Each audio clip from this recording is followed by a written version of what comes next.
And welcome, folks. How are you doing? We're here with Q. Say hi, Q. Hello.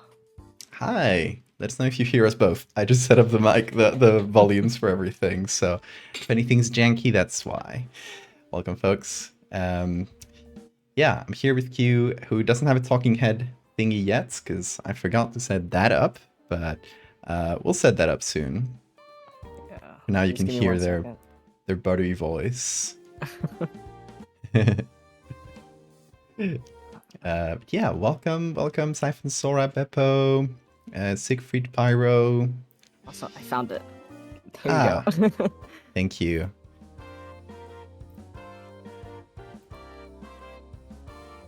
Yeah, I think I should just put up a link with that.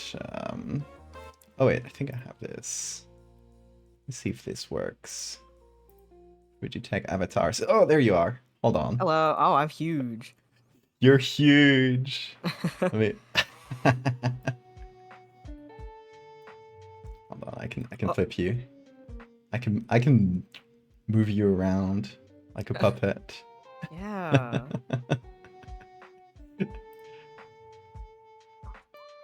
There you Oh go. wait, let me. Hi. Here we are. You're the beast behind my back. Oh, oh.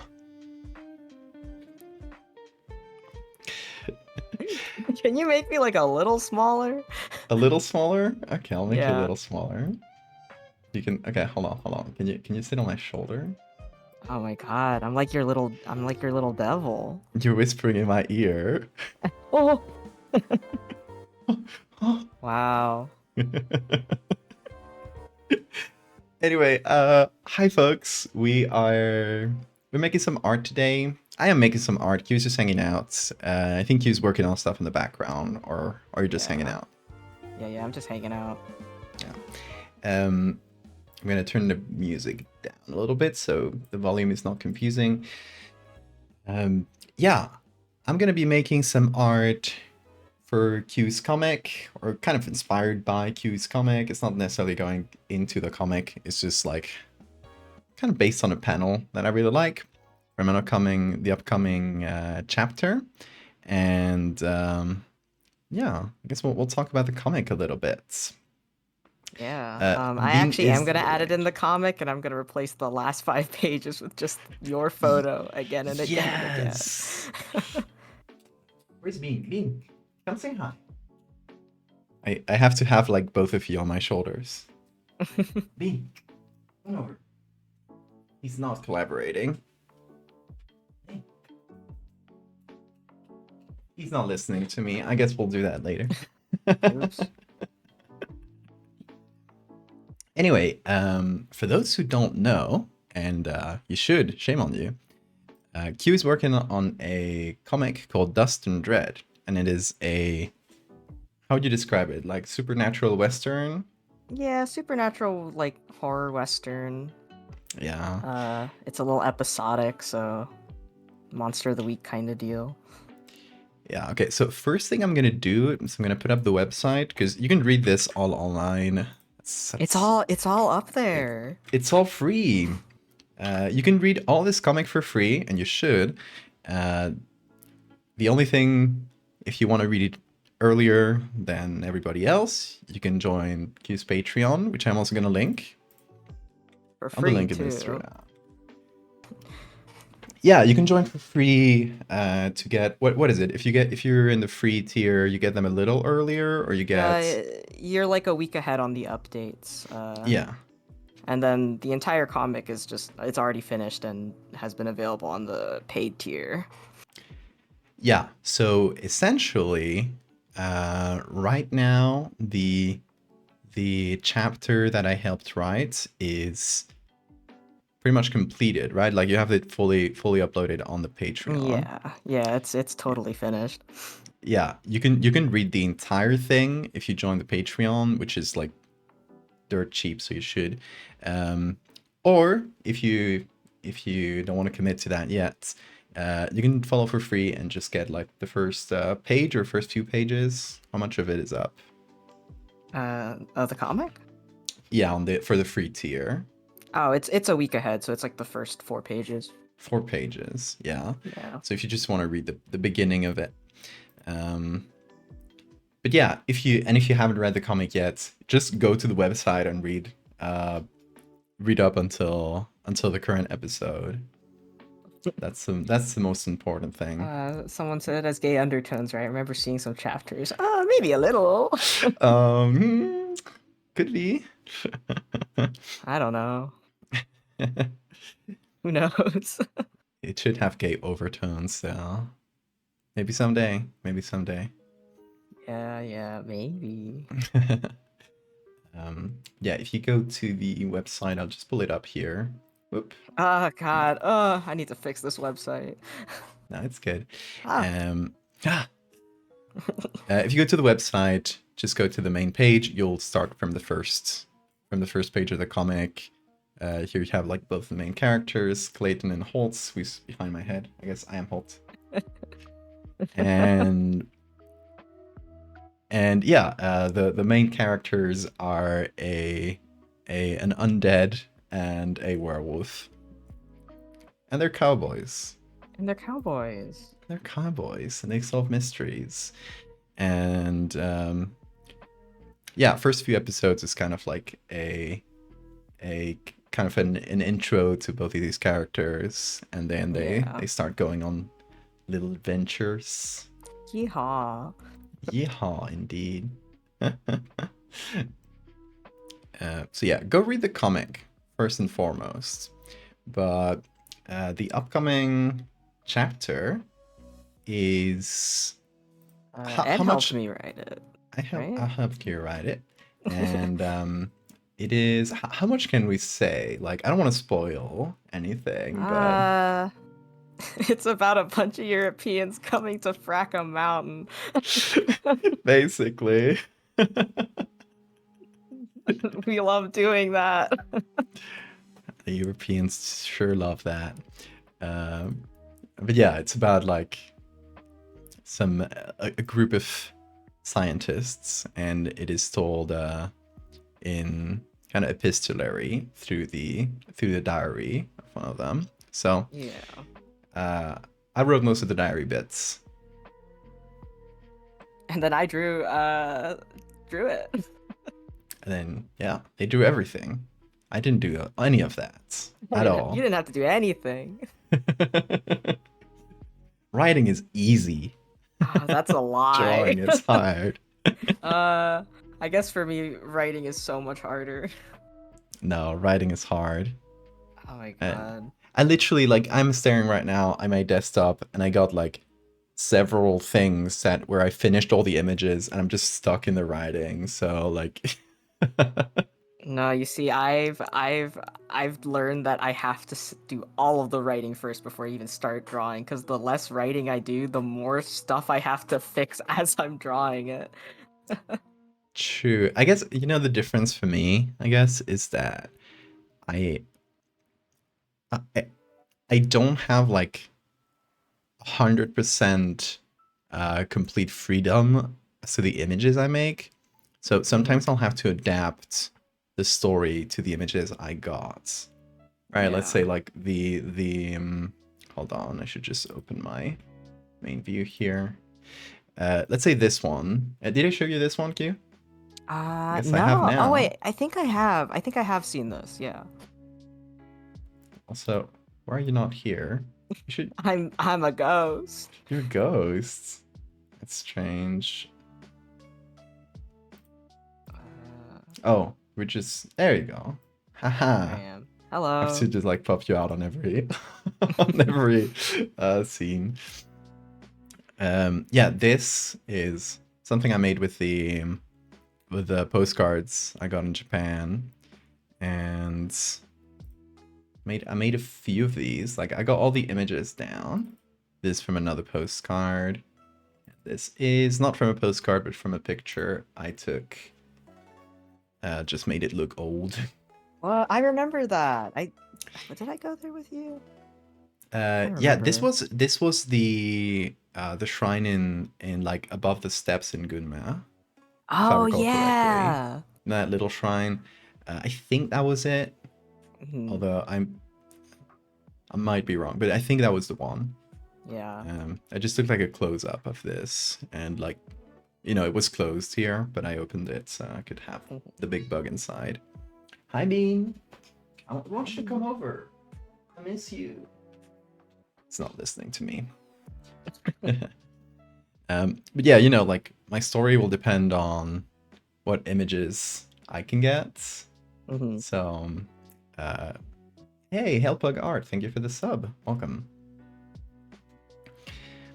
So yeah, it's always going to be based on whatever I can find. So I can't quite do the writing like fully. Like I can like write what's going to happen and kind of what I want for the story, which I have written mostly here, but I'm usually going to have to change it a bunch depending on the images. So I kind of have to do image first. Yeah, you can't really write all of the dialogue and the nitty gritty of the script until you have the images to work off of. Yeah, exactly. Yeah, no, comics are a lot more like animation. You just have to plan every action out Yeah. beforehand, or else you're gonna just kind of sit there and go, "What happened?" Yeah, it's very different in that regard. Yeah. Which is why I was a little scared of helping you write a comic, because like that's not something I'm used to, like thinking about the action. But since I handled the most like standard written parts, and you handled all the like actual layouts, Yeah. that's easier for me. You made it a lot easier. Yeah. But yeah, what I wanted to do is actually based on one of the panels that's like later on in the comic. So in order not to spoil anybody and to leave you with a little bit of mystery, I'm not going to show the panel that this is based on, but I can tell you it's like a weird, like mutated rabbit, and that's basically what I'm going to try to like recreate in my style. So I think I'm going to go vertical for the image. So I'm just going to like spin this and cut it down to 4:5. There we go. Yeah, I think that rabbit was your idea, if I remember when we were writing the Yeah. script. You put that in there and I was like, that's a great idea. So I kept Yeah. At least I said like a small animal. I don't recall if Yeah. it was like a rabbit initially or a rat or something, but Yeah. this stream will be a great way for it. Yeah, everyone should read the comic and get the full context, because you can literally get the panel that I'm gonna base this on. You can see it right now. You just gotta be on the Patreon for the comic. Find my pages. Find my pages. Literally. So I guess I'm just gonna start by looking for images. I was looking for images of Whoa, cool goatees. guys. Cool guys. I was looking for an image of a guy with a goatee for a completely unrelated thing, but it's really funny because most of the search results are goats. Yeah. But yeah, just gonna do a quick search for rabbit and see if there's any like good ones on these pages, because this is like 3 different pages that it's searched through. And I guess a lot of these are going to be like domestic rabbits. Oh, maybe you can look up hare too. H-A-R-E. Oh, yeah. Hares look a lot weirder. Hares are scary to me. They look insane. Yeah, their eyes are piercing. Yeah. Also, the inside of their ears are kind of creepy. Oh god, yeah. Oh, what about like snow rabbits? Like these little guys? Because the story takes place in a Oh, yeah. snowy environment, so Yeah. between goats, goatees, and goatsy, I don't know which TOS prefers. Don't invoke that. Don't invoke that. Do not invoke TOS. Hares are like the werewolves of rabbits. Honestly, yeah.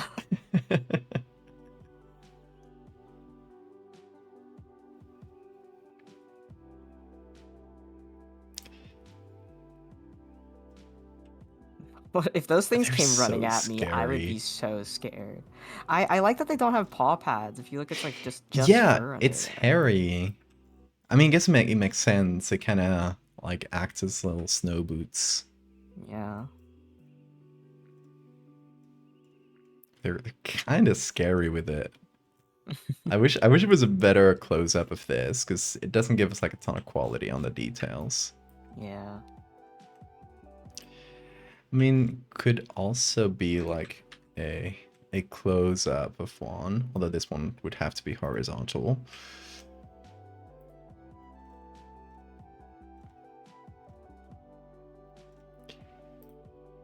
We could technically like mix bits of rabbits and hares. Yeah, I think so. I think that's fair game.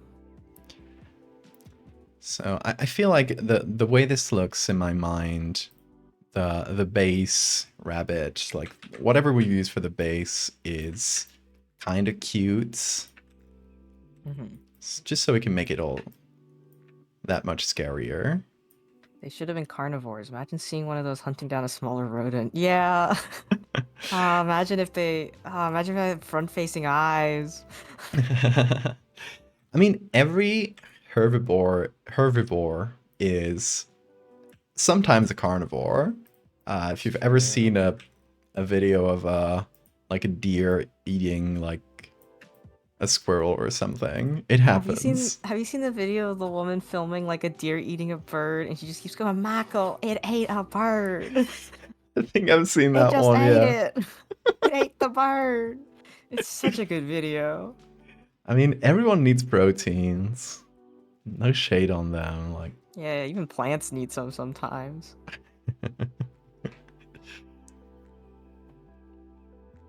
So yeah, I honestly just looking at the eyes of a hare, they look like they would eat smaller animals.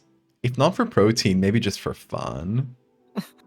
It's a sport. If they were the size of kangaroos, we would be done. It'd be Oh my over. god, yeah.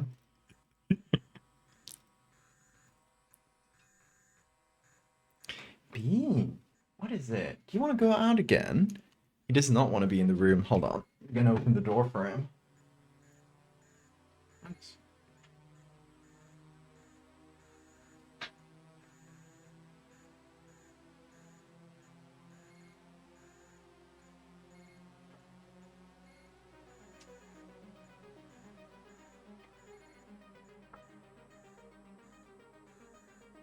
Okay. Cat has been allowed to go out. I don't know what's up with him today. He just wants to run around, I guess. Cats can be very fussy. It can. Like right before he started stream, he was like sleeping on my face. So I guess he just like went 180. 20 stream streak. God damn. Good job, Lilith. Oh. And Siegfried.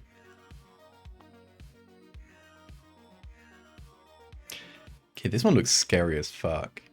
Oh my god, yeah. This just looks like disheveled.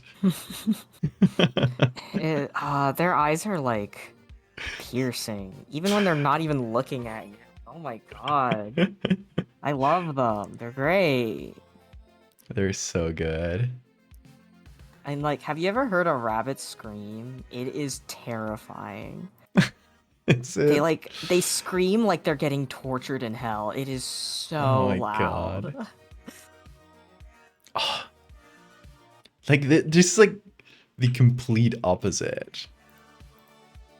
Like how could these two be in the same family? Rabbits will also tear you up if you corner one. Yes, that is also true.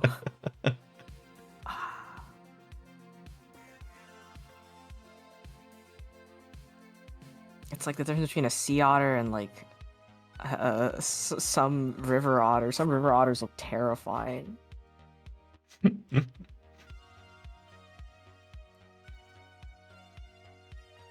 Or like seals and sea lions.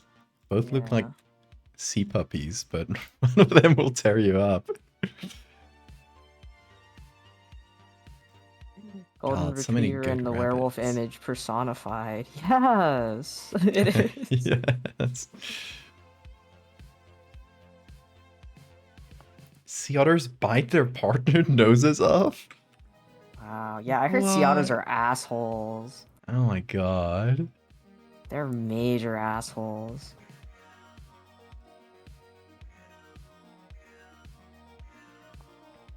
I love the snow ones, honestly. This one just looks... They look like they've been traumatized by something at every single instant.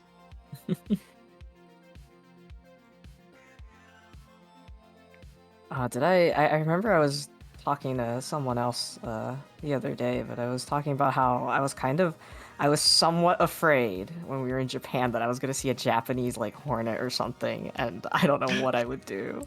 I'd be so scared. Wait, you don't get those in the US? They're invasive, so we got them in... You have to deal with them? Yeah, they're fucking huge. Oh The my, how Japanese big are ones. they? Like this big, I would say. Like Oh my they're about the size of god. your palm. What the hell? They look insane. Jesus. Yeah.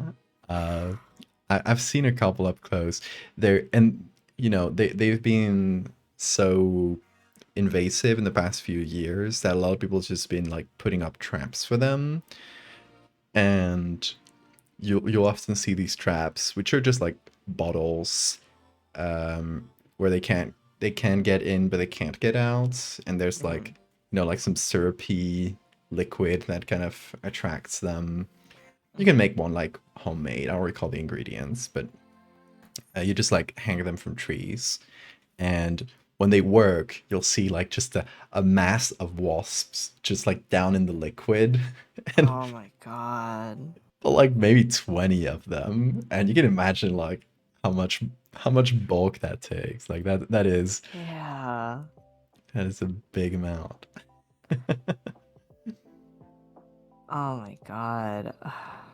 Wasps are lovely at a distance. Yeah, wasps, Yeah. honestly, I think wasps are really cool.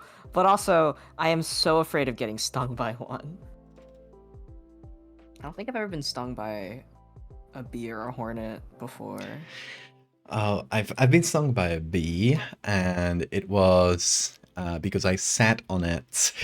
It was in like a lawn chair, Uh-huh. in like a little like outdoor uh like cafe thing. And I just like went to sit on this like plastic chair without looking at it, like as you do, and there was a bee sitting on it, so it defended Uh, itself and it stung my ass. uh, I was really afraid when we were in Kyoto, like, since you were with Trevor and Jen that day, right? Yeah. Yeah, you didn't have to walk in like the Japanese countryside in the dark, getting jump scared by those crossing sign children signs, like in the darkness, and then like you notice that the grass is really tall around you. So like, is there a Are there bees nearby? Is there an animal or a bug that's gonna kill me? But oh my god, getting to eat that hot pot and getting into the onsen afterwards made it all worth it. Oh my god, yeah. Yeah, I was just like walking through the countryside in Gunma that day when we went Oh to the toy yeah! museum. That was kind Did of scary too. Did you ever show some of the photos from like when you went to Japan on stream Yeah. before? Yeah, and I can show. I got them somewhere around. Yeah, I'll show chat. Hold on. You, what have you Um, been through? Nothing. I'm just like really afraid of getting stung for no reason.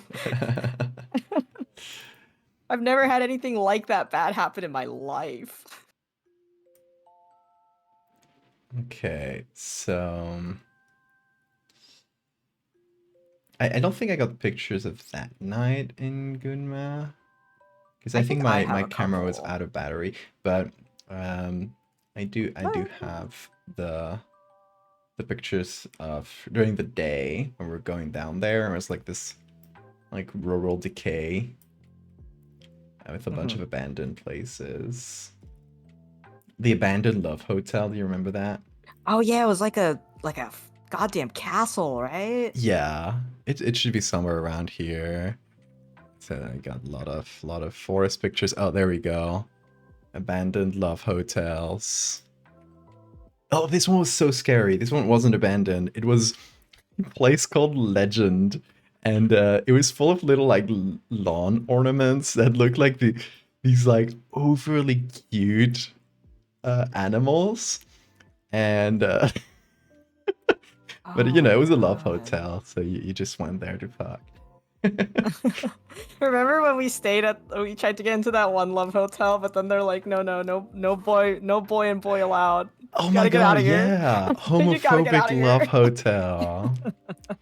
Yeah, and this was the Oh, abandoned one that looked like a castle that was right next. And I tried to take a look like above those and to take a picture of the inside. And it was like this, it was like all abandoned. Yeah, very scary place. This was right next to the pink one, like just down the street.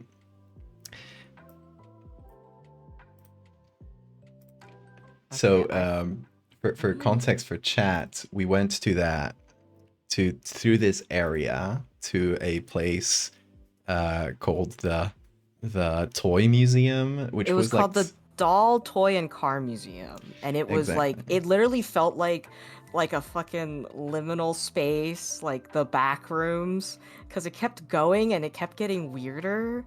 Yeah. It was one of the best museums I've ever been in. It was like the collection of an insane man. Oh my god. I have some pictures and it's like the haunted house it had. Like there was a whole outdoor section and you could go through a little like automated haunted house where they have like animatronic or no, not even animatronics. It was like, you passed through an area and there was like a scream sound and the light turned on and you could see these puppets.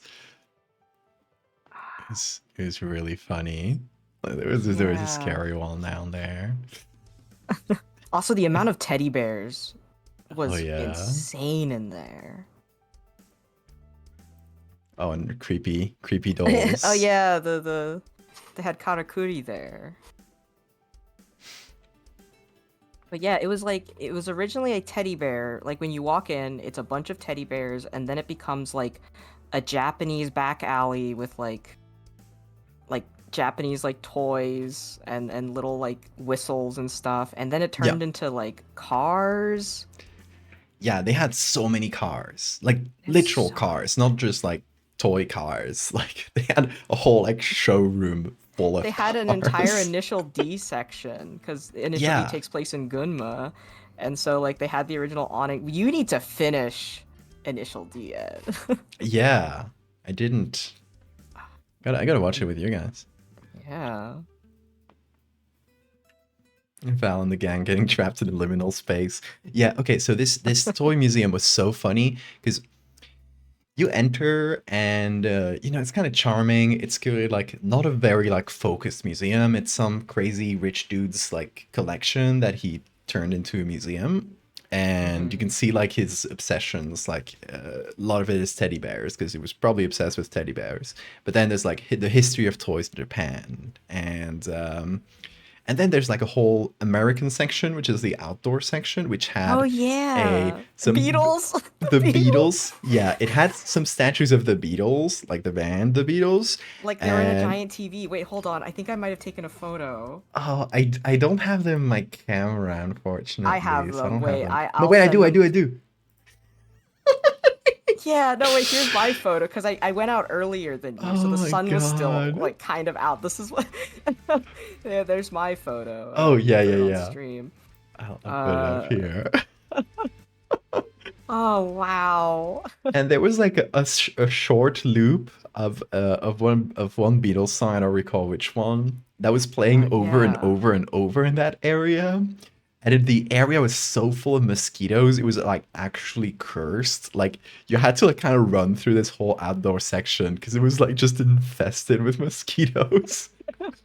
And then there was a whole Cupid section, and then near The the end you walk Kewpies. into like an Italian like corner square with like a restaurant and gift shops, and then you go up to the ceiling. You somehow get to the roof of the building. You don't know how you got there because it's like winding and mysterious in there. And then there's just a tank, like an actual Oh yeah, life-size tank, this and place a was bunch of insane. This teddy bear. Oh, Ed, here's I think this I'm sending it to you right now. You can put it on Yeah. stream. This was the Oh, tank. yeah. And I didn't see it like I think it was like later when I saw this bit, so it was like more at night, so didn't get to fully see it. Yeah. Um, so yeah, so this museum was an absolute like it was like getting stuck in the back rooms, but it's toy themed, and it was really funny because you kept thinking it was over, because you got to a gift shop and like okay, so you got there was a whole section with the toys and the cars, like the history of toys, the cars, etc. And you get to a gift shop and you're like, oh, okay, that was a museum. That was nice. But then you continue and it keeps going and it keeps going for a while. And then you get to a second gift shop. You're like, oh, okay, that was nice. But That's then the it keeps end. going. But then it keeps fucking going, and there's a third gift shop, and like a whole like little cafeteria Restaurant. area, A place where you can and make your own Kewpie. Like, oh my God, when you get a ticket there, they give you like a tiny Kewpie like yes, toy that they make like at the museum, and then when you get to the end, there's an entire room full of paint markers, and you can paint your you Kewpie can to paint your look like something. QP. Do you have the picture I of think I ours? do. Give me 1 second. Because I don't have them on my camera. I was looking for that, but I don't have the I think I only QPs. took pictures of the ones that me and Rosie and Nate Oh painted. yeah, mine is Those on there, but yeah, that can show you the. It's really cute. I love the really cool. little But demon. real quick thing. This is I There was like maybe two other people in there with us, and I look up and I see the coolest QP being made. I need you to show people this. Oh, It's Joker! the Joker. The guy was making the Yes! Joker, and it was awesome. My jaw was agape looking at that. It was incredible. Ah, it's so good. Oh my god. The Jonker. I'm so glad that the Jonker is universal. It's international. He truly is Mr. Worldwide. Doesn't matter where you're from. You know the Joker. The Joker's everywhere. The Joker's everyone. Says a lot about society, doesn't it? It does. I still think about how when I met Oki for the first time, he bought me a gift, and it was a Joker Society shirt that he got from TikTok. Oh my god, really? That's so funny. Yeah. I think I still own it. I use it as like a pajama shirt. That's a good pajama. What is this? Is this a rabbit? No. What is this thing? That's a wizard. That's a wizard is what that is. That is a wizard. If wizard was an animal, this would be it.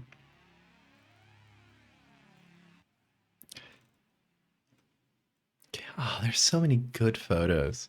Sometimes the problem is you can't find enough good photos, and sometimes the problem is there's too many.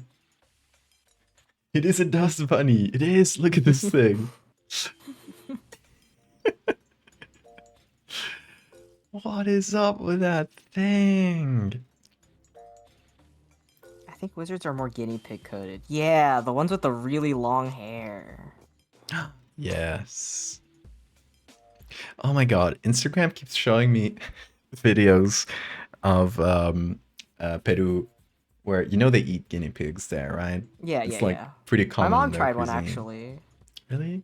And Yeah. yeah, they keep showing me video like the algorithms be showing me videos. I think because my sister showed me a couple, Mhm. and it's just like the Peruvian news, and it is like a whole festival where they get two guinea pigs married, and it's like this so cute. They're all dressed with like the traditional. the traditional clothing, and they make them like kiss, and then the TV, like the news, straight up cuts from that to some of them getting cooked, and it is it just my jaw fucking dropped. Oh my Wow. god, this is the Wow. comedic timing of Incredible. that, Wow. or tragic timing It's not as maybe. good as Coughing Baby, though. Coughing Baby's the best news thing that ever happened. Coughing baby is the best.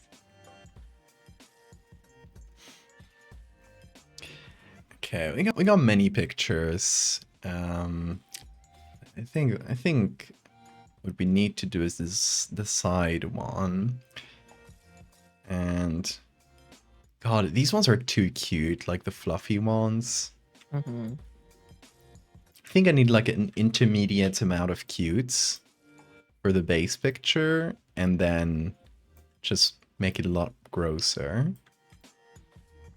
This one is pretty good. Not this, Not that not you. one. No, it doesn't get deleted. There we go. Get out of here. Get out of here.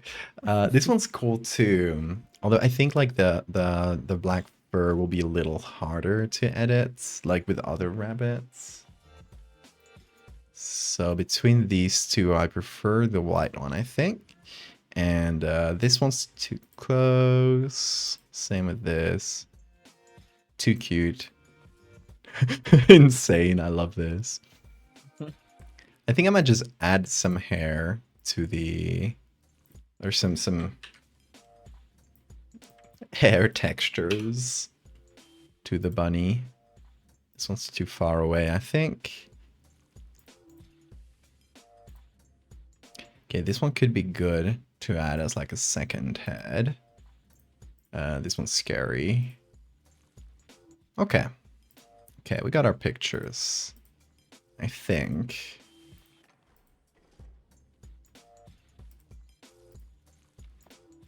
So we want to make this poor cute rabbit into a horrible mutant beast with several heads and several like maybe like extra limbs and body parts kind of growing from it. I'm not gonna try to like redo exactly the one you did in the comic. Just like sort of vibe with it, I think. Yeah. I think that's good. I have a small handful of rabbit pics if you want me to send them. Thanks, Kent. I think we got enough from this, but if we need more, I'll let you know, Kent. Thank you.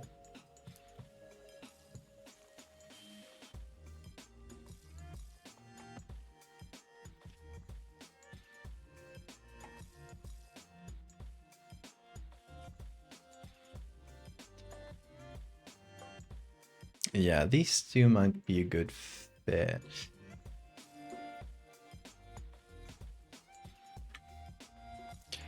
Wait, are there hairless rabbits? Are there breeds that are hairless? I know there's probably a photo of some that are hairless. Let me see. Maybe not on these sites, but no. Bold rabbits. Newborn rabbit. Newborn rabbit might be newborn. Don't know if these sites will have. No, just human newborns. Scary. What about rabbit fetus? I think I'm gonna search for that on Wikimedia. That said, I don't know if I can show stream, because every time I search on Wikimedia, there is a small chance, especially if you look for like something like, I don't know, newborn might be a little. If you look for anything like resembling medical terminology, you will get dicks and pussies, and it is okay. Once I looked something up on Wikimedia, and I had the page up like this, and there was literally like a pussy showed up on my search results for something completely unrelated, and it showed up like literally right behind my camera. Like you could see maybe the very top of the image. Mm-hmm. I was the luckiest person alive. Like that would have definitely gotten my stream banned. So I try to be a little careful. Yeah.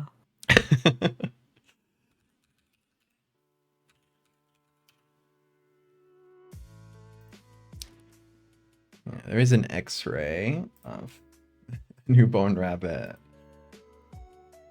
I mean, I guess like rodents in general. Yeah. I love your Dust and Dread series, Q. Thank you. Hey, Flower. I'm so glad people like my silly comic.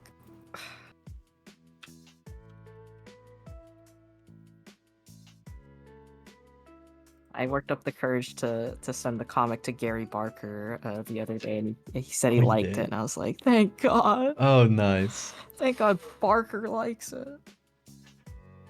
Oh my god. Okay, yeah, I looked up the words rabbit and hairless. Something very, very like normal. I got a picture of people fucking, like straight up. Wow. Okay. Yeah, it's funny. Wikimedia can be wonderful. Yeah, because it says, "Oh, did you mean rabbit harness?" And there is a harness in the picture. I don't see a rabbit though. Exciting. Exciting. That's chat. If you ever wondered why sometimes I don't show you search results, that is why. Wikimedia wilds, yeah.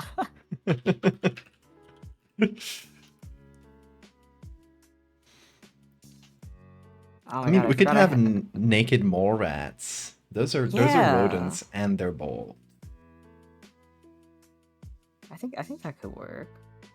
We do when we edit the bunny abomination in a sex harness. Yeah, and funny enough, you can search for the words naked mole rats. You get no naked people. Only these beasts. And and a mole cricket. And a mole cricket. Close enough. A sand puppy. Oh, Yeah, they're sand really puppy. big. Those things are pretty big. And this is Chometh. We've seen Chometh before. It is. I have checked. This is not like somebody posted it as a public domain thing. It isn't.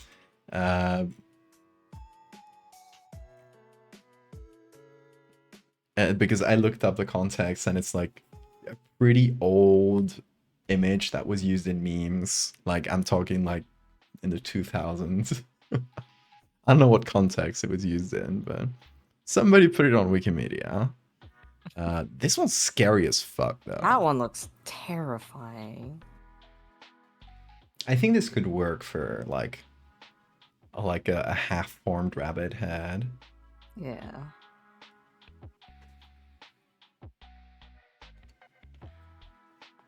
I think I did use this one a few months ago, actually. I think this is one I used. I used one from this. I don't know if it was this one. No, it was probably this one. I used it in the weird naked mole rat witch I did, which I think I it's like remember that. this. Yeah. But yeah, it's definitely like different enough. Like I added a big witch nose to this one and changed the shape of the head a bunch and stuff. So I feel like it'd definitely be reused for this because it won't be noticeable. Okay. So we got that. Wonder about maybe the limbs could be used too. I wish these pictures were better though.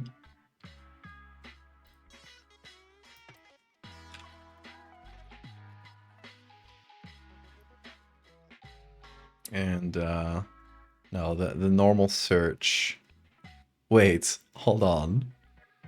Okay, I can't pull this up on screen because there are some like more risque images I don't want to show on stream. But if when I looked for naked mole rats on the plugin search I use, this appeared. Oh. What is this Huh. thing? I don't want to look at it anymore is what I'm thinking. Can you get that off screen? Oh my It's god. awful. No, it's good. I love it. Oh, that was horrible. Never show that to me again, Ed. I won't. If everyone behaves, I won't show that again. But I Oh will my keep them on god. screen. You have it locked and loaded, lest you Exactly. misbehave.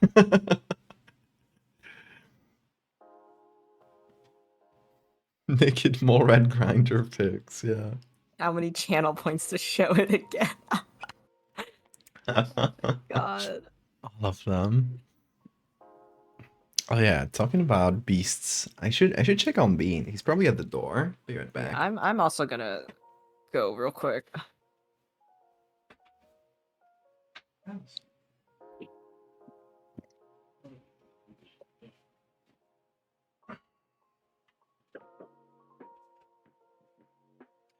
I have captured a beast.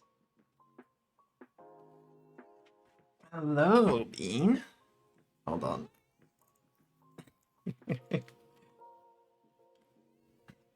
Hello, Bean. Oh, wait, who subscribed? Lilith, thank you for the gifted sub. Here, you get to see Bean in all his glory. Now you can whisper in Bean's ear.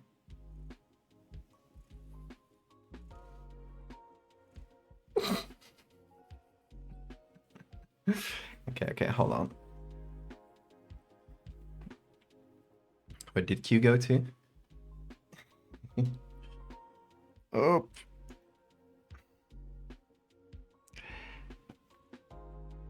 Hello.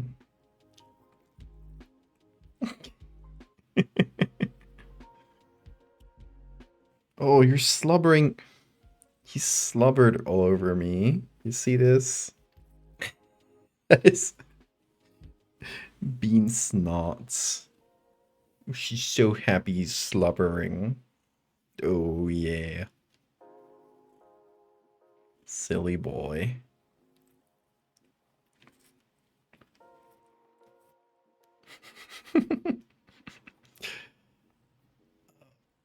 Let me get this. There we go. Oh, look, an angel and a devil in my shoulders. Isn't that beautiful?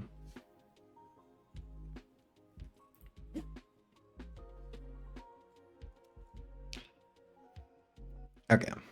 So, while Q's gone, I'm gonna get this set up. Let's see if Photoshop can select the teeth. Okay, that was decent enough. Not too bad. It missed the whiskers, but I don't know if I want to include these.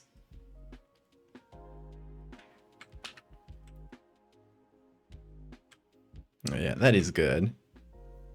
That is scary as hell. Hello, Bean.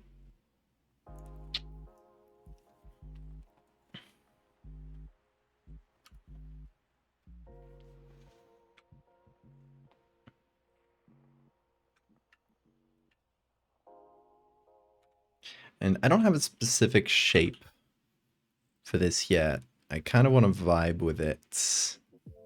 And see where it goes. Just place elements as I find them until it looks decent. Hi, Bean. The kisser.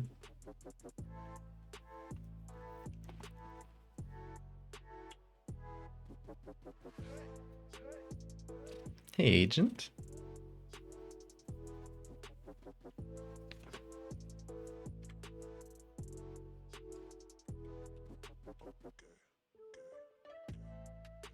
This naked mole rat pig is so scary.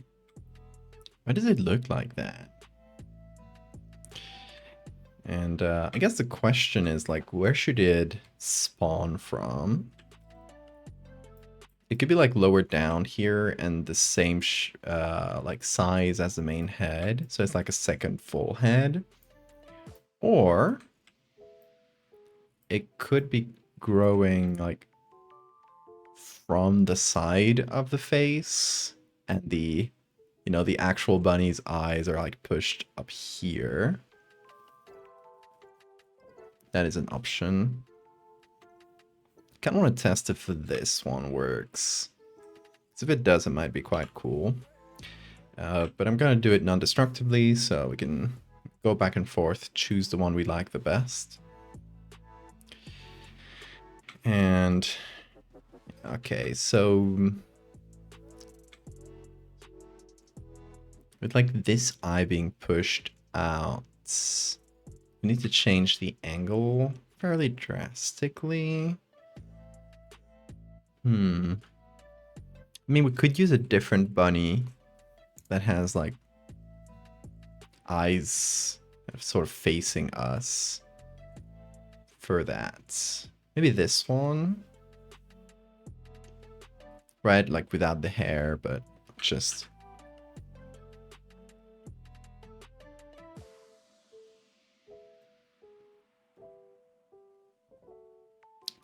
that.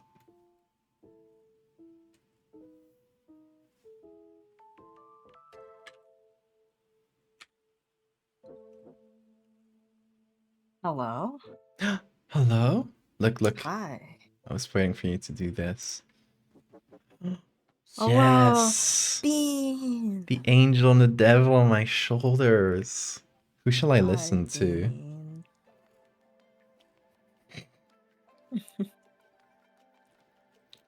I Right. went to go make a sandwich. Oh, nice. Hold on. Oh, You can whisper in Bean's ears now. hello. Open you boo boo. Hello. I say that to the one feral cat that's been living outside our house every time I see her. Aw. She's the loudest cat I've ever met. You should steal her. That's what I did with him. Oh, And she's now he's like the roommate that would want to take care of her like would not be able to catch that cat, and she's been outside for so long she just immediately pees everywhere. Which is a lot. Also, we I have a guess... dog that has no eyes living inside Oh the yeah, house. that's true. You got the Yeah. doggy. The Slender Man dog lives in our house, so Oh, I love that doggy. she's great. She's like a genetic disaster, but she's great.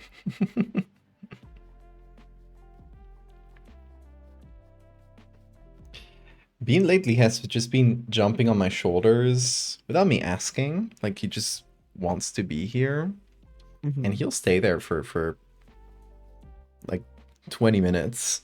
Easy. He'll just sleep Wow. on here. Oh, baby. Should we give Bean a squid bit? So, Yeah. cute. He's been obsessed with these. They're Oh. like spicy. This is pretty similar to stuff we got in Japan. It's like kind of like a squid jerky, and it is spicy. And for some reason, Bean goes bananas for this. Like, look at him. He's just he's going bananas. Okay, I'll give you one bit. I'll only give him small bits, but I don't want him to have like too much salt or whatever. Yeah. He's Calm going down. nuts, so. He is. He's grabbing my arms. Oh, careful. You drop some. You drop some. You can have it. You can have it. He is loving it. Wow. He wants to get all the bits that he dropped. I guess that one's for me. And it is quite spicy. No, I love like squid jerky. I bought some recently and I ate the entire bag in one day. Yeah. I'll go through these small ones super quick. But I keep some from Bean, and oh, I got bean hair all over my face. It's gonna make me sneeze. Ah. Yeah, he's like licking the table now, trying to find the rest of the all the dust that fell from the squid Aw. jerky. Come here. I'm helping him find it. Come on. Clean that up. There you go. Thank you. Okay, so once we're gone, I was considering like where to put this. And like one option is just like coming out of the body as like an extra head. Or I was thinking also like kind of like a bifurcated, I don't know how to say that word. Like Oh, a like double head with like one yeah. eye in the middle. That would be pretty cool. Might be cool, right?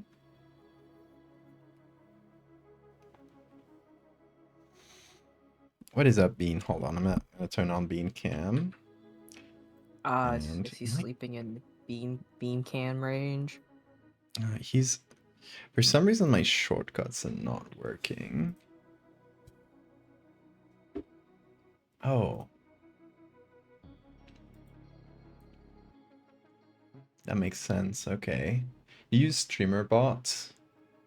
Hmm. You use StreamerBot, the program that lets you like automate a bunch of things on Oh, yeah, I still need to Twitch. set that up for when I stream. I It's haven't streamed in a it's really while. nice. But yeah, it turns out it is not connected. That's why the shortcuts were not working. I'll have to fix that. But in the meantime, I can't do Beancam well. That's strange.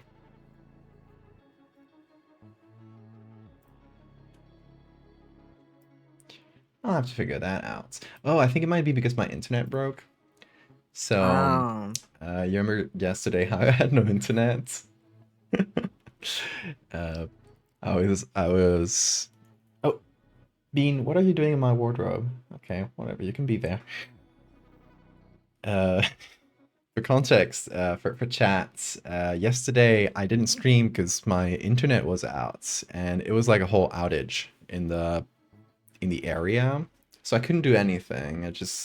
And they took like 24 hours to fix it, approximately, which is great. Love my ISP. So yeah, I couldn't stream. I was bored because I couldn't even work. All the work I had to do depended either on like finding images, like I'm doing today, where I just like need to find images online, or uh, like were designs that depended on fonts that I didn't have downloaded, so they were just uh, like online fonts from like Adobe fonts and that sort of thing, which are not like in your computer. They're just like, you can just, I don't know, it's connected through like Photoshop and stuff, I guess, but you just directly get them through online.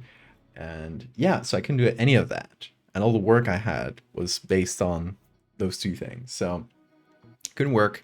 I couldn't stream, obviously. So I was just like sitting on the sofa. I was playing Pokemon, and I had Q and others in like voice chat on my phone. So I sounded like horrible to all of you. I couldn't even understand you half the time. Gonna be real. That's fair, yeah. But yeah, I guess since I was trying to fix the internet, thinking it was like on my end, and I had to reset a lot of stuff. Oh man. Conjoined rabbit twins. No, it's worse than that.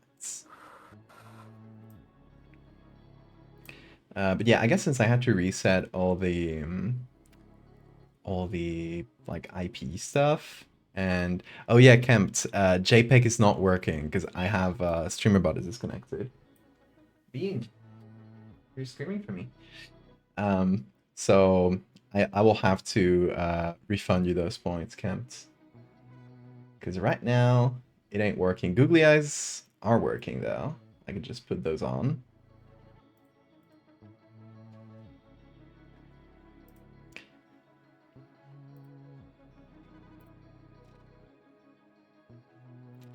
I will figure out the stream about thing. It should probably only take a second. In the meantime, I'll give you guys a googly. There you go. Beautiful. Okay. Where do I check the WebSocket, right? Yep. Don't destroy things. Thank you. Beanie's going around destroying. Oh, he's destroying my rug. Oh. My little man. Oh yeah, screamer.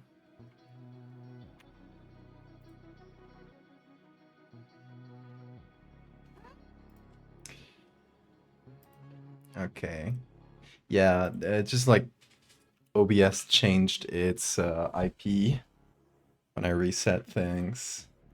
So hopefully now it's connected. Yay. Okay. Now I can JPEG myself. Look. It works. There you go. Ah. Wow. Yes. And you guys got two. There we go. So I said that up through StreamerBot, and like the filter, the JPEG filter is one I got from a dev that made it. But StreamerBot lets you do things like that where people will pay points and you can like turn things on in OBS, like a filter. So if you ever need to do something like that, just let me know. I will help you figure that out. Thank you.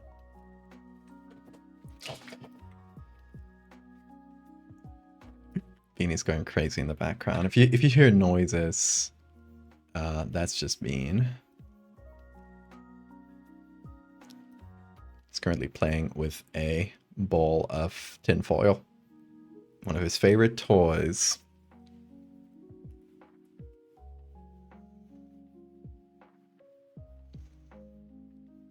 How's your sandwich, by the way? It's as good as a sandwich can be, that you made in like 5 seconds. Okay,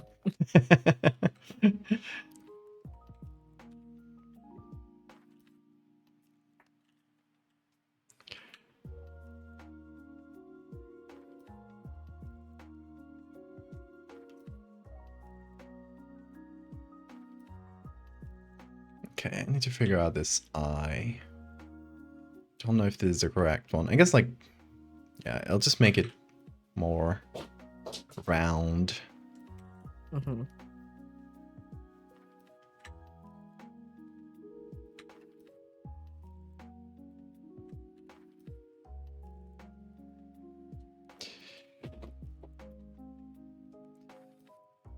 then I'll have to figure out an edge in between these two layers. And like fix up this layer because it kind of sucks. Like this picture is not great in terms of quality. Yeah. It is the best we can get, but it is not incredible. There should be more pictures of naked mole rats online that are free.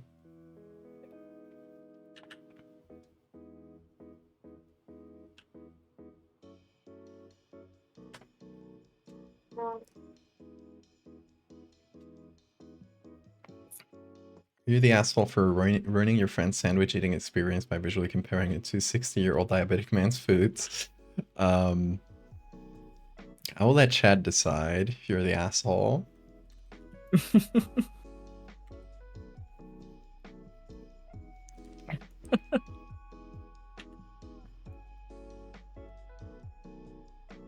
Honestly, I'm pretty okay, despite it all. I'll go get a camera selection. Oh yeah, you know how my camera has like the little marching ants around it? Oh yeah. People can pay points and toggle that on and off. That was one of the first things I learned how to do with StreamerBot. That's fun.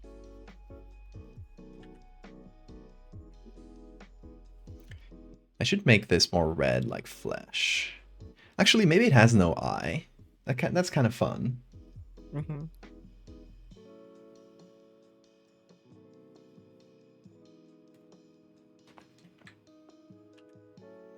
Okay, so maybe just through hue saturation, and I make this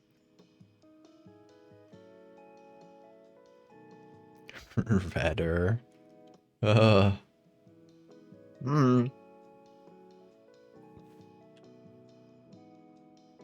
yeah, I dig that. Also, the edge kind of sucks because it's like one of those automatic edges that or Photoshop doesn't really know what to do with when the picture kind of sucks, when the picture quality is bad.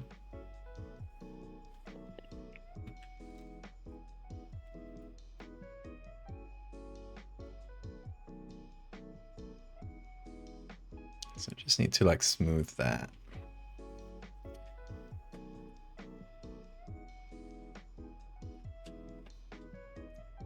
Also like maybe bring the whiskers back, even though they're not very good. Maybe I just draw them on. Yeah, Oh, that's what. it looks like it has a little fur color. It's kind of Oh. fancy. Ah, what about this hand though? Maybe I could use this hand. It looks pretty awful. I love it. I mean, Yeah.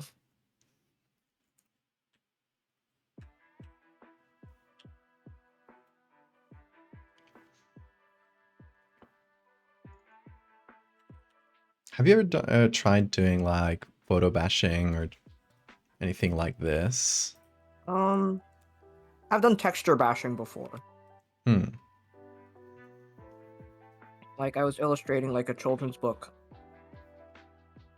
spread for a class at art school, and there's a snake monster in it, and I wanted to try like using like just like photo textures of snakes to do most of the underpainting for me.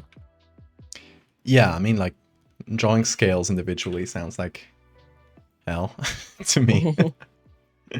To someone like me who's used to instant satisfaction. Yeah, I well, I need to have mean, my textures now. oh my god, I definitely found a faster way to do it other than photo bashing. Like I've to make it like cohesive to like my art style, I just like will just paint scales and then turn that into a brush to use for later. Oh, yeah, that makes sense. I've done that a lot and like have like some pre-drawn stuff that I'll throw in. Yeah, that sounds pretty efficient. Mhm. It's great. Clip Studio is very good at doing stuff that makes comics easier to draw.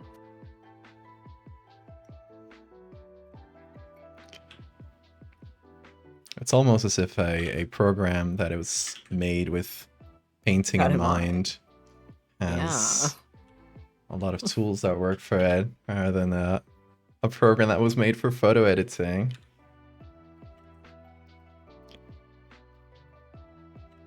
There's gotta be a goddamn like replacement for Photoshop at some point. Oh, I've been trying out Affinity, Mm-hmm. which is like the most promising one, and it's a single payment, right? So I even though I don't really use it because it doesn't have all the features I want, Mm-hmm. I still I've paid for both like major versions because I just want to support them. It's not that Mm-hmm. expensive, right? Mm-hmm. So uh yeah, just like a month ago they added like those fancy selections I keep doing, which it's like one of the main reasons I use Photoshop, and they Mm-hmm. have a version that's even better than Photoshop. So, like Photoshop. I'm gonna show you the horrible picture. I'm sorry.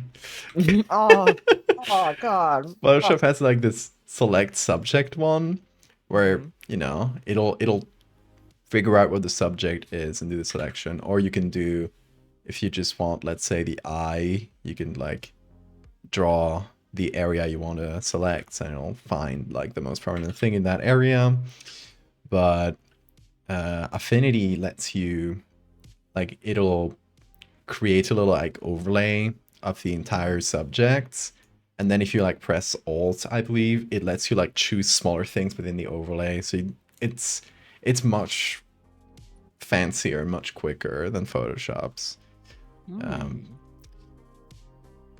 but yeah, it still doesn't have everything I would want. but Hmm. it does have stuff that, you know, should have been in Photoshop like years ago. Like Oh it yeah. feels like a no-brainer. Clip Uh, Studio is the same way. Like yeah. the lasso fill tool is the best tool anyone's ever come up with. Because like as like Yeah. an artist, sometimes you'll lasso like a shape, but then you have to press a button to get the paint bucket out and then fill it in. It's just a one-stroke thing. You just draw it and then it's filled. It's incredible. It saves a lot of time, right? Yeah. It saves so much time. You know, one thing that Affinity does that I wish Photoshop did is, you know how, you know, in Photoshop you can have adjustment layers, let's say like a hue saturation adjustment, and it's its own layer. Like I can drag it around, I can clip it on only this group, or I can just like have it on, like, you know, it'll affect everything that's below it. Mm-hmm. And you could just like desaturate, but I only want to desaturate this group, and it'll only Yeah, Clip desaturate Studio like the lets you head. do that. Yeah.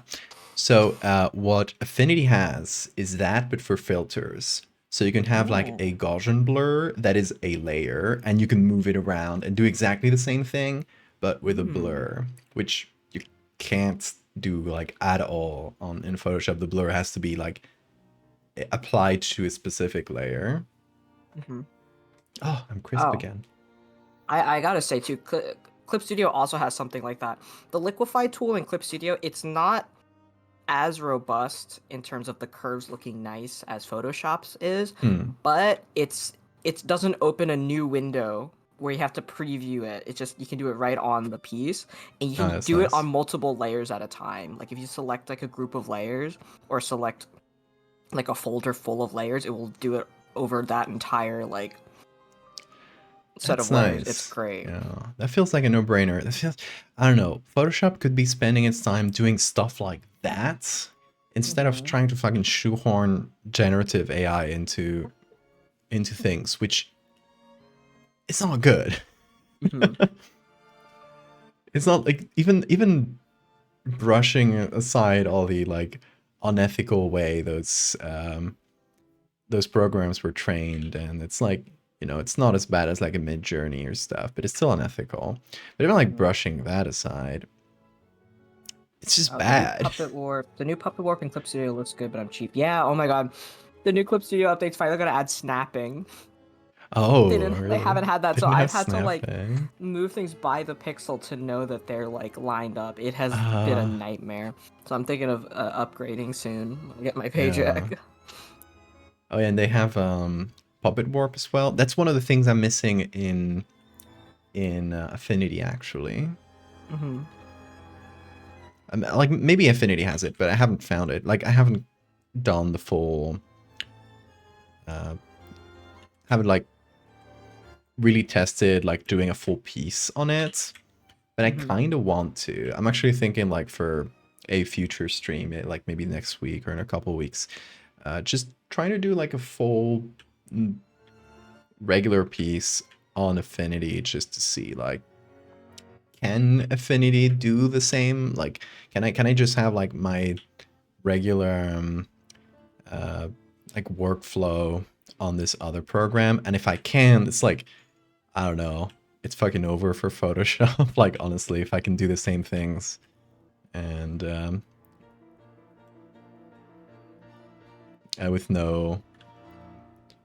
with no loss of quality. Yeah. I do all my art on the paper and the Ibis Paint X. Oh my god, I was watching an episode of Mom Ben, and there was a guy that was using Super Paint on a Mac computer that was like as old as 1993.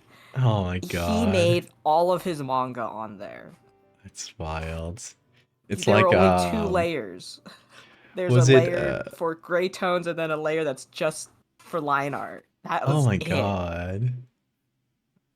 I love It that. wasn't. It's like was it George R.R. Martin who writes all of his novels on this like old ass computer on like, you know, like a word processor from the 90s or something like that, and he Hmm. hasn't changed it at all since he started writing. Oh my I was like, god. I mean, I bet the guy has his like his system and he's like comfortable on it, and he doesn't like spell check and that sort of thing. He just wants like a very very bare bones word processor.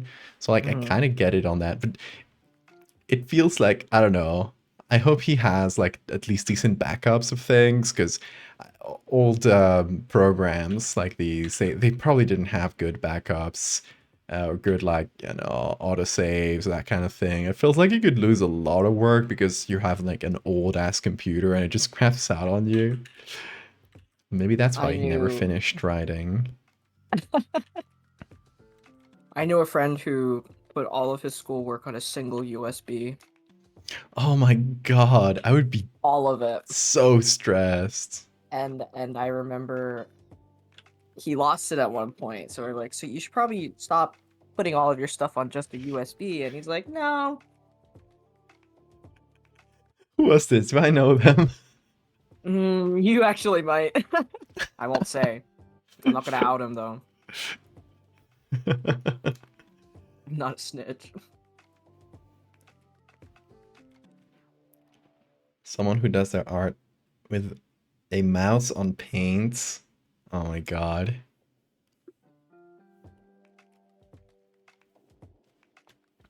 That feels like a carpal tunnel in the making.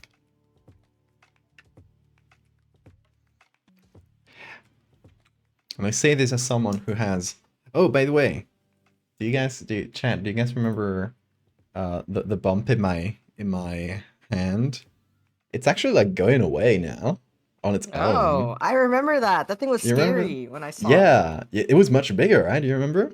Yeah, it was It huge. actually like it's been that big, like when you saw it, it was like that for like 3 years. It hasn't changed Mhm. at all. So I just figured it was like stable, and as long as it doesn't bother me, I wasn't gonna remove it. But now it's going down, and I am on the one hand like that's good because it's noticeable. On the other, it kind of scares me because it started when it starts to change. That's when it gets scary. They're Yeah. killing Garfield. Thank you, Spacey, for the resub. It is a ganglion, says Hellpug. Yes, exactly. Yeah, I've had this for many years. For context, I had it drained a few times because it got to the point where a lot of ganglion cysts don't really bother people, but mine got to the point where it's actually hurting my wrist. So Ah. I had it drained, and then it came back. I had it drained again, and then it did something really funny.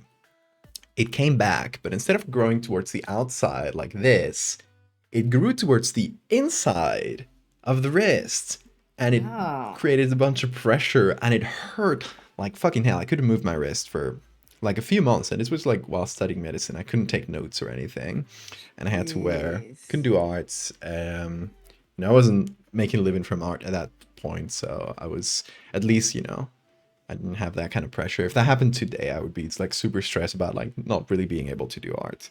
But I had to wear a brace that kind of mobilized my wrist like that. Yeah, that was me with And my tendonitis for like a yeah, you had year. tendonitis. Oh my god, I had specifically tensiovitis or something. It was a slightly different name, Yeah, but it was as the doctor said, tenosinovitis in Spanish. I don't know the English for. yeah, but it was just like the kind of tendonitis that new mothers get from holding their baby for too long. And I was like, what the hell was I doing? What was I doing to cause that inflammation? But I remember waking up one It's probably day. from art. I might have been from playing video games, Could be. most likely. But I just remember waking up one day. I was sleeping in a very weird, uncomfortable position, and like my hand, just my dominant hand, also no less, just felt like it was on fire. Uh, And I just remember the doctor was like, "Yeah, it's gonna take like half a year to a year for this to go away." And I was like, "What do you mean?" um, like just having like the main hand you do everything in your life with just like be unusable pretty much for like a year was that is scary, yeah. oh my god. Like I remember I started crying because I was trying to do the dishes, but it hurt too bad to do them. Mm. Yeah, this is my dominant hand too, so it's like it feels like a little time bomb where as long as it stays stable, I don't really mind it, but now it starts changing and we're like if you fucking start growing towards the inside again and kill you. I can get surgery. Like I'm fully convinced. Like if it does that again, I will straight up just like get it removed through surgery, and it's gonna take some time to recover. So I won't be like I will straight up like not be able to use my wrist at all. Not even with a like brace. I will like try to take it with a lot of caution, um, but I'd rather have like 2 weeks of not being able to work, and I know it'll be gone after that and gone for good because it's actually removed, rather than just having this time bomb on my wrist.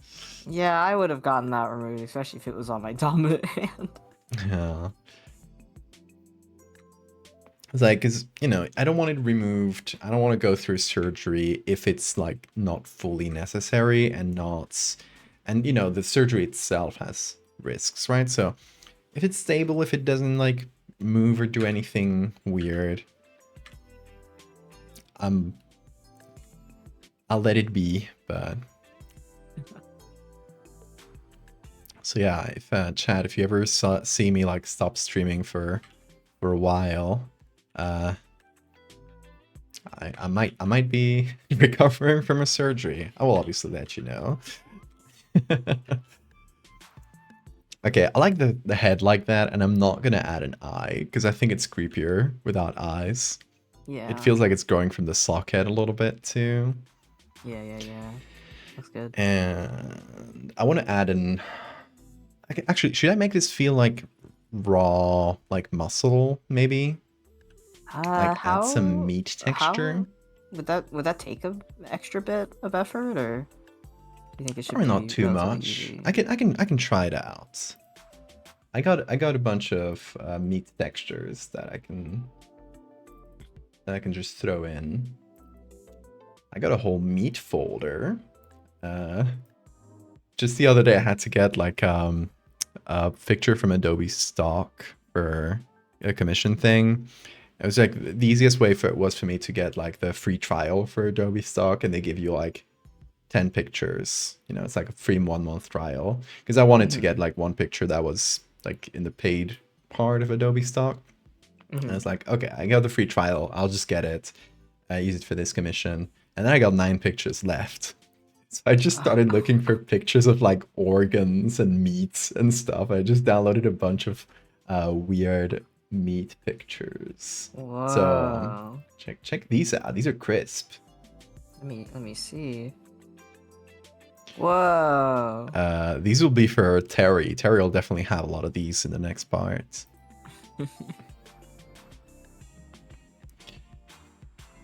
Honestly, can you send those my way just for reference and stuff? Yeah. I'll send them to you through Discord. I think they should fit. Yeah, they fit.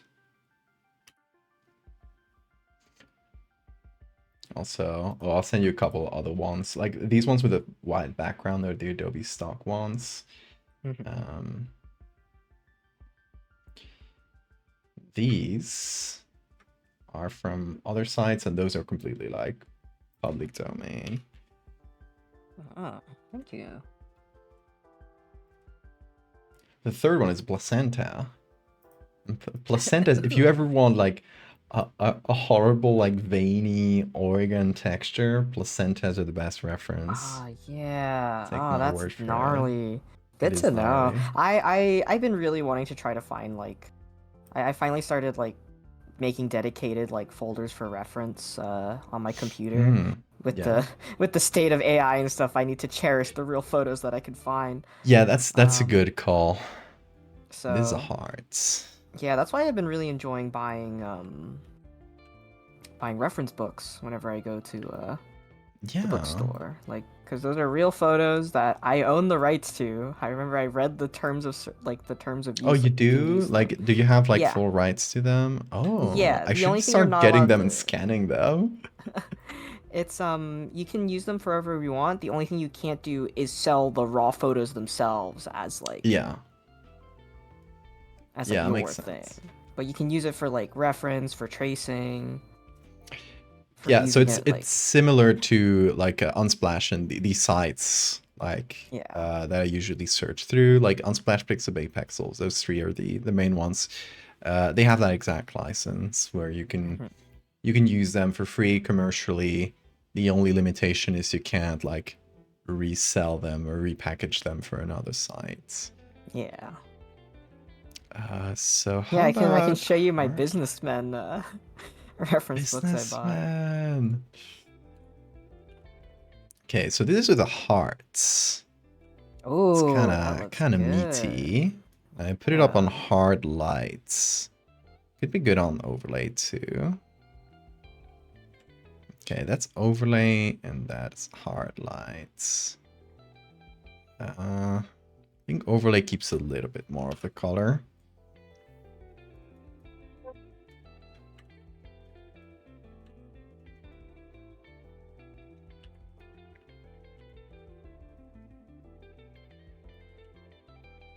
Hard light is one of my favorite like layer modes. Um, I always feel like if it you looks a little bit too intense for me sometimes whenever I use. see, I'll tell you my trick. This is what I do, and I don't know if this will work on like every program, but it works very well in Photoshop. I have an action for it that does it automatically, but I'll do it manually so you can see. Uh, so I'll take the texture, you know, I'll clip it on top. Let's say it's just a normal layer like this. Mm-hmm. And what I'll do is, first of all, desaturate it. So just like make it black and white. Then I'll go to filter Ah. high pass. And this essentially, like what high pass does is all the neutral tones, it makes them like a perfect 50% gray. And everything that kind of pops out from that, like all the edges, all the, like in this case, you can see like the dark streaks and the white around them and the little shines. Mm-hmm. You know, those get to, you know, keep their tone, but everything else turns into 50% gray. So when you Ah. add this on one of these, like overlay, soft light, hard light, 50% gray does nothing on these layers. Like Ah. it only, the only thing that affects the layers below is when it's like black or white, but a 50% gray is transparent on overlay, soft light, and hard light. And I guess vivid Okay. light and others, but these three are the main ones. Yeah, I And think that I don't know if Clip Studio can do that, but I still do have Photoshop that I use it from time to time. yeah, I mean, if you ever need like this very specific thing of like adding a picture as a texture, it Mm-hmm. is really good. And if you change like the high pass here, the intensity of it, Oh. if you just want like fine detail, let's say I just want like these little lines and something, I'm gonna zoom in. Mm-hmm. Let's say you just want the little lines from the hearts. You can go with like a smaller radius, but if you go for a larger and larger radius, it starts getting like more and more detail. Gotcha. So yeah, this is with hard light, and this is like with the color and everything. Gotcha. But yeah, I use that all the time. Since I figured that out, I literally just like I put it in an action and I use it Yeah. constantly. It's just that useful. But yeah, this has a nice meaty texture. Okay, let's do a hand as well. Sketch from the same picture because this little gross arm is great. Don't know where to put it though. Let's see. Okay, and also like we got some new people joining, so let me re-explain the context to this. For those that don't know, Q right here is Hi. making a comic called Dust and Dread, and it is a supernatural western, you know, western with horror and creatures. Mm-hmm. The main characters are a zombie and a werewolf. I guess not technically a zombie, but some kind of undead guy. Oogie Boogie and Dog Man. Oogie Boogie. That's true. It's kind of Oogie Boogie. Clayton. Yes, I'm so glad people like We got him. number one Clayton fan in the chat. Hell yeah. Um, So yeah, it's ongoing. You can read Dust and Dread online. It's all up there for free. So you go Mm. to this website, dustandred.com. I will link it in chat. They fight And crime. It's more like they're gig workers and they get hired to like do who they're knows what. gig workers. They're gig Yeah. workers. Let's be real. Every Here. story I make always involves some kind of minimum wage work. I'm just trying to make it in the Yeah, Wild West. they're Uh, destitute. so yeah, it's a couple of cool cowboys. They're going around solving Making things mysteries, worse. making things worse sometimes, and they're really cool. And yeah, if you go to the chapters here, if you just go to the home, like to the page I linked, you'll start from the first page. Um, first few chapters talk about they basically introduce the main characters. I think it's the first four, right? Yeah, the first four are kind of like Yeah. prologue setup, like just to Yeah. let people know what their whole deal is, and then chapter 5 is when I really start writing a story and things happen in them. Yeah. So these are like a bit shorter than like 5 is a two-parter, and it's a long one. How many pages is Oh Nest? god, it's like a 80 pager, maybe 80 70, pages. 80 pager. Damn. That one did not edit myself in terms of like it was the kind of story you just needed to write a long one. Hmm. um they can't even afford an IKEA hot dog. Yeah, they got like 2 pennies between the two of them. uh But after that, I did like a short 6 page, and then I told Yeah. you we need to keep it under 30 pages, which we did. I We ended up did. I ended up like having like a moment. It happens every time I make a comic where I look at my ending and go, I rushed this. I need to redraw all of it. And then I add like 3 new pages. And it ends up working a lot better, but Yeah. I need to get better at So, figuring that out um, before I draw it. and for those who don't know, I helped write the upcoming episode. Here, that's my name, called Quintessence. So, if you read through it over, if you just like, if you don't know this comic at all, you just want to start reading it, you'll definitely like, if you read it at a leisurely pace, should be able to read it in full up to the present before the next week. But if you want to read the first few pages before anyone else, you just go to Q's Patreon and you just join for free here, and that'll give you access to like you'll be able to read them 1 week in advance. So I'll Yeah. put up a link to that in the chat. You are And my if best hype man, I, Ed. we gotta tell people. And if you want to actually read the full chapter, because it's completed, and it'll give you context to the horrible bunny that we're making.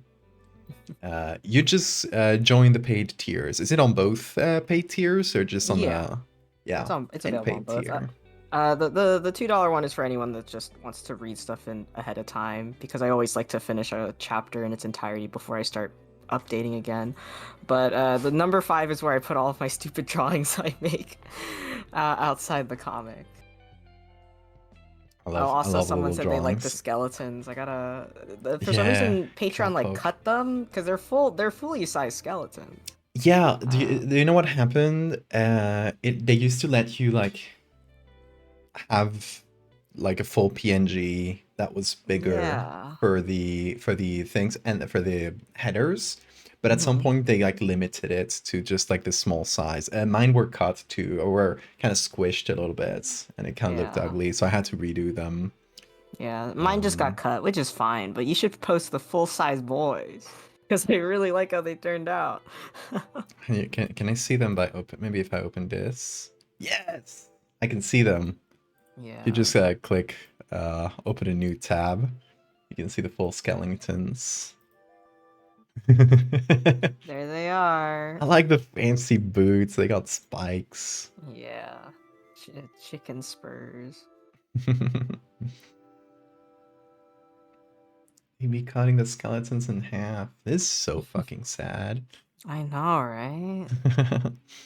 um, Yeah, you can read the first few pages of this for free and know what's going on in this comic and why this guy is full of hands. You may never know. Yeah, who can say? Even I don't know.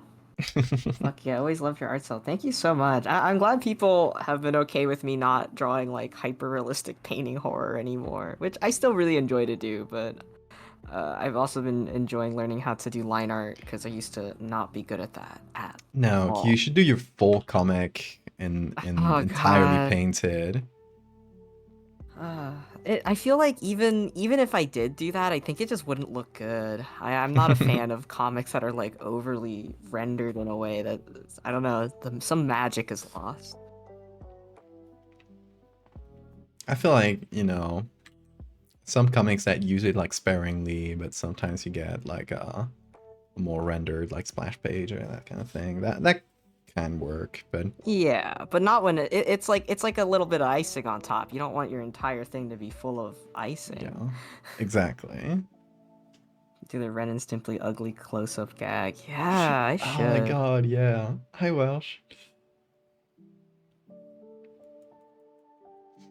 But the style that I've been kind of doing now has been like the style that all my sketchbooks are in. I never paint realistically or draw realistic things in my sketchbook because it looks more like the way I draw comics. And I Hmm. remember my teacher going, "You should have this energy in your art, the stuff in your sketchbook." And I was like, "I probably should," but I was too much of a coward to do that until I finally started doing comics.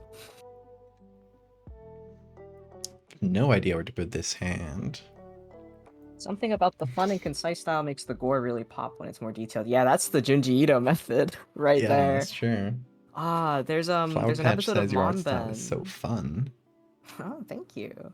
Um, I don't. I should show this to you, Ed. But there is an episode of Monben where they're filming Junji Ito, and he's got what I can only describe as the device. It's like a keypad that he's put clay on to have specific symbols on them, and I've he seen uses it. I think that. you've shown me the picture of this, and he puts it on like his chest or something. He does like a Yeah, he really lays weird it on pose his with it. chest because that was like something I think he used as when he was a dentist. Um, Oh, it's Here, true. He I'll was a send it to you. dentist. Yeah, I'll put This it up this is on. it. It looks like this. Yeah, you Oh can my copy and paste that. god, the Yeah, device. it's literally the device. And oh, he put like little pieces of clay so he can like feel them, I guess, by touch. That's kind of smart actually.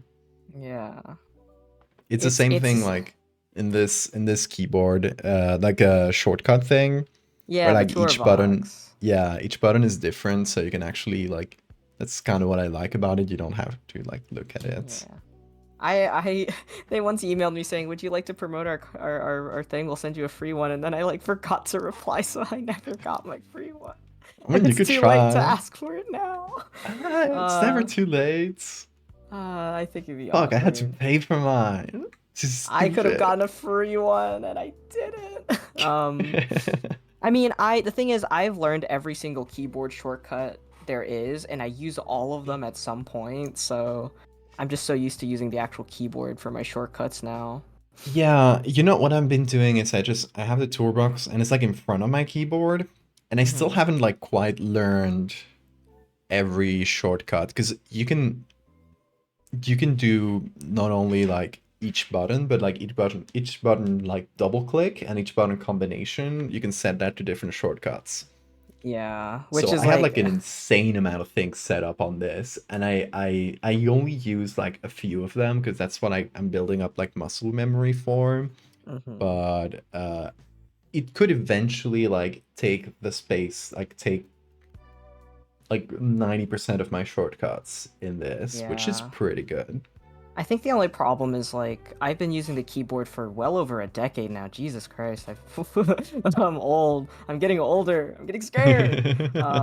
But I've been using the keyboard shortcuts for over 10 years at this point, and it like I can do it still pretty fast. I think having to remap like the way my Yeah. brain works for art process, I'm not.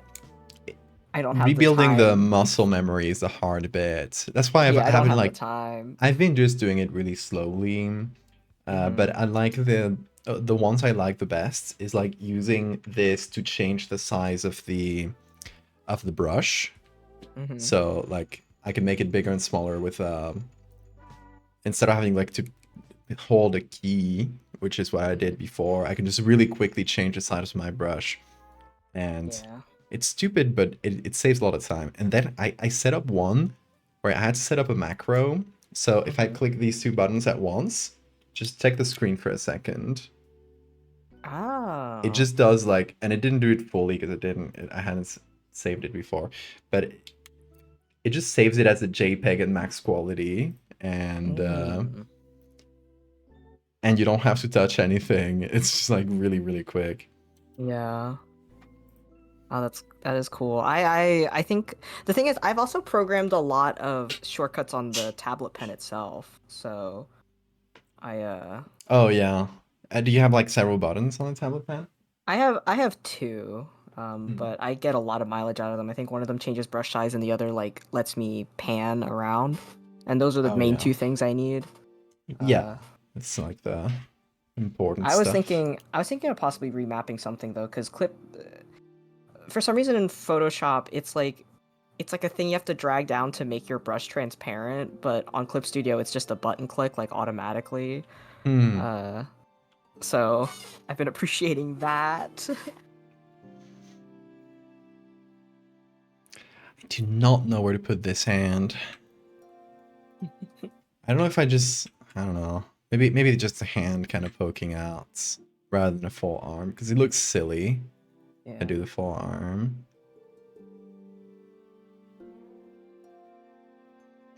So maybe something like that. Oh no.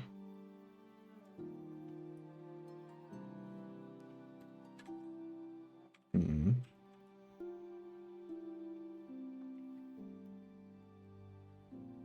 Oh, but yeah, Junji Ito was great because he can do like a comic page pretty fast when it's not the horror page. But when he was doing the Hmm. splash page, it took him like well over 14 hours worth of work to finish it. Damn. Yeah, Yeah. it was a It's a lot. lot. He does some detailed, really detailed pages.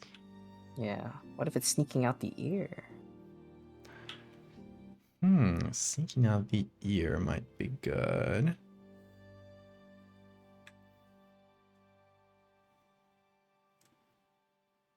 First page read, and I'm gonna go crazy. I have so many questions. I don't want to spoil it to the non-Patreon members. Uh-oh. Oh, of the new episode, Yeah. detective. I guess yeah, you heard the rest. Um, yeah, no spoilies. You gotta follow the Patreon to actually read the first few pages. Yeah, I think you guys will dig it. It's uh, it's a really We're cool gonna see. concept. I don't advertise it at all, but I also host a mirror version of the comic on Webtoons. And is it just written or fully drawn on Patreon? I finished the entire chapter. Like it's completely drawn and completely up for anyone that is like donating $2 or above. Yeah, Uh, if you just follow in the free version of the Patreon, you get the first few pages. You get like a week in advance. But if you yeah. get the paid on the paid tiers, you get to read the full episode right now if you want. Yeah. I feel like I don't want to like. Oh, I need to catch up. It's been uploaded when I was first on vacation, then sick out of my gourd with a sinus infection for the 2 weeks after. Oh no! Yeah, but it's done. I hate the feeling of like putting down train tracks as I'm riding a train. Uh, it makes me feel like I'm gonna like crash out Hmm. or start going insane. So I kind of took a break from posting to just like catch up and finish it. The next script I think I'm actually gonna write it this weekend. Lucef, the person that edited the current chapter, is helping me write the next one. Yay. Exciting. Yeah, let me I'll know just if you want say it. a second look at it after you got Oh yeah, sure. the script written. Um, I'm excited. I think You know, a little treat for the people that are watching the stream, but it's gonna take place on a train Yes. because I love trains.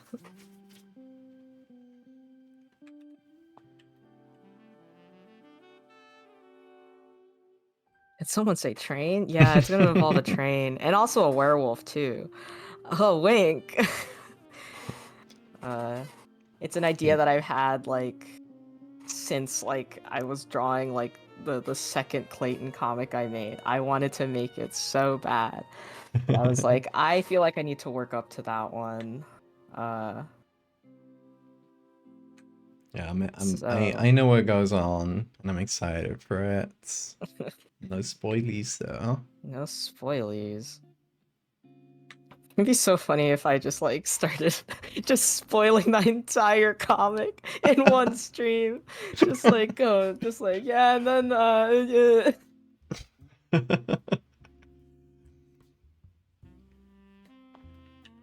I like not even your stream. You're like spoiling Yeah, on my not even stream. mine on yours.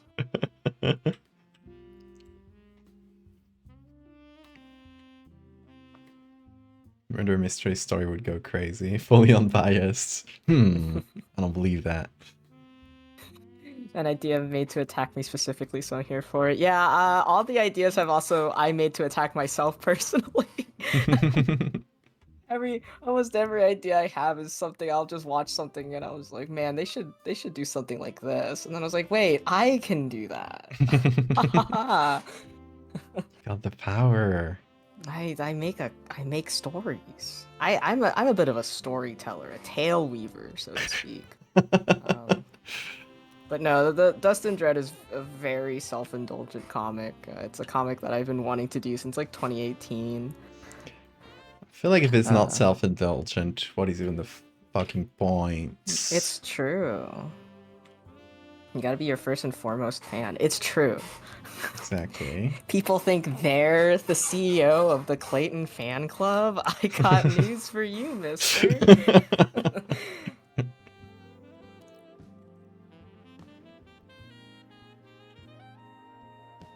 Yeah, I love the character. I love the characters he got going. Yeah, thank you.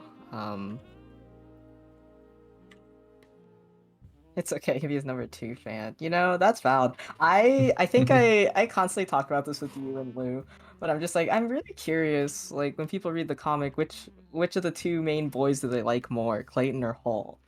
And currently I still don't have a read on it. I can't tell who's more well liked and who's getting more attention. At least not quite yet. Yeah, I feel like you need to let it develop and see Yeah. who I need to people see going I need to insane see what the for. masses have to say. Exactly.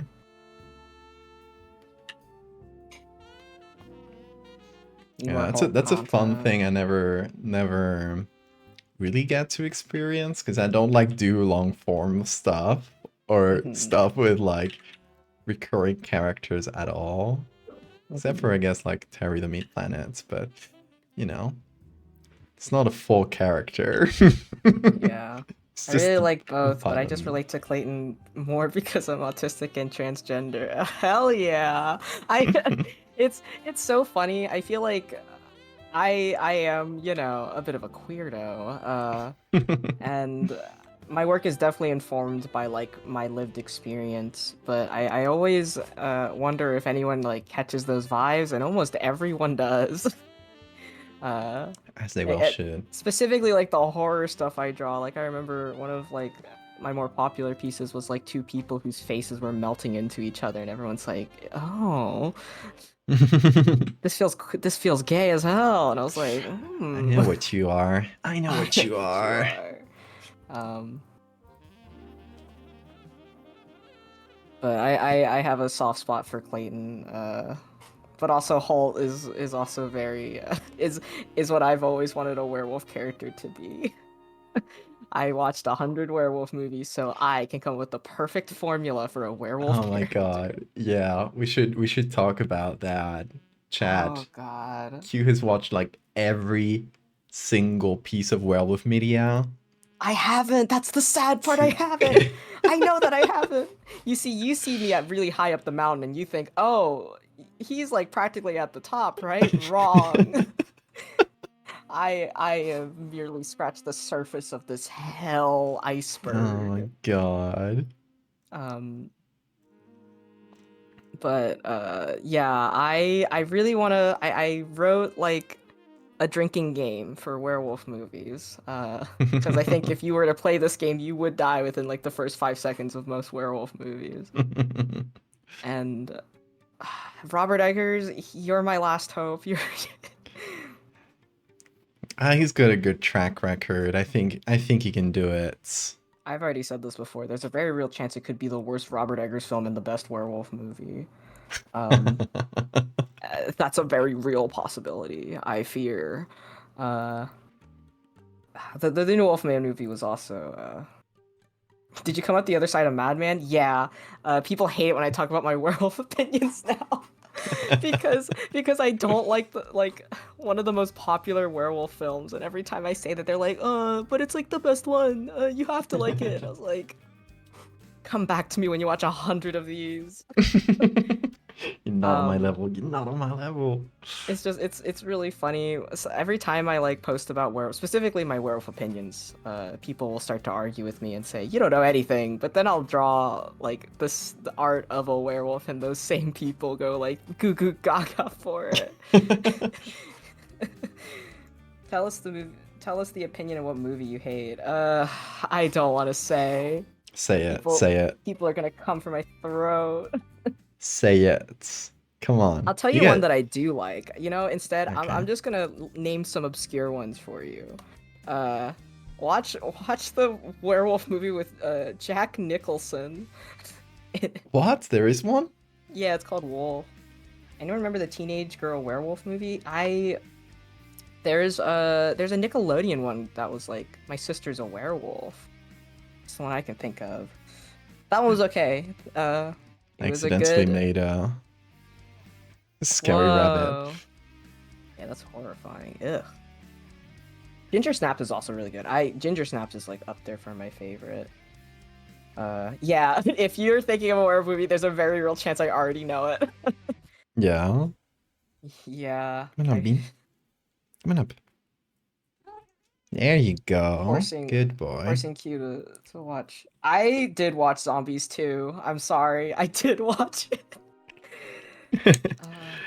Okay, so you guys know the extent of werewolf movies that Hughes had to watch. He has sent me, or he has made me watch like Spanish B movies.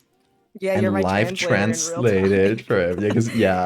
Because there is no like translation. So I was like live translated this really bad Paul Naschy movie.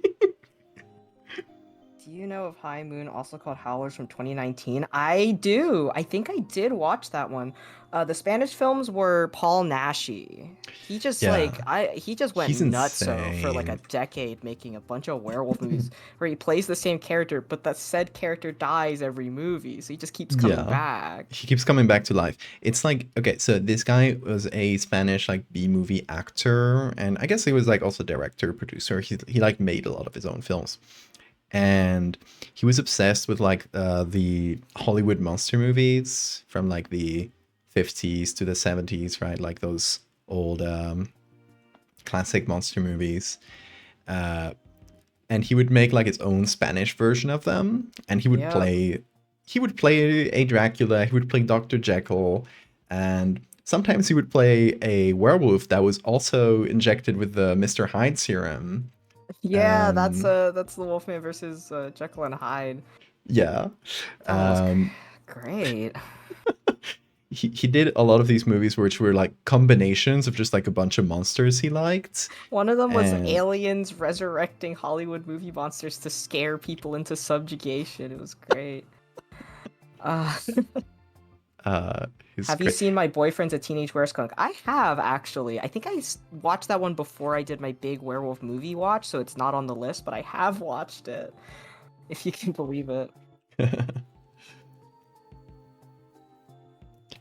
But yeah, Paul Naschy is very fun. He made like an insane amount of movies, and he ended up, he played the same werewolf like I think like 12 or 13 times, and it was like Voldemar Daninsky or something like that, like a made up Eastern European sounding name, which doesn't make any sense. But uh, the movies are not directly connected, but he always dies at the end and then like revives in some convoluted way in the next movie. But there's no thread that connects them other than the fact that he always dies and he always revives somehow in a different way.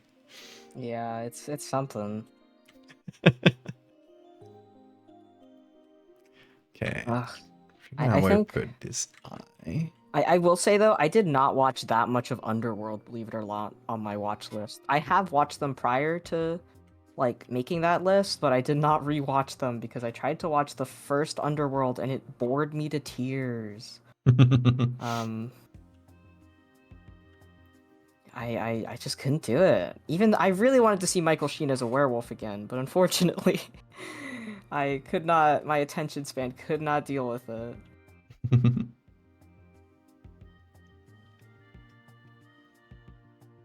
Hi, Bean. Opinions on American Werewolf in London. There's a gun on your head. I mean, it's idyllically fun. It's on the bar is low, but it's one of the best werewolf movies out there, and I think the design is one of my favorites personally.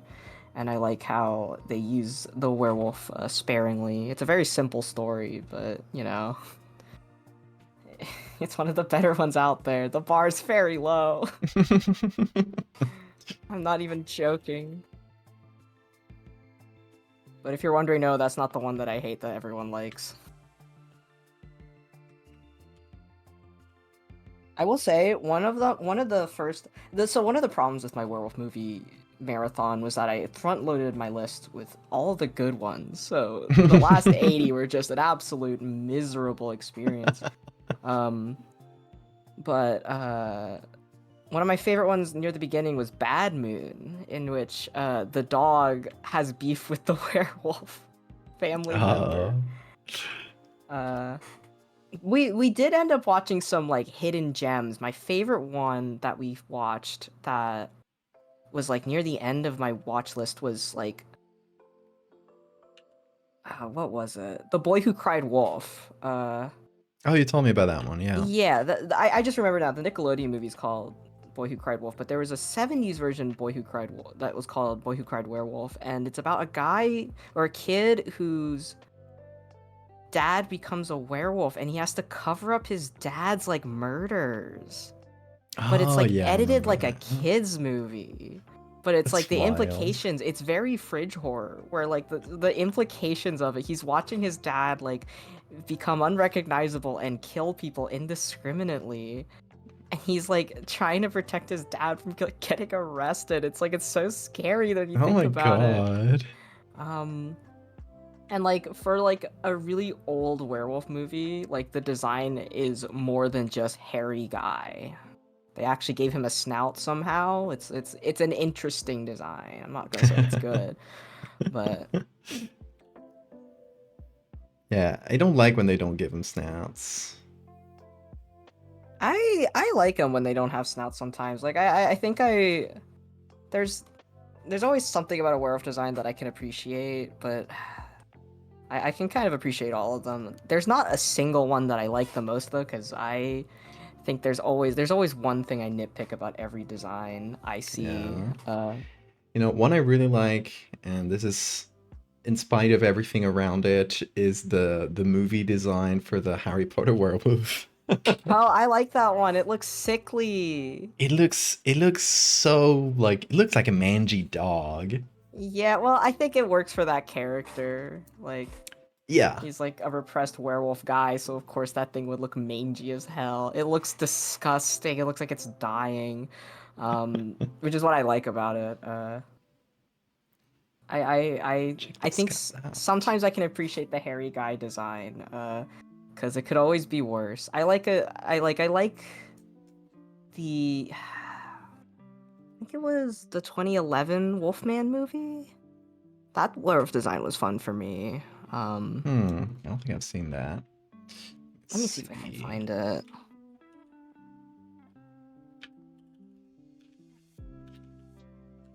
Oh, the 2010 Wolfman. Yeah. Hmm. It has Anthony Hopkins becomes a werewolf in it. It's very fun. Oh yeah, that's pretty good for a wolf man. Has a little bit of snap. So like I mean, it's kind of like they put a dog nose Yeah. on a guy.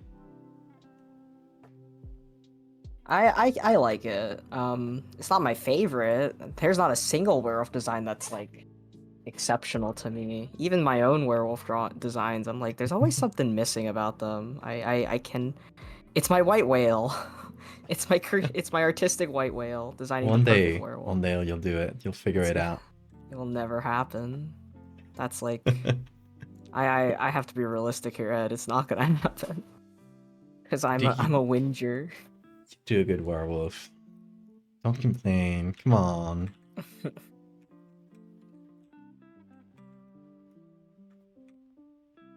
But I think my favorite werewolf design, though, one of my favorites, is the werewolf design from Cabin in the Woods. Oh yeah.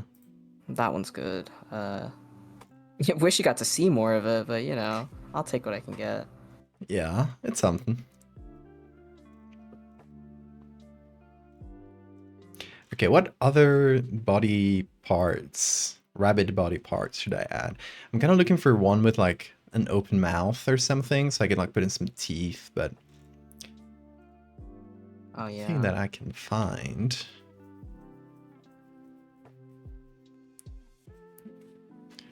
Otherwise, what could I add? Maybe some ears? I think ears might work. I think ears if they're like pretty veiny, because that's creepier, like hairs. What is up with hairs? Like, for real?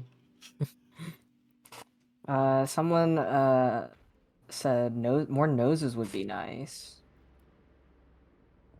More noses, perhaps.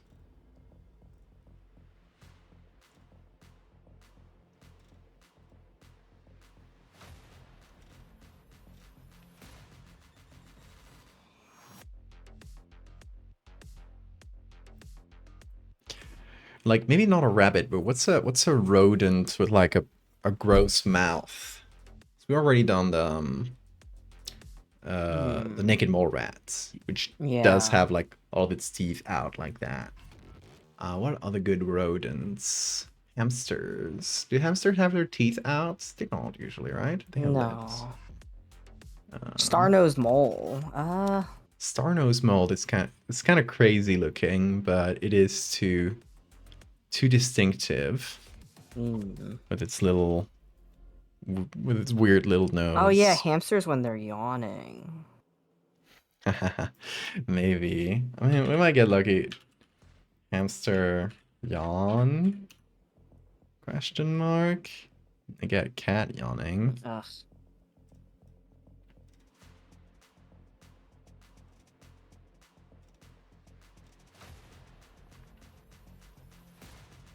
Other animals yawning. Gopher mouths are fun. Gopher.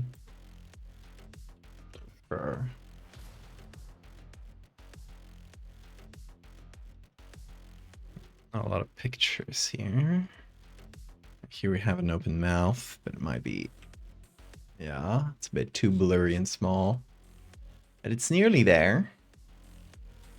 Yeah. I'm currently working on redrawing some assets for the website, but I guess I could send it to you, Ed. Yeah. A little treat. I painted Clayton the other day. My boo-boo keys. Yes. Can I show it on stream, or do you want to keep it? It's not a surprise. Boy. Fine. My boy. He dresses fancy. I like that Yeah. little knots. I don't know if it has a name. It's just like a little tie. A little tie. Little cravats, perhaps. If you want to sound fancy. Yeah.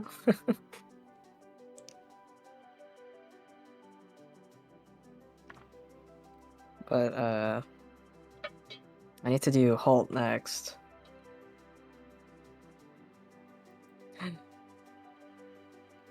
Endo said the other day I should just keep making comics where Clayton draws people and they smile. Or no, it wasn't that. It was people keep drawing Holt like with him smiling terribly and him getting really self-conscious about it.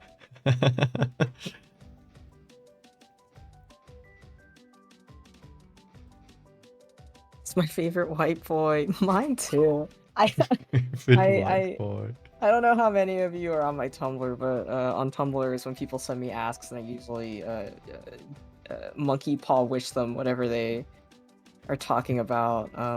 Yeah, you should send cute asks.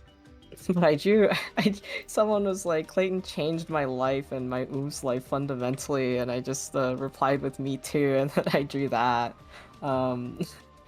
I don't know if you could show that on stream, but I think it's fine.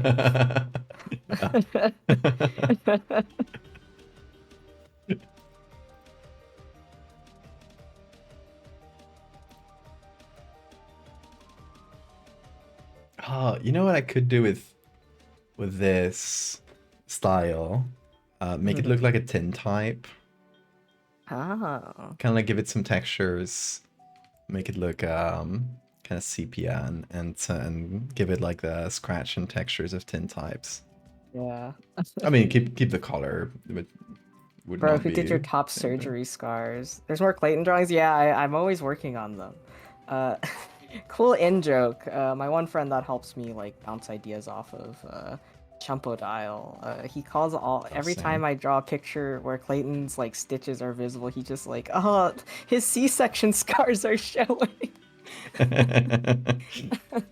We love Sam. So in my mind, all of Clayton's scars and stitches are just C-section scars in my mind.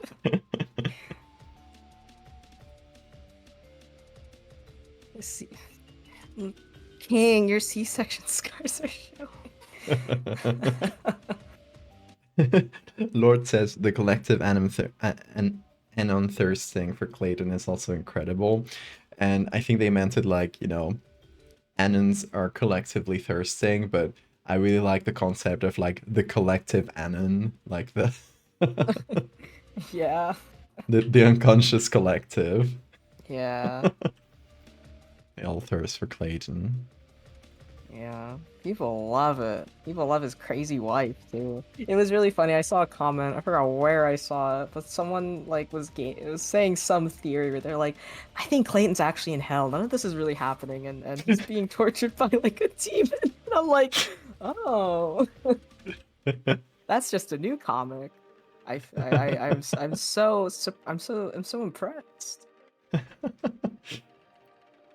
I love when people have theories. Mm-hmm. I like when people have theories that I really get to sit there and think. I really wonder how you got to that conclusion. Which there's no wrong way to interpret media. So exactly. I'm not. I don't even know what it is half the time.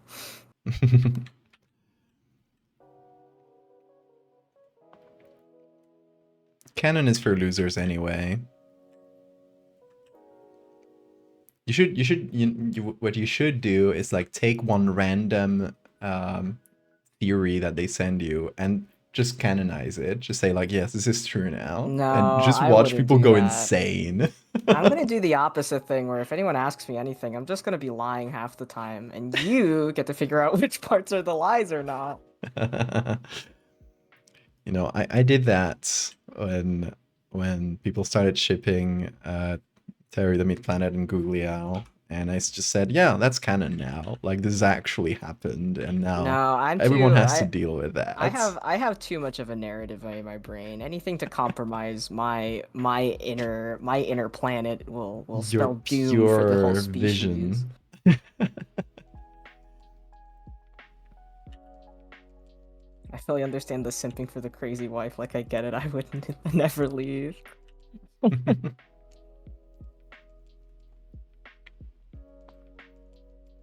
Clayton is wife guy gone rogue, honestly.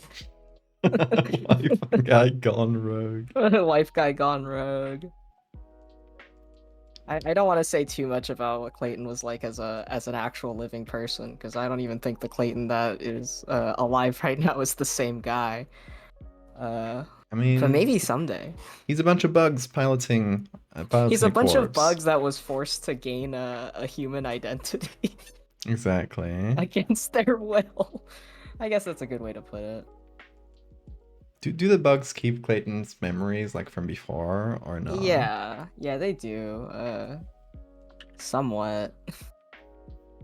I like to imagine Marcy kept like bashing open the head and fixing shit, so a lot of things that are supposed to be there aren't there anymore, you know? Whoopsie.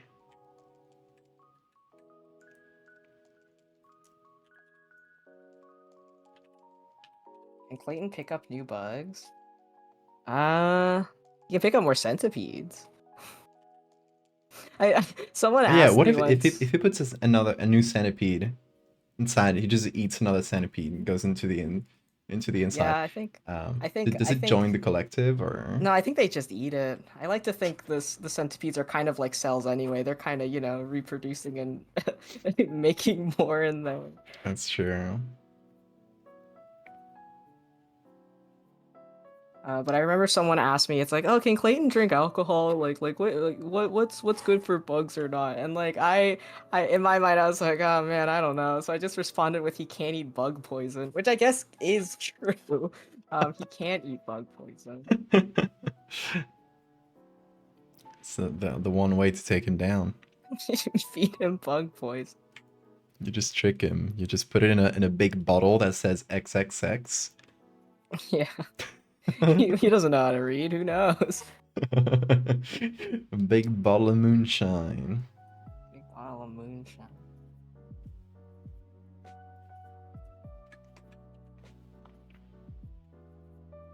Welsh Noises says, could we get a chinchilla tail coming out of nowhere? That would be cool. Or Chinchilla maybe like, tail. You know, I was thinking like this needs to be lumpier. Because like the head yeah. makes a good lump. Well, you Um, can maybe add cysts or something. a good cyst might be good. Yeah. And whenever I think something's too smooth, I'm like, I gotta add a couple cysts in there. Gotta add assists. Maybe a vein or two, even. Maybe a placenta. Yeah. Just like popping out. I mean, I have, you know, throughout the years, I have accumulated a bunch of weird textures that are, normal things, but when you Mhm. apply them on a human or on a living being, they turn incredibly gross. One of them is these gourds. Oh gosh. Look at these gourds. They make for an incredible, just like horrible lumpy skin.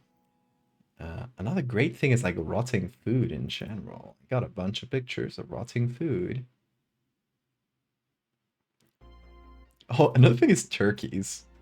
Like, what the fuck is going on with turkeys? Oh god, yeah. Whenever What skins is like this? loosely like hanging over like a frame, like the fucking like collagen and the springiness of the skin is gone and it's just a wrinkly Yeah, mess. it's Scary. so good. Yeah, anything rotting fruit has some good textures. Just straight up organs always make Mhm. good stuff. A gallbladder. But Kidney I'm stone. kidney stone. A single kidney stone. Uh, Oh, I finally put up my Gengar stickers from Japan on my computer finally. I oh, committed nice. to it. I got so many stickers from Japan I still haven't put up, but I'll find a good Yeah. place for them. I have one on my sketchbook up here, but that's the only one Nice. I've put up like in eyesight. Mhm. I do want to put it some more on the sketchbook, maybe on the back side. I don't know. I got a bunch of Godzilla ones I wanna use. Mhm. Yeah, I'm kind of dig this weird lump. Or, you know, could be several of them, but Looks like yeah, it would look like a really gross skin tag. yeah. And I'm thinking like behind this big head. Or it could be on the other side, but I feel like, you know, this needs to be bumpier over here. Have you ever gotten any like lipoma like textures in photos? I don't think I have any like in my folders. No. Because those look interesting, like the texture on them when you take them out. Well, she has turtle throats. What's up with turtle Oh, throats? they're pretty wrinkly. Oh. I was thinking of the inside of turtles' mouths. Oh Is yeah. it? Are those? No, I know. That's maybe penguins that have like really creepy It's some. inside of the mouth. I remember some baby birds have really messed up looking mouths. You know what I'm talking about? Like it's like blue and white and black in Yeah, where there. they have like signs to distinguish them from brood parasites like Yeah. cuckoos. How do you say that? Cuckoos. Cuckoos. Cuckoos. I was I originally love gonna brood name I parasitism. was originally gonna name that chapter Cuckoo, and then the movie Cuckoo came out, like a trailer dropped for it. I was like, Ah, ah, shit. eh, Okay. it's fine. It's not. It's no one's word. I like I Nest mean, though. it's fine. I think Cuckoo would have also kind of shown my hand a little bit too early. You know, That's true. Yeah. that's kind of the main reason why. But then you know, Cuckoo came out. I was like, okay, this is a sign.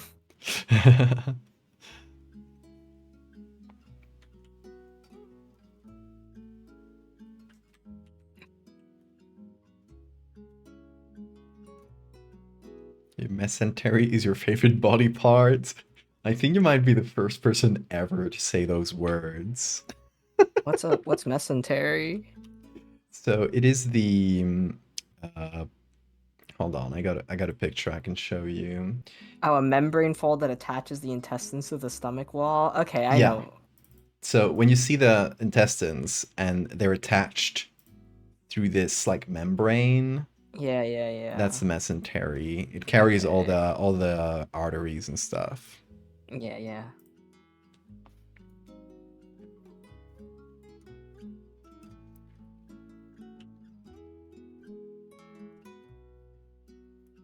Thank you, Alex, for the bean updates. So nobody misses when he's opening an eye. Hi, Bean. Hi. Oop, Oh, there he goes. I should hold on. Check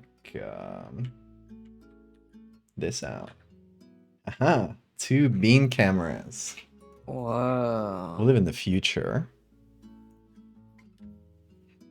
Bean has more webcams on him than you. Yeah.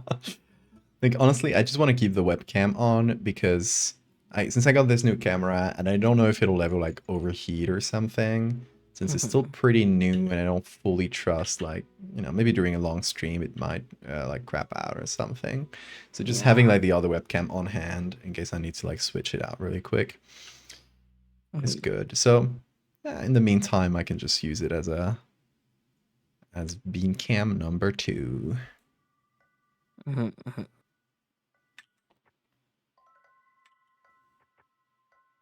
What is this? Oh, there we go.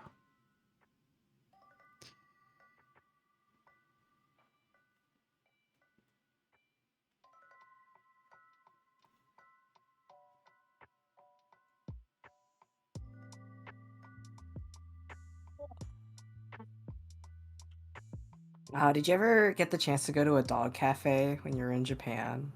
Not the dog cafe.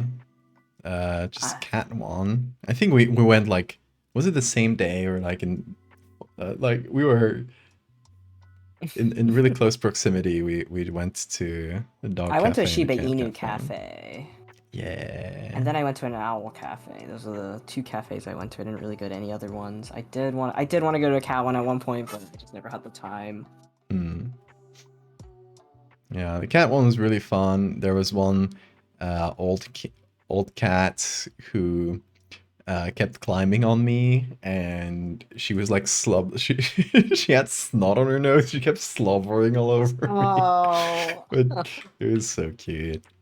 Owl Cafe. Yeah, it was like a cafe that just had like a couple owls in it. You just kind of walked around and admired them, and then you left. Uh, I just wanted to see what it was like, and it was fine. I think the dog cafe was better. I I felt mean, you better can about. interact with them more, right? Yeah, a Shiba Inu like fell asleep on my lap, and I didn't want to move, and Oh. also my leg was completely asleep when I stood up, and I like faltered. It's worth it. It's worth Yeah. it.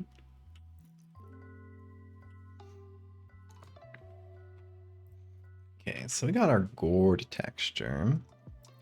And what I'm gonna do is churn it meaty.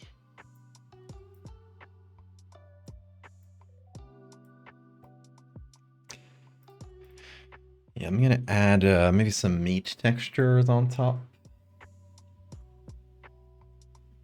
I have this really like clean piece of meat. Where is it? This one. Ooh.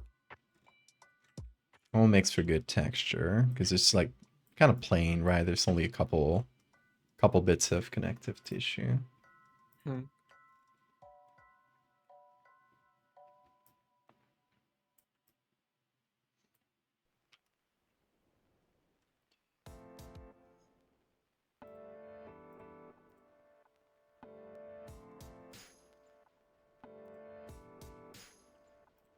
Okay. Now if I add this kind of softly, yeah, maybe.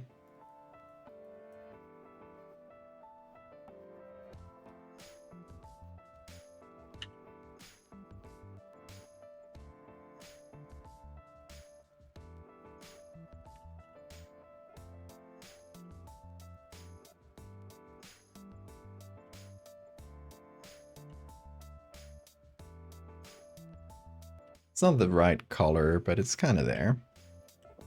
You could always make it like a little bit redder, right? Yeah.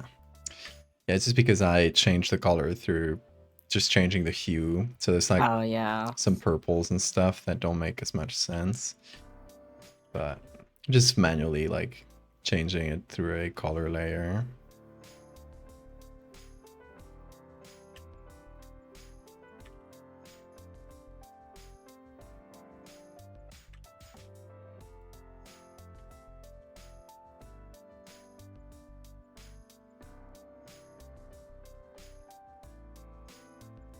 I know those exotic animal cafes aren't great in terms of animal welfare in the wider exotic trade, but I'd be hard pressed to say no to the. Yeah, that's how I felt. I remember I was like, yeah, I don't really want to go to any of those like otter cafes and stuff. Like, I'd feel Hmm. so bad. And my veterinarian friend said, listen, that's the only chance you're ever gonna be able to do that. Like, just do it. And I was like, I ended up going to the owl one, but that was like the only one I went to. I did see an otter and I was walking past one. Like, someone had just had an otter outside. There's a lot of people with pet otters, like river otters in Japan for some reason.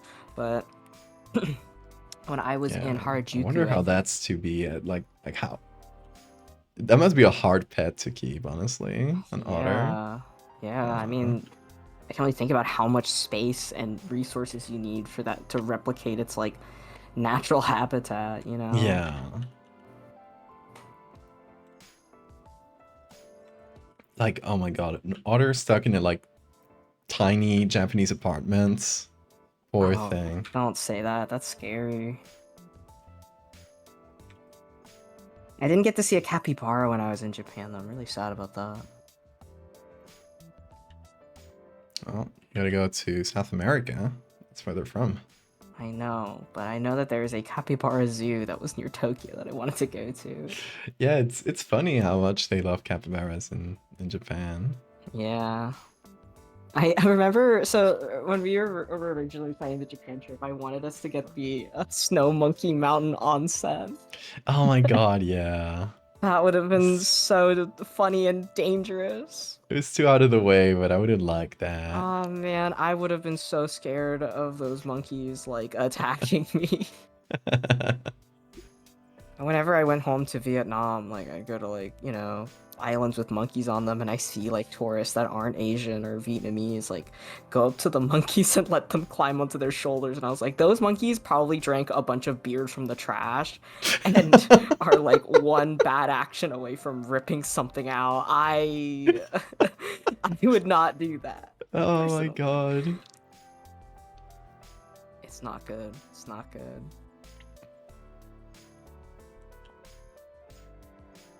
Have you ever like had a monkey out in the wild like get near you, Ed? No. It's No, I think scary. I would be scared. It is scary. Monkeys are scary. I feel like you really need to respect their rules if you see a monkey in real life. Yeah. Oh, I just saw this uh video. I think it was like on Instagram Reels or something the other day. And it was Mm-hmm. like a guy that's in a pool and he was completely alone and it looked like a resort in like Southeast Asia probably. Mm-hmm. And suddenly there's a monkey coming in and he starts getting really scared. I'm like, "Hey, it's just a monkey. He probably wants to get in the pool." And suddenly he lifts up his camera and there's like 20 fucking monkeys and they're surrounding the guy Wow. and he Oh my fucking God. books it out of there. It's so funny. No, that is a scary situation. I remember I Yeah. saw someone, they were like somewhere in South or Southeast Asia or something, but it's like an orangutan like was just in their hotel room. Just like sitting there. Whoa. It was I feel like I probably should be as scared like, for orangutans, but I'm not as scared of orangutans. I I kind of like them more. They They seem look very chilly, peaceful. They look very chill, yeah. but you know, looks can be deceiving. I guess so. But the thing about monkeys that scare me is like if a person were to steal your wallet, right? At Hmm. the very least, you know why they stole it. They're gonna use it for something. If a monkey steals your wallet, he did it because he wanted to. The, a monkey has absolutely no use for your wallet, but just stole it anyway. And to know that a monkey is just ripping everything you own to shreds somewhere far away Just because he is could. just because he Yeah. could, like they aren't governed by our laws of morals. Ugh.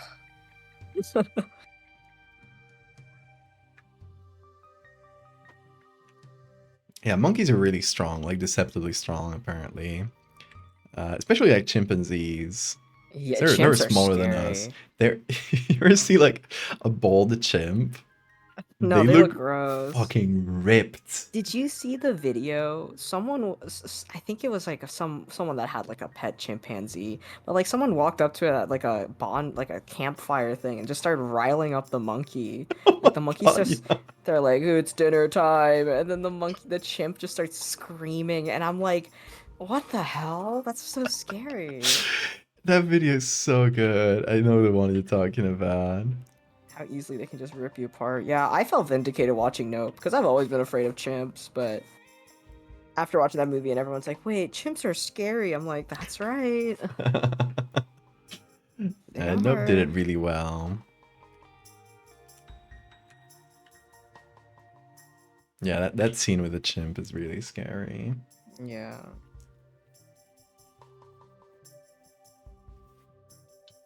It was based on a real story. The real one didn't kill anyone, but the face ripping off unfortunately was very real. Really? Monkeys scare me because they're just people without morals and hesitation. It's true. That's why one of my favorite fictional characters of all time is Sun Wukong. He was my favorite Yes. character growing up because I used to watch the Chinese TV show version of Journey to the West in Vietnamese Oh, dub when I was a is that the kid. one you showed us at some point? Which Mm-hmm. where you just like presses on someone's head and Blood it starts starts coming out. bleeding. Yeah, Yeah. no, It's so it's such a good. realistic chimp. Like he why would you ever teach a monkey how to live forever and have godlike powers? Like Uh, It's, he definitely acts like a monkey. It was just my favorite scene from it is he goes into the, like his famous stick that can like grow to any size he wants, and then he Yeah. like keeps it in his ear. Um, it's like a pillar that was holding up like the ocean. He goes Mm. to like the underwater dragon king palace and starts like just heckling them, attacking them until they gave him like a weapon. And they're like, "Oh, here's the pillar that's holding up the whole ocean. I bet you can't pick it up. There you go. Haha, what a joke." But then he like learns how to shrink it, and he starts spinning it at such a velocity that it starts moving like the water and like destroying the ecosystem.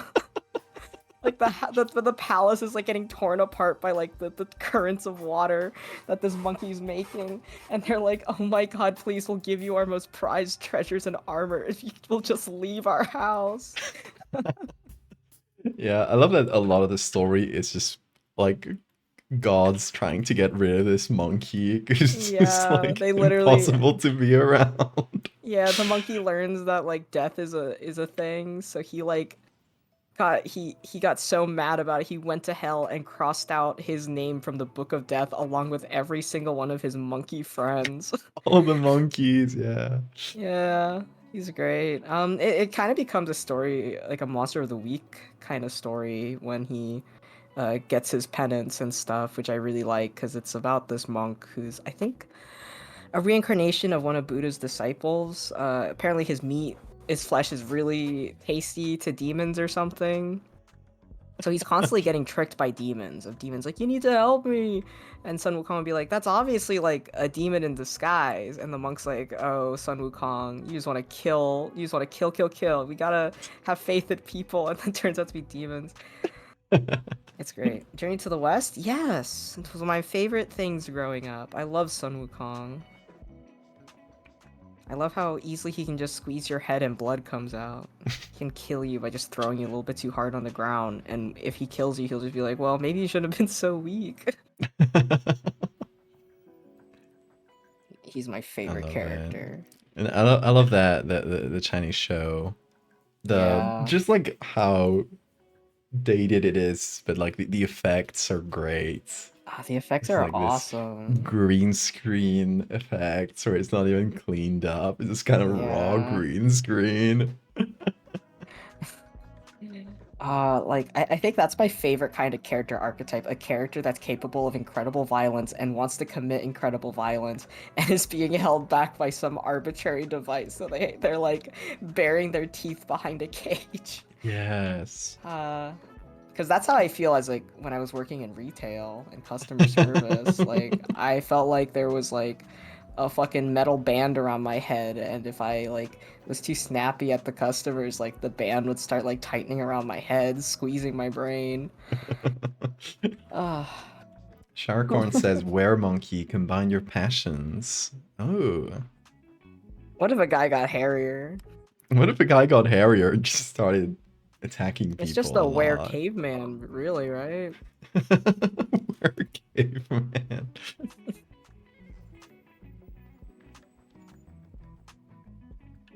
I'm messing up this color. It's just kind of in an area where it's kind of in the back. Yeah.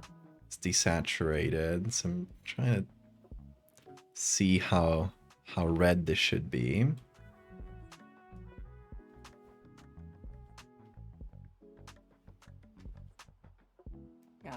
Bean is just fast asleep. Yeah, I mean, he's been going crazy most of the stream, running around and screaming. So, no, he gets a well-deserved rest. He works so hard. He works so hard. Showercorn says, "Where Anderthor?" And it's fucking yeah, it's Bigfoot, but like once a month you see Bigfoot. Oh my god, that's the story, and he's a Bigfoot hunter. Like he's a cryptozoologist, but he doesn't realize he's actually the Bigfoot. That is like at least 10 werewolf movies I've seen, and that is I'm sorry, that idea's been That's run to the ground, I fear, sir. no, but not with Bigfoot. Yeah, but that trope has been used a lot. Like if you showed me the beginning of that as like a movie, I would have predicted the ending within 5 seconds.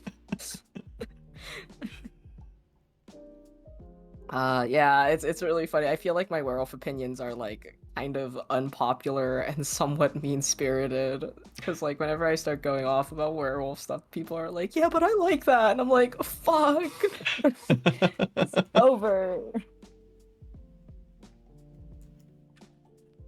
But I'm glad people like my interpretation of werewolves at least. That means all my opinions are actually really good, and everyone needs to listen to me. All of your opinions are correct. It's true. I watched 100 werewolf movies, and that list is only going to get longer.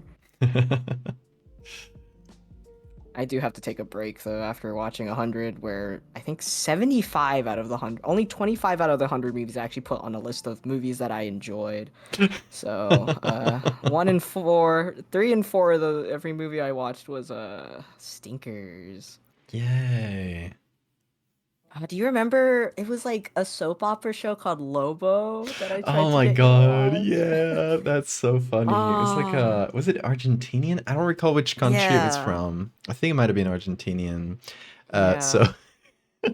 chat, you found this soap opera called Lobo, just wolf, Hmm. and it's it's just like literally a pretty regular soap opera, but there's a werewolf, and Hmm. this main character is like the seventh son of a seventh son. It's like a classic curse setting where he just turns into a werewolf because a random rule, I think. Or was he Yeah. actually cursed by someone, or was it just I like a random I roll don't of the really dice? know. We didn't watch that far ahead. It got Yeah, that's boring real true. fast. Yeah, they didn't show the werewolf much because it's a soap opera. They didn't have that much effects budget. Take a break by watching 100 vampire movies. See, I could probably find at least 60 decent vampire movies, maybe even more. Uh, Unfortunately, with werewolf movies, that's not the case. So what's your favorite vampire movie? Do you have a... Lost Boys, easily. I love Lost Hmm. Boys. It's Yeah, have just a you watched fantastic. the Nosferatu one from I this year? did. I really liked it.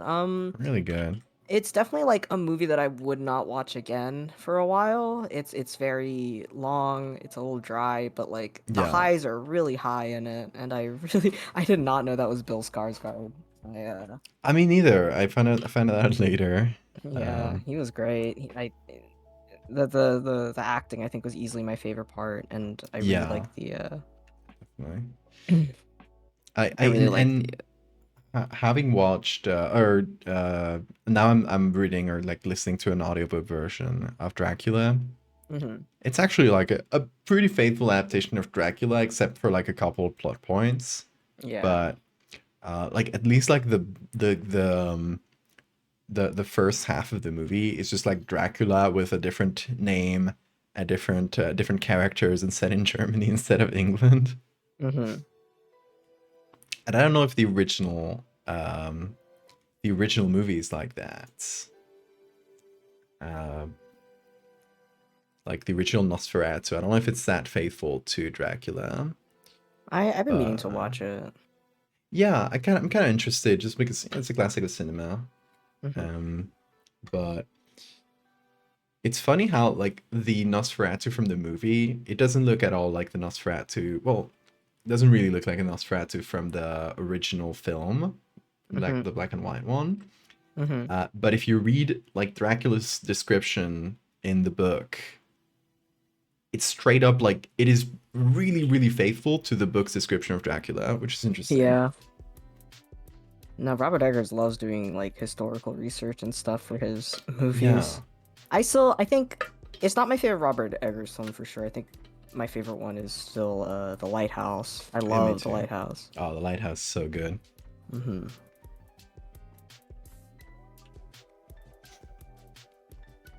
Yeah, but I think it's a good adaptation of having right now Hmm. uh, seen that Red Dracula is. It feels like a really like pretty faithful adaptation of Dracula, even though it's an Hmm. adaptation of an adaptation.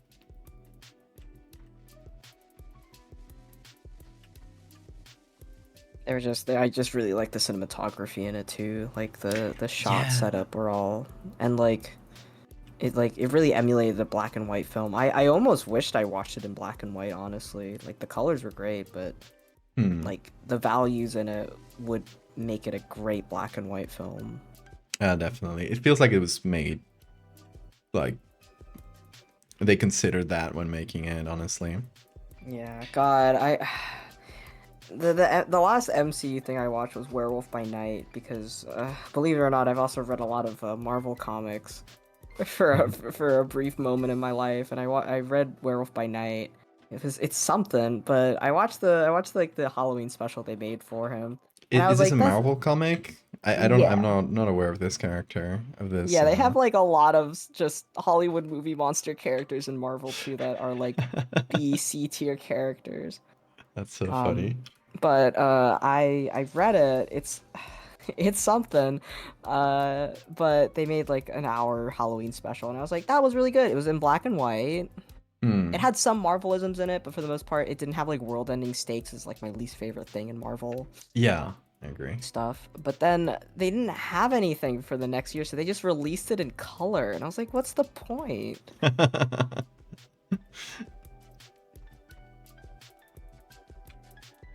No, you gotta recycle. You gotta make that Moana show into a movie, actually. Oh my god, yeah, when I found that out. Apparently Snow White is bombing in theaters, and anytime like a Disney film like bombs, I should rub my hands together. Yeah, Not I because I'm sad that like, you know, the artist's work is like kind of being bombed. Uh, whether it's successful or not, unfortunately, they're gonna be firing artists anyway. But that's true. I just love when Disney just like when Wish was just an absolute bomb. Yeah, that one looked awful. I didn't watch it. I It just tried to looked watch it. It's not good. like even the look of it felt like a Disney TV show, you know, like it felt like kind of cheap 3D It was animation. specifically the Just rendering. Like the animation itself was pretty good from what I saw. Just yeah, like the rendering. stylistically rather than yeah. Yeah. I just Wish was so bad. It was absolutely yeah, it felt so Disney absolutely tooting their own horn the entire time. Um Because it was like an anniversary movie, right? It was like yeah, their it was their celebration of 100th 100 years. Yeah, anniversary. what a Um bomb. it was something. And like I remember so I wanted to do a stream where I would rate every single live action Disney movie, kind of research a little bit of the common thread between every remake, because they're obviously like trying to whitewash a lot of the original Disney films and sanitize them. Yeah, Like a good example is the Pinocchio live action movie. Pinocchio doesn't choose to leave school to go join like the puppet show in the fucking live action Pinocchio what? movie. He gets kicked out of the school for puppet racism, completely removing It wasn't why. Pinocchio just about a boy learning morality. Isn't that the Yeah. fucking point? That's like stupid. like I like the writers room, it almost feels like execs are telling them these are the criticisms people had with the previous movie, or this is like a little bit archaic, like why are they making children drink beer in the original Pinocchio movie. We need to get rid of that because that doesn't play well with audiences these days. It's just it's very bizarre decisions that kind of defang any of the themes or lessons to Yeah. be learned in the older movies. And like I remember rewatching the original animated Pinocchio prior to that, and it Hmm. was great. It was like a fun movie. Have you watched Del Toro's one, right? Yeah, that one made me sob. Oh I my was god, I watched it crying. several times and made me cry every time. Like it's Uh, such a well, good movie. large large like skips in time always make me cry and everything. Like Adventure Time makes me cry a lot. Oh my god. Moral: don't drink beer. Yeah, pretty much. And like another bizarre decision I remember too was in the original Beauty and the Beast, like, you know, Belle was just kind of like a little weird, but like the town wasn't like actively mean about her. They were just like, oh, she's quirky. There's Yeah. she's always in her head. Like they're not actively like harassing her, but like they wanted to girl bossify Belle or something, so they made her. That was so weird. That I think that was the last live action movie. No, I watched The Little Mermaid too. Yeah, remember that. And like I hate wanting to criticize The Little Mermaid because then there are people that are like, yeah, I hate that they didn't cast a white woman, and I was like, that's not That's that's not the least of our problems. exactly. It's not a problem at all. But yeah, like they made her like an inventor, like more of an inventor than her father, but then so she invents like a laundry machine. And then they like and then they're like she's like reading a I book to a remember girl, that. and a guy goes like, teaching a girl to read, isn't one already enough? And I'm like, what are you, Uh, why are you complicating a pretty easy straightforward story? What is Pretty this simple fluff that story. Yeah, like yeah, they're adding yeah. a bunch of stuff that change the entire context of the film in ways that I personally don't think work. Like, not to say that like an inventor girl character can't be good. Like, there's a lot of Hmm. stuff with that working. It's just why did you add it here? But you know, they should make new characters, not reuse old shit. You know, there's that too. Ah. That's They how I should feel just about make new Western. movies. That's how I feel about Western comics sometimes, but I feel like that's been unfortunately just been set up into such a bizarre way that you have to just keep reusing characters. The original Beauty and the Beast short was published in a women's magazine in that era. What do they mean teaching girls to read is bad? I don't Yeah. know. They were trying to make some commentary about France at that time or whatever. Who knows? Um, It is like the least accurate to France movie. Like, I don't think the people like who I made I it have were ever in France, which is I really have funny. incredible news. This is a movie. I can suspend my disbelief a little bit. You don't have to remind me of real world problems in that particular way.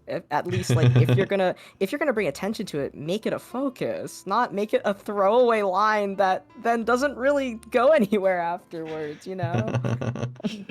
I always like when things are put in in narrative intentionally and not like as like a we need to put everything in the kitchen sink of this script. We gotta make it 3 hours. It's like, come on.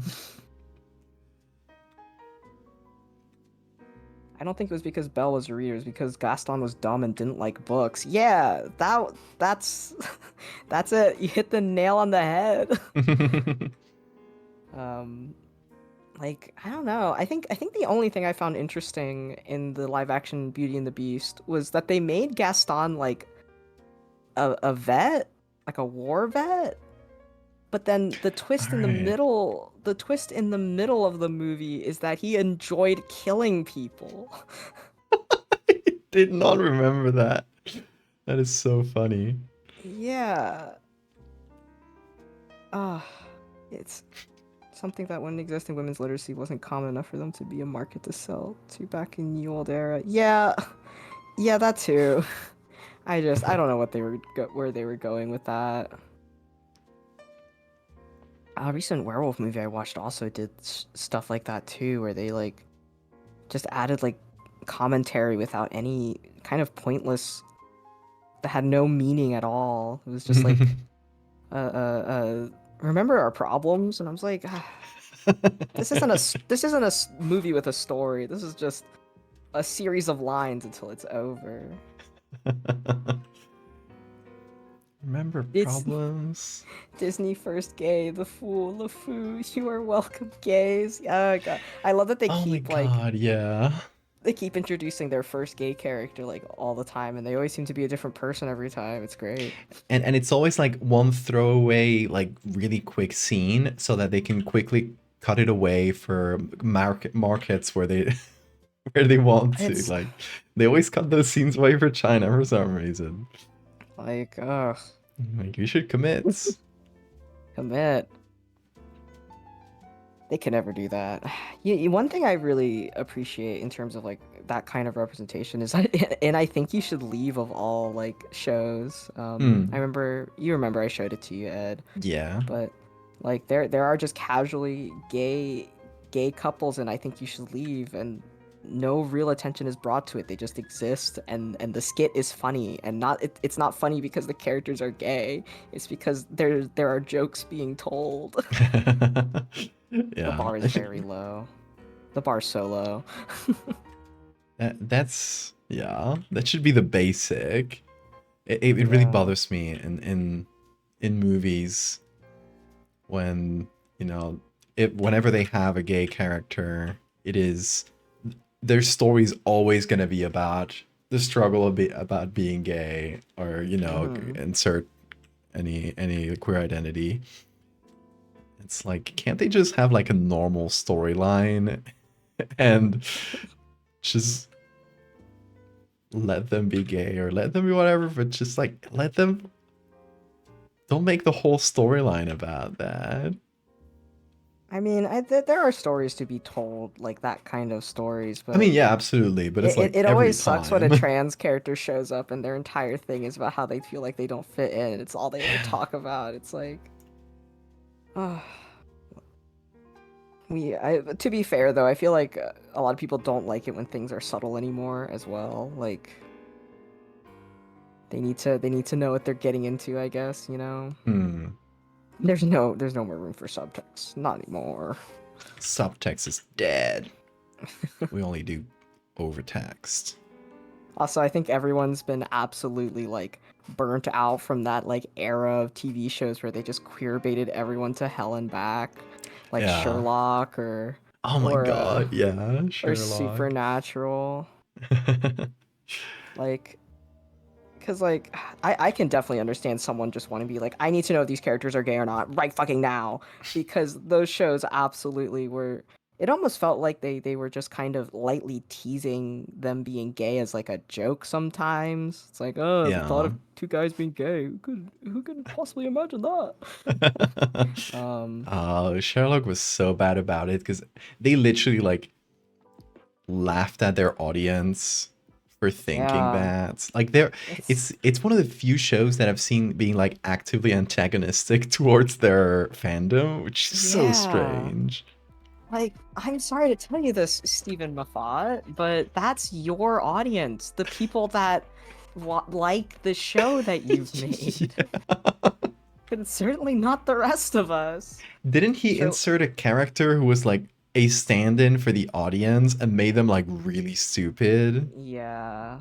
or something like Supernatural was like that? that too. Yes, it was. I was a Supernatural fan when I was a freshman in high school. Really? Uh, I only watched like a couple episodes of Supernatural, like when it was on TV, like once or twice, but I have never like followed it. yeah, it's something. I only know it's for the Tumblr meme where every time there's breaking news, it's like copy pasted on the same Oh. Supernatural scene.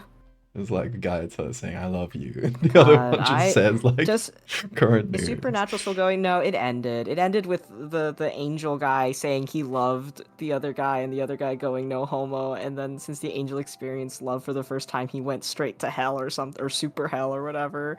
It's I great. remember The hearing about biggest that. He fuck was sent you. to Turbo Hell for being Uh, gay. Ah, that's so funny. it's great. Yeah, that's how it ended. Isn't that great? Fuck you. Uh, Like they finally gave the audience the ship that everybody was thinking about, right? But the monkey paw twists. like Dean trying to not. Yeah, I could see that slur hanging on his lips when that angel said he loved him. Oh my god. Okay, where should I put Uh, this ear? I don't know. Maybe the lump? Maybe, yeah. I think that could work. But yeah, I guess to say it now, in case anyone was even confused, yes, those two guys do wrestle each other in my comic. Every time you're not seeing them on the panel. They're kissing each other on the lips. Yeah. Um, I didn't wanna write them like overly romantic just because like just the kind of characters that I've written, I feel like they're both not really good at expressing emotion, uh, Yeah. or whatever. I could see like Uh, really awkward interactions like that. And yeah, like they wouldn't be a typical romance or whatever, but they definitely bicker like an old couple. Does Hulk kiss the bug? Yeah. One of Every them crawls single out. bug. I had a comic idea where Holt would wake up to like a centipede on his pillow and he's like talking to it because he thinks it's Clayton and it like keeps biting him. And he's like, "Huh, Clayton, you're kind of really mean today." And only for Clayton to come back, he's like, "What the fuck are you doing? What is that? That's That's not really me. good. What? Why are you playing with that random bug?" Ah, Um, I love but that. I thought it would be too funny, so maybe some other time. You get to be funny. You can do that. I need the Q opinion on Gabriel Ultra Kill. Hold on, I need to.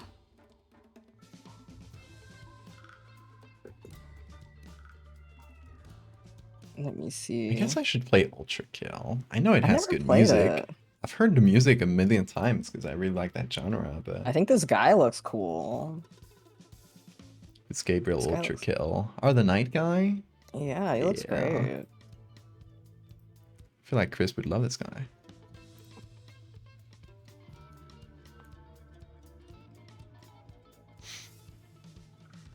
But I imagine them as more than friends, but not necessarily a couple.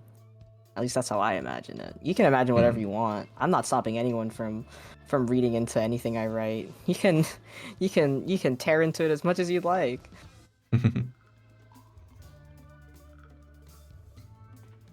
They're the one true pair. OTP. ATP. Man, I haven't heard that in a while. I'm like from old Tumblr era and DeviantArt where like I know what like a lemon means. What's a lemon? It is a yaoi fan fiction that is not safe for work. Oh.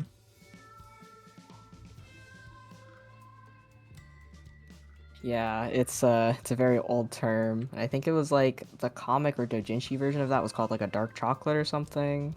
Really cool names, really cool naming conventions. Yeah. Hey, who's Uh, gonna ride the first Teriel lemon? I'm looking at your chats. Chat.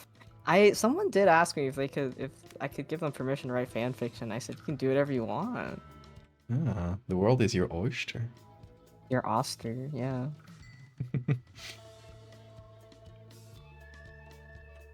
Okay, I think I got the color down for this ear. I think I still gotta like manage the color a little bit because I think I'd saturated everything a bit too much on the Mhm. red bits.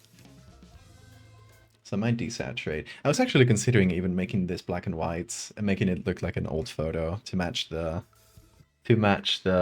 time period of the comic. Mhm.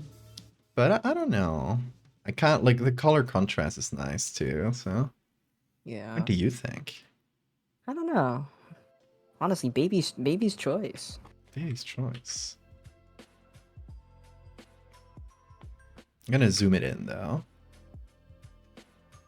So there's a lot of background. It's serving no purpose. I hate composition. Everything should be in the center and Wow. No subtlety. no subtlety at all. No, but I feel like I'll zoom it in a bit like this. I remember whenever I had art assignments and I showed it to my teacher, his last critique would be he would crop into it or crop it in a weird way, saying, "There you go." It's like, thanks. I feel like composition is a very like vibes based thing. It's gonna be There's different like for everybody. so what it is you actually are doing rules that are in composition to make composition good. It's just you're doing it without knowing the actual term. I did the Yeah. same thing with painting where like I actually finally learned like what I was doing had an actual like term to it. There's rules. I was just kind of innately doing that because like the reason why those rules are good is because people just find it aesthetically more pleasing. But I will say, I, learning it, even if you're not actively using it, just knowing the terms kind of helps you really up your game, if that makes any sense. yeah, I'm kind of mixed up on that, on like the, mathematical rules are pleasing. I Oh, don't that's well. Also, it's like, like those rules are made to be broken too. I mean, yeah, absolutely. But, you know,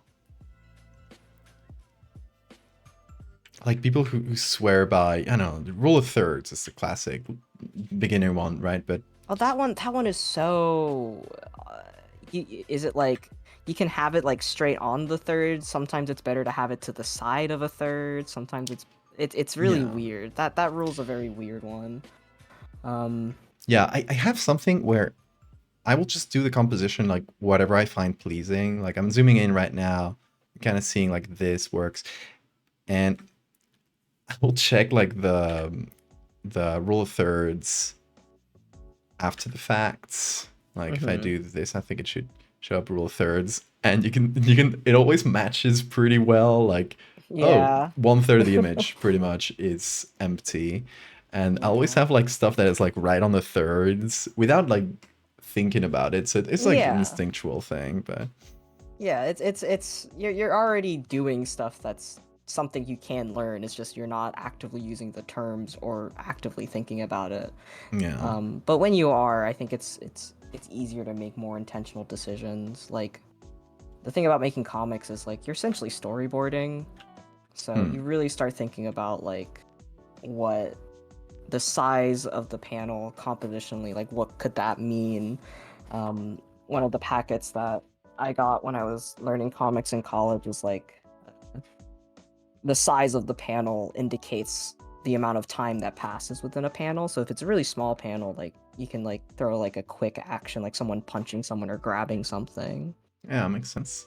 And if you want to like make a scene slow down, is like you just make the panel bigger to show like a big scene.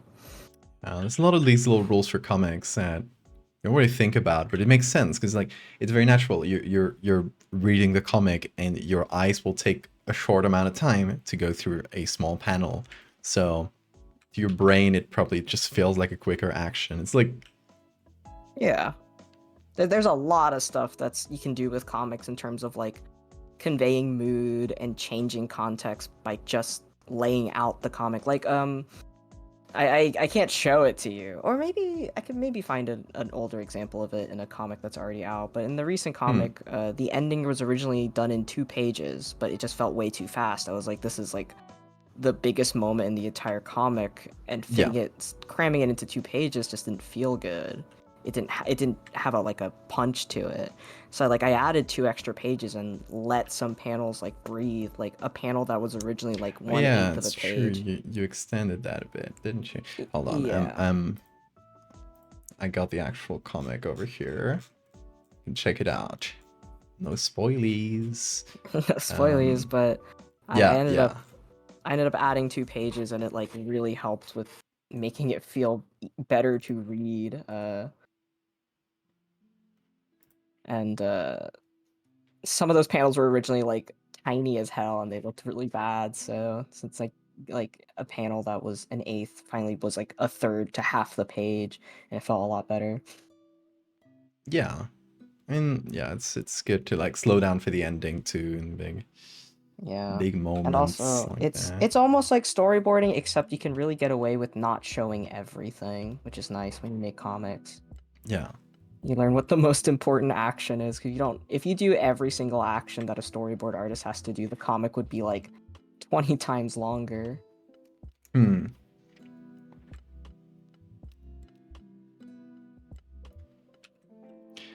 Yeah, I guess like the one of the differences is that with a comic, the audience, the reader has time to, if they maybe don't understand an action, just like go back to the previous panel and understand it Also, better. they can fill you. readers can fill in a lot of blanks if you know how to direct them well enough. Like, Hmm. I think a good example is like, let's say you want a scene of people wrestling, and you want to show that over the course of a really long time, like you could have like one page that's just like mini montages of them walking through the same environment but in different poses, as opposed to like showing each and every punch that they throw. Yeah. Like it's stuff like that. It's a lot of making decisions and hoping that they work when you make comics. It sounds difficult, but you do it good. It's intimidating if you've never made comics before, because you're like, Hmm. I don't even know where to start. How do you make these boxes? I have had this idea, and I'll probably talk about it with you and Nate when I actually get to it. But an idea of doing a comic that's a family album, like an old school photo album. Oh, thanks for the save reminder, Loki.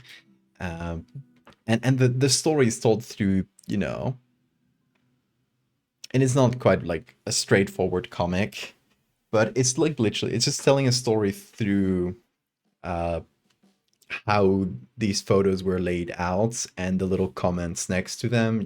How in old albums you'd write next to the photos, oh, vacation here or something like that. um that's I want to turn that into a story. That's still very like conceptual stage, but Hmm. Yeah, thought I about it. recommend I recommend writing the script first. I mean, yeah, that's definitely something that's, I can't do image first and then script because it's a Yeah, longer story. So you definitely need to plan it ahead a lot more. yeah. But it's like, do you remember the Slender Man one I did, which was for I think I a, remember. a Yeah, zine initially yeah. that That got never started. happened. Yeah. Um, yeah, that was kind of an experiment in that vibe. Just like, oh, I'm just gonna try to do like a very short story, and it's images only, and just the way they're laid out tells the story. Kind of Hmm. that, but expanded into a full album. So it's like more pages. Hmm. And it's like, what I'm thinking is, it's the one of the typical things you do photo albums for is, family vacation. So it is a family's vacation that goes very, very wrong, and it's just told through the photos. Mm. Little bunny has a little friend on his back. Yay! Yeah, I kind of like this. This was a formless lump at first, but then I gave it a little mouth, and I guess now it's just like a half-formed It's rabbit. reading like a snout now. Yeah. Yeah, like, yeah, I'll play with that. Like, it makes sense. Hmm.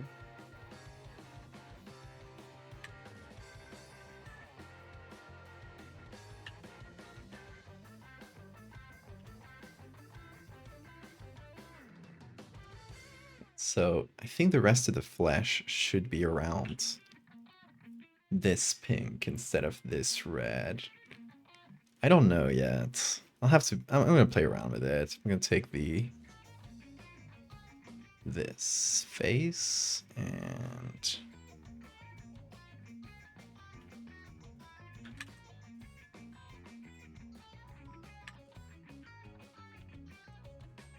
Oh.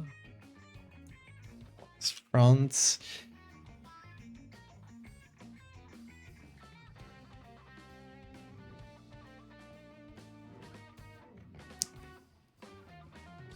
But yeah, Ed, whatever you do, don't try making a long form comic. It's a trick. I would never get tricked. Ugh. It sucks being too invested in your own stuff, because you're like, damn, I would love more of this, and you're like, I have to cook the food. God Yeah, damn it. you put yourself in this situation. I know, right? I made a few short comics and it ruined my life for a few weeks. Yeah, comics will do that. The biggest lesson I had to learn was how to learn how to not care as much and draw faster.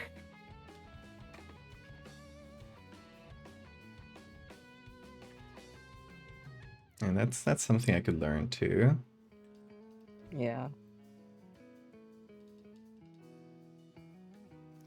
'Cause, yeah, there's stuff like, and this, for example, like it's just a one-off piece. I'm not like I'm just gonna take it to wherever I can take it to this on this stream, and then Mhm.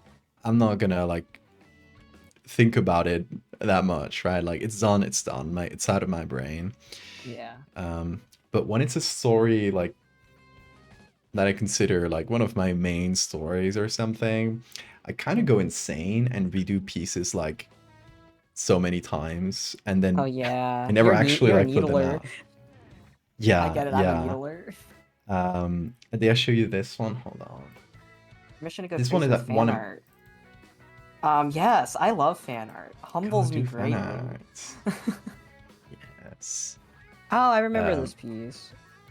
yeah. So I redid this one like I think this is the third time I redo it. So I just Mhm. wasn't happy with it, and now finally I'm happy with it because I entirely changed out the face, Mhm. and it's a little bit more hidden. So Mhm. oh, it probably looks better for that reason. But this one I've been stuck on it for I don't know. I think I made the original like I want to say more than a year ago. Mhm. I think I remember. Yeah. Yeah, I'll hold on. I'll pull up the original. I have it in the PSD. Someone said, "Whoa, you made that?" I made Yeah. Ed makes that. cool stuff. I make weird stuff. This was I don't know if this was like the previous version of one of the previous versions looked like this. Mhm. And I mean this was still unfinished, but you know, it was gonna look something like this. Mhm. And it's just really hard because you gotta like move around everything else in the face because you know this Yeah. is pushing it out. And then the center eye was just getting huge. Yeah. I And like your new version a lot more. It feels a lot more like it's laying on the face in a lot more like natural way. yeah, exactly. Yeah, there's this like it was making me go crazy. Yeah. No, I get it. I do think sometimes it's good to like kind of realize that what you've made is kind of a bust and just starting from scratch again. Sometimes it's really good to do that too. Yeah, and in this case, like you know, I could reuse a lot of the work. Like I could the eye itself and the individual like little eyes that are part of it. I Hmm. didn't have to like redo that. I just like moved them around and stuff. But you know, saves a lot of work. Didn't have to start from zero, but Yeah. still quite a bit of work. It took me I don't know. I think like 5 hours. Yes, the other day. Damn, that's a long time for you. I mean, to for an edit. Yeah, I know. I Uh, just I think uh, this piece my total is probably like 20 hours, I would say, between doing it and redoing it and redoing it. Maybe yeah, more. no, like sometime back in college, like I spent a full month on a single piece, Ed. Most miserable days of Oh my my life. god. I couldn't. I'm too used to like Photoshop being fairly fast as a medium that I don't think I would have the No, it was patience. I literally it was because the teacher like had to leave due to like some family stuff. So like Hmm. the substitute teacher's like just keep working on the same piece. So I just kept working on it. I remember after a while like friends would come up to me saying like you're still working on that? What are you doing? What And was that piece? I think I was it one it with was like like dogs? yeah, it's got dogs. I'm trying to find it right now actually. I remember this story. Yeah, it was a lot. It was like my first time I made a piece though that I was like really proud of afterwards, which was nice. It was also a lot of furries' introduction to my work. Appealing to the furry audience. It was really just appealing to the furry audience. It was I think the assignment was we had to take like a saying, like it's raining cats and dogs, like that kind of saying Hmm. that includes an animal, and make an illustration off of it. And I think I literally just said, "What about the term dog fight?" It's not a saying at all. And my teacher even said that when we were presenting, but he's like, this piece is good enough that I'll just Slip. let you, I'll let this slide. Love that.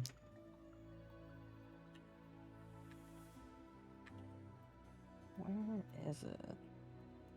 I mean, I would have killed somebody if I worked on something for that long, and then they told me, no, it doesn't. That's not a saying. You sound insane And right now.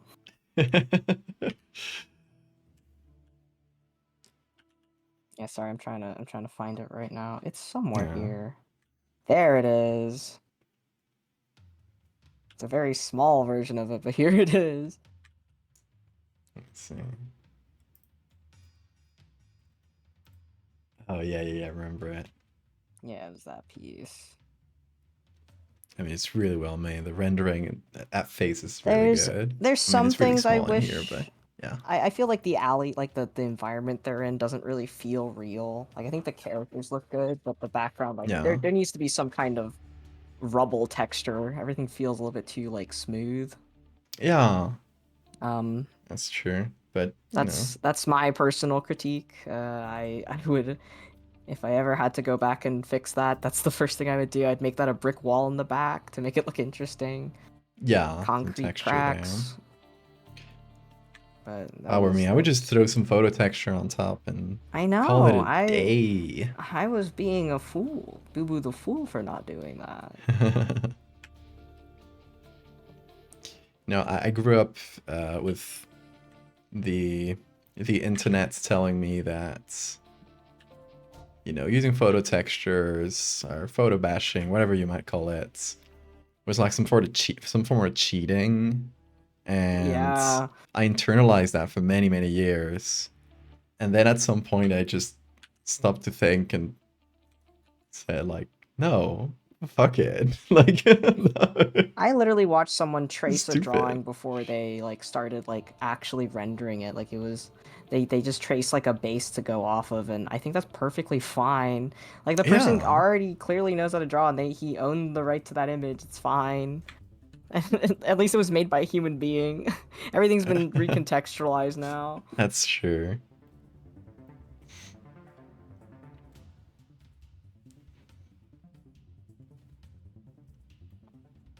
Yeah, I don't know. I think it was like an attitude that was pretty common in that era in the internet on the internet where No, it was the quote people unquote were, artistic integrity or yeah, people are whatever. like purists about that. And I Yeah. believed it for entirely too long. I mean, it did give me skills that are outside. Like I drew for many years and learned a bunch of basics that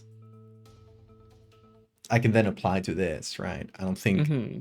I think I would have never reached the skill on Photoshop stuff if I didn't know like some basics about, lighting, how light works, because you really Mm-hmm. need to consider that very well, or or a bit about color, it's some basics that are completely transferable, Mm-hmm.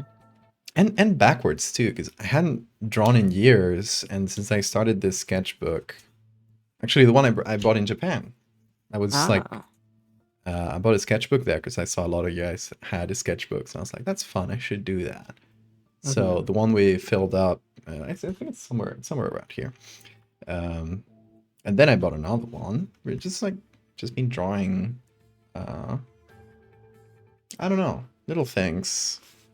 Haven't seriously drawn something large in a bit, but like it's like a landscape from a hike I did. Yeah, I think I remember that.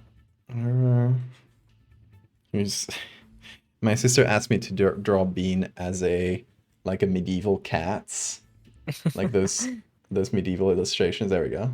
Yeah. I love those.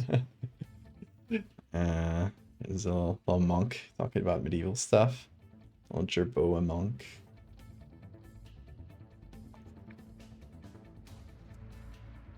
Yeah, I kind of took a break from my sketchbook for a while, but with my current job that I'm Hmm. doing, it requires me to do traditional pieces, so I'm making stuff in there again. I used to finish like a sketchbook, like 2 sketchbooks a year back in college. That's how often I Damn. drew in it. I I know, am. right? Now I I barely am. have the time. I would say.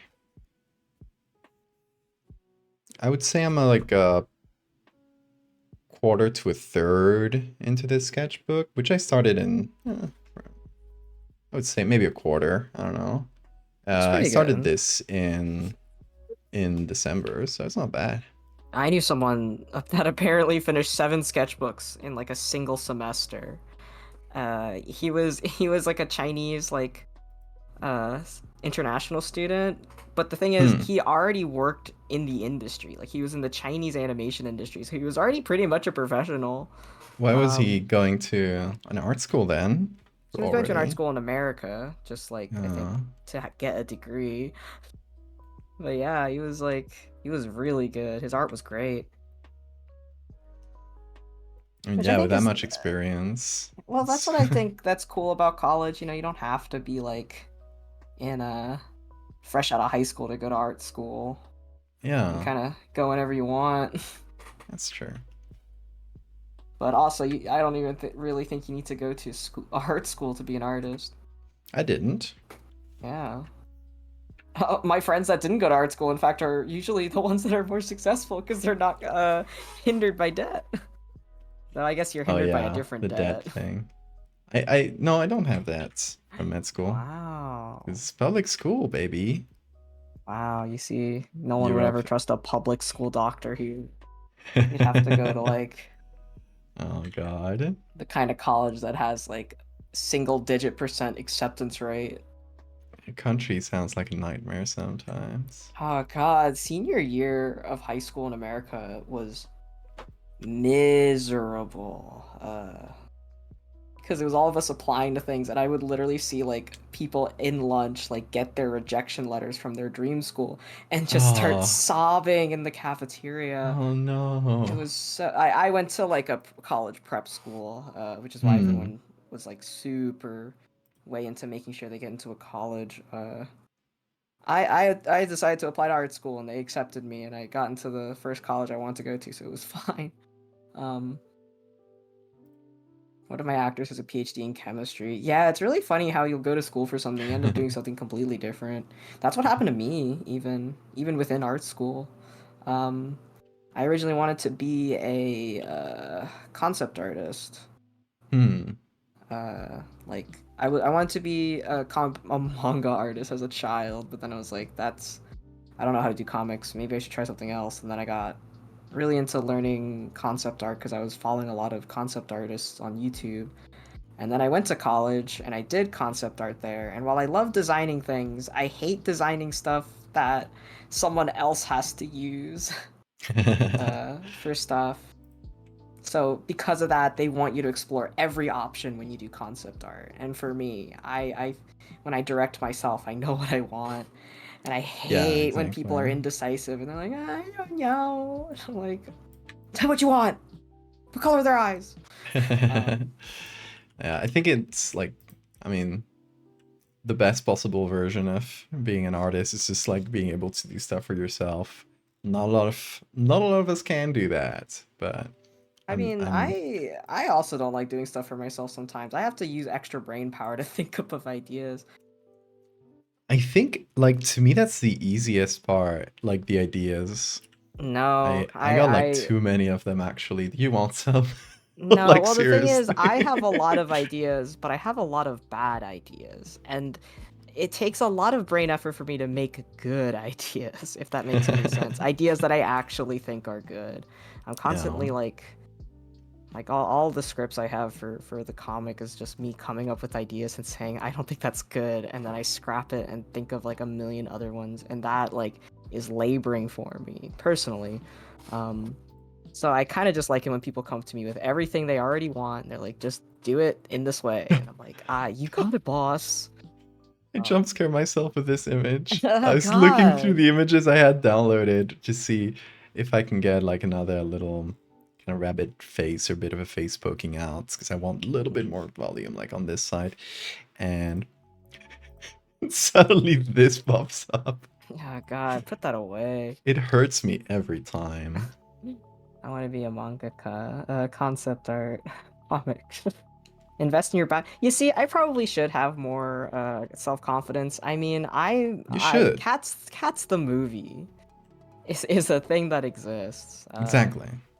There are some things that I personally don't like that people love, so I'm like, someone's got to enjoy my bad idea somewhere. But I also am a picky eater, so if I don't personally like it, then I'm not gonna make it. I feel like, the way I do art is like a lot of really short and quick ideas. I really like doing that because it gives you the freedom to just test a bunch of stuff, and there's a lot of ideas of things I've done that I don't really like. Maybe I don't love them. I was like, oh, maybe this is an interesting little thing to explore, and then when it's done, it's like, okay, yeah, that was okay, but I don't really think about them again. It's just like, You okay, that's see, one concept I've done. I can't do that with comics because when you invest in an idea in a comic, you're going to spend the next month and a half staring at that idea. And if that idea Exactly. already wasn't great, it's going to become a dumpster fire by the end of it. And then you're in the sunk cost fallacy zone. Um, like, I really like the Nest, like, comic I made for Dust and Hmm. Dread. I ended up liking it, but I was staring at that thing for days on end working on it, and it didn't even feel like a comic to me anymore. It just felt like a bunch of random blobs on a page. I had to have other people read it and tell me that it made sense because it didn't make sense to me anymore. I was staring at it for too long. Um, which is like I personally say don't learn how to draw fast in comics because you need to fit a deadline. Learn how to draw fast in comics so you don't go insane looking at the same comic for 2 months straight. Yeah. As it, my mom who paints, I don't know if this is a term or something my mom came up with or anything like that, but she calls it like poisoned eyes when you spend too long like looking at a painting.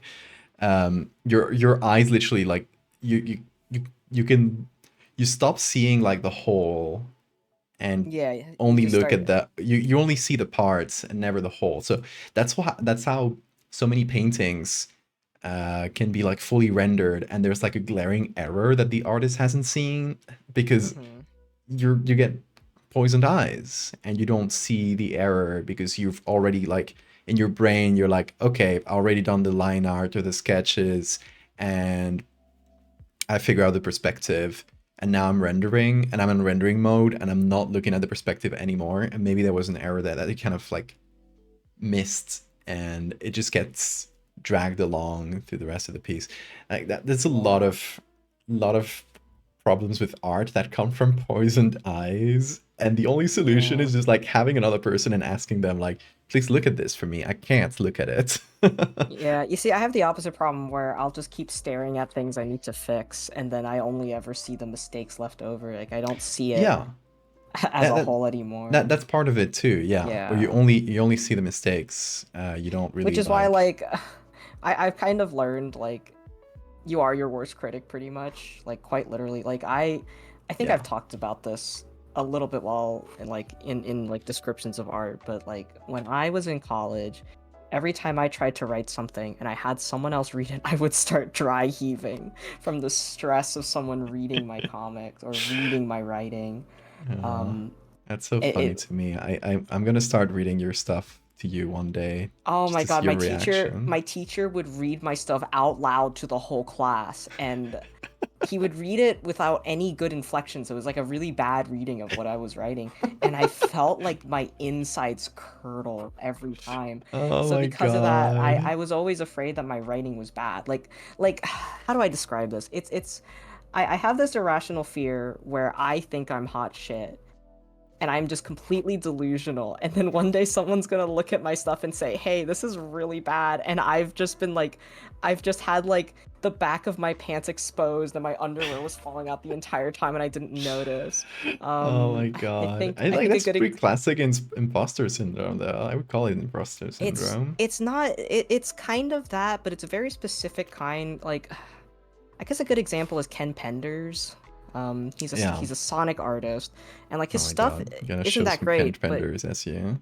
but he's deeply dedicated to what he's made, and which I find fascinating. I think I need more of that energy in my life, but I'm also afraid that I'm gonna become evil. This is Yeah, hold there it on. is. I'm gonna move you guys around. The Alright, that's Larsu the Chronicles. Larasu Chronicles. I can't make this bigger. There we go. The Larasu Chronicles. Um, But I think also seeing this kind of stuff is sometimes really good to look at to put your stuff in perspective. Like, yeah. people are committing 100% to their ideas no matter what. And this guy finished a comic. That's a lot. Exactly. That takes a lot, even though it's not great. He finished a comic. It's better to have something done and maybe not the best than to just have the perfect version live in your head forever, you know? True.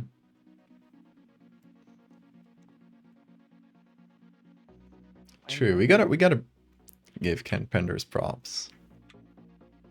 Despite everything. Yeah, like I think I said this before, but the pain of not making something was greater than the pain of being embarrassed at some point, and I was like, I need to make this comic. If I don't make this comic right now, I'm gonna start attacking people or something like that. And turns out people like it, so I win. Winning. I say winning. I can't believe there are other sickos like me that like the same thing.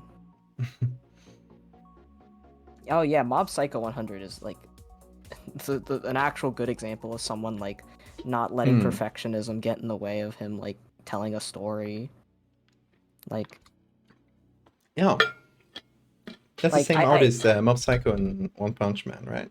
yeah. Yeah, that's the thing.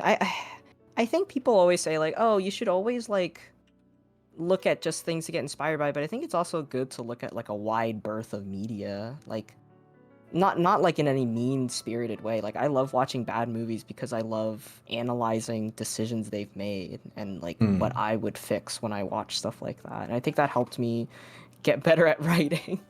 Yeah. Yeah, it's good to watch bad media. It's I mean, I wouldn't say bad. I would just say or, interesting media. yeah. I mean, maybe it Or is bad. bad in the what people would consider bad, but Yeah, like is I just any piece of media that is created is made with incredible effort, and that effort needs to be celebrated for better or for worse. Um, for real. Not Yeah. always, but it's interesting. Hi Like, Bean. Oh, we love you. some amazing and revered TV shows have incredible shit episodes and still bounce back. Yeah, like shows are just a collaboration of a lot of different people, and that is like so many moving parts. There's bound to be some stinkers, you know. Oh my god, yeah. TV is a machine, an enormous machine.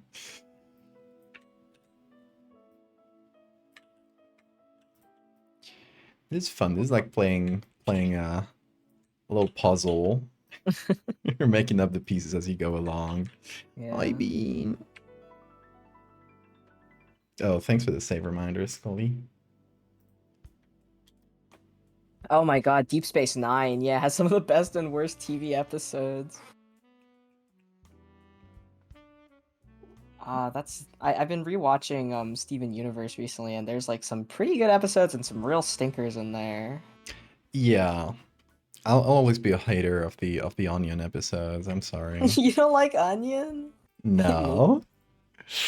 I dislike that little punk.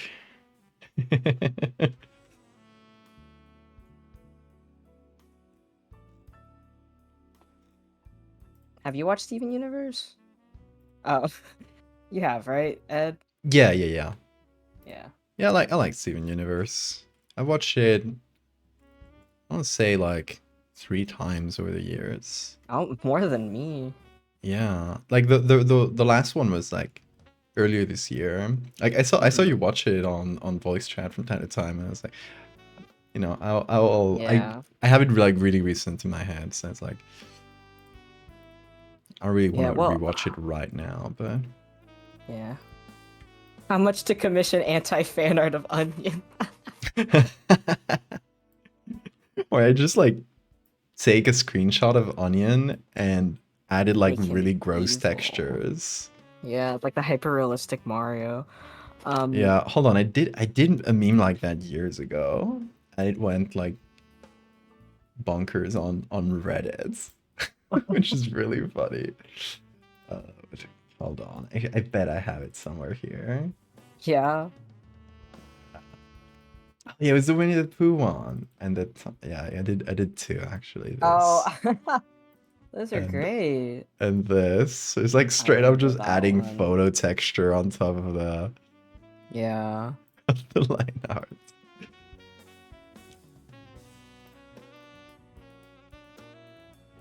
So I would just do that to Onion out of pure Hmm. spite.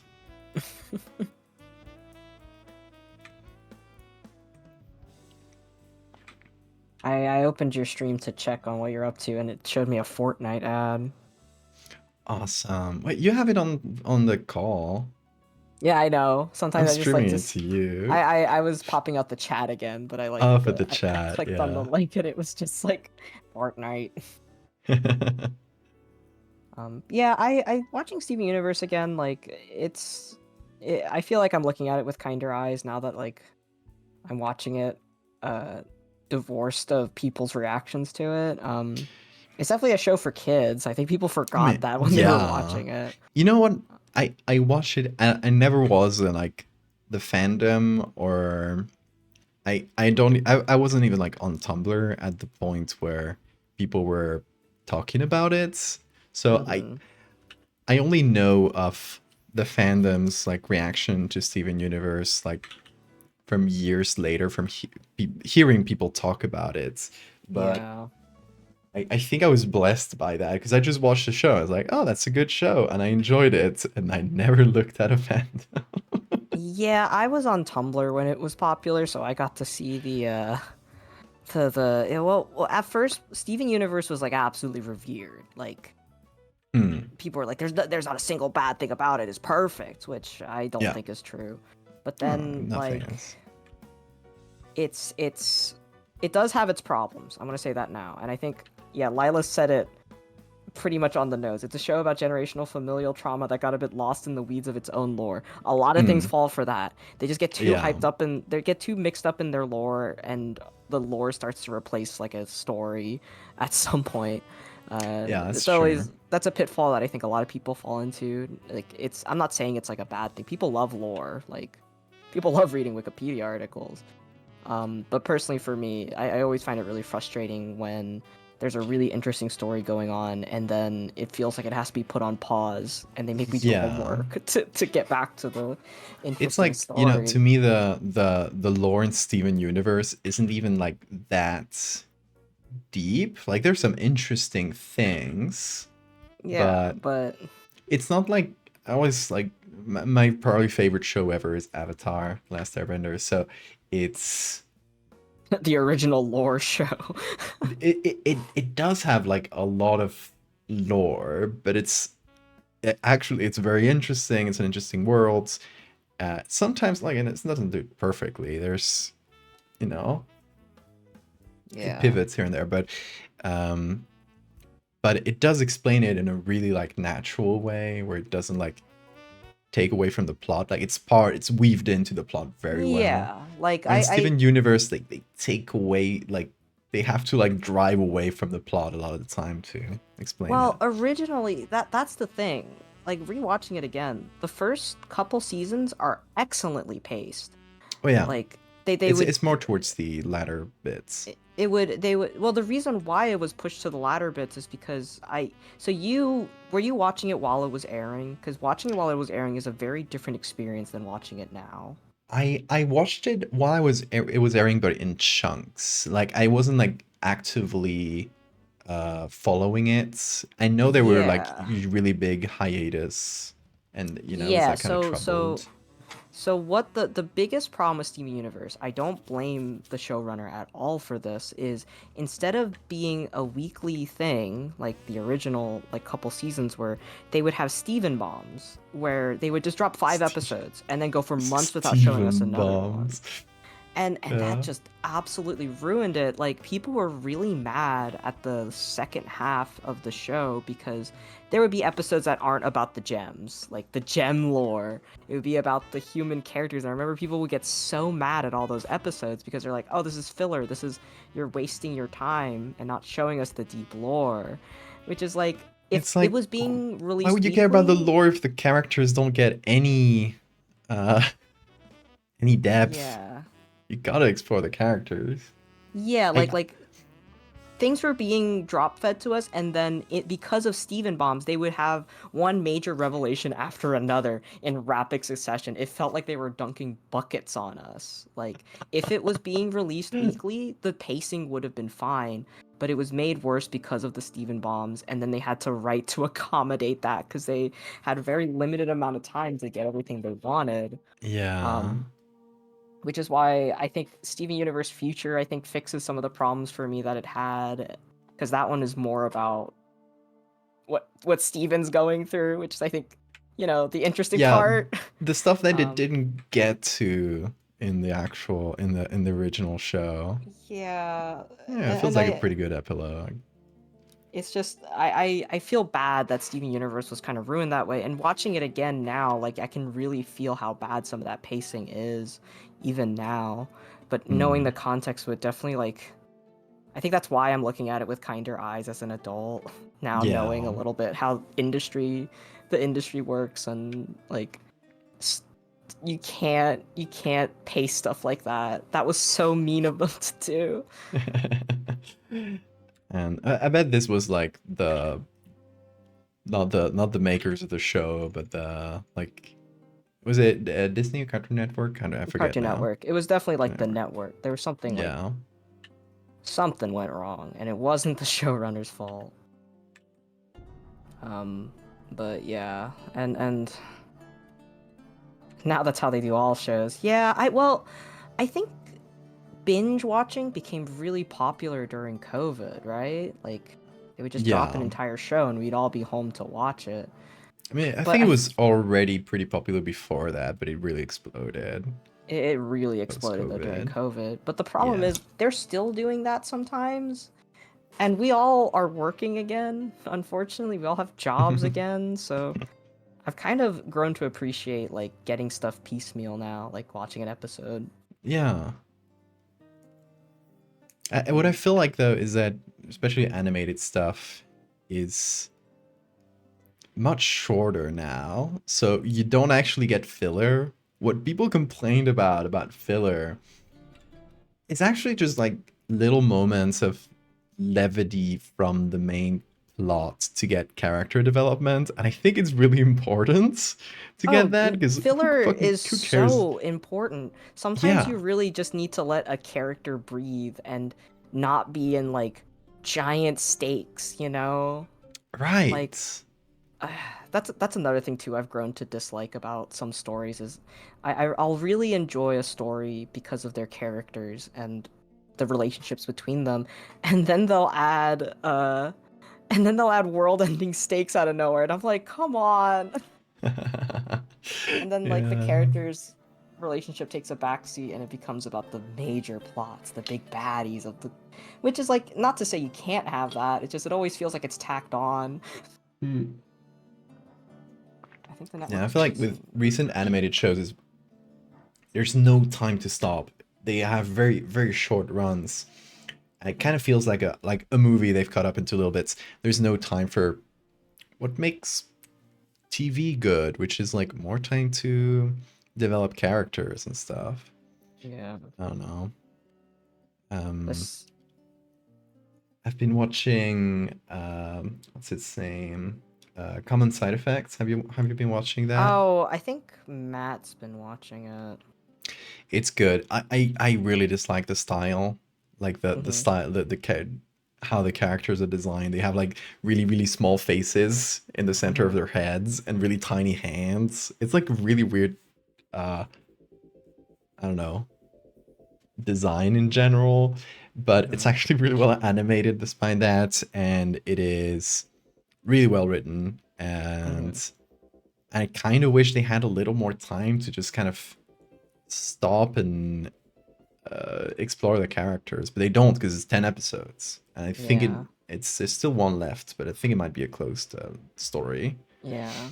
Well, it's like I like lore as much as the next person. I when I go to bed, I read wikis of shows I don't care about and just learn about lore, which I think is interesting. But, you know, for me at least, when I drop feed lore in comics, I just want to give people exactly what they need to engage with the story. I have an Yeah. idea, a mechanic that I want to explore in the comic, and I want to kind of just keep it simple like that. Anything else is superfluous to the overall narrative that I want to convey in that one story. Um, and like it's really hard to exposit in stories. Like it's always kind of a struggle to figure out how to diegetically Hmm. explain a concept Yeah, to I feel someone like that's not part of that world. for episodic stuff, the best rhythm is to just do like have like one main piece of like lore or whatever you want to call it, or world building to expose per chapter. Like just focus on one, and that's usually pretty good. That feels like pretty good pacing. Like I feel, for example, It's Steven Universe in the very beginning is spot on with having each episode have a an overarching closed little story, pretty short because they're 10 minutes, right? But the it's like one little story, but there's always one little bit of character development, even if it's small, because it's like animation episodes, and one little bit of exposition about the worlds. And it's like it can be like a single concept, like oh I don't know, you know, um, the gems have powers, something as simple as well, that. the biggest thing is just show, not tell. That's Yeah, the way to do it. Like, I think you can make lore interesting. It's just like you have to make it interesting. Um, and like I don't know. I need a reason why to care about the world first before I learn about its inner mechanisms. That's just me though. I mean, I'm no like expert writer by any means, so take everything I say with a grain of salt. no, but you're right.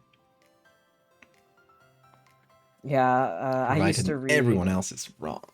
Everyone else is wrong. What would you think of some of your serial works being made into a show? I don't want to think about that.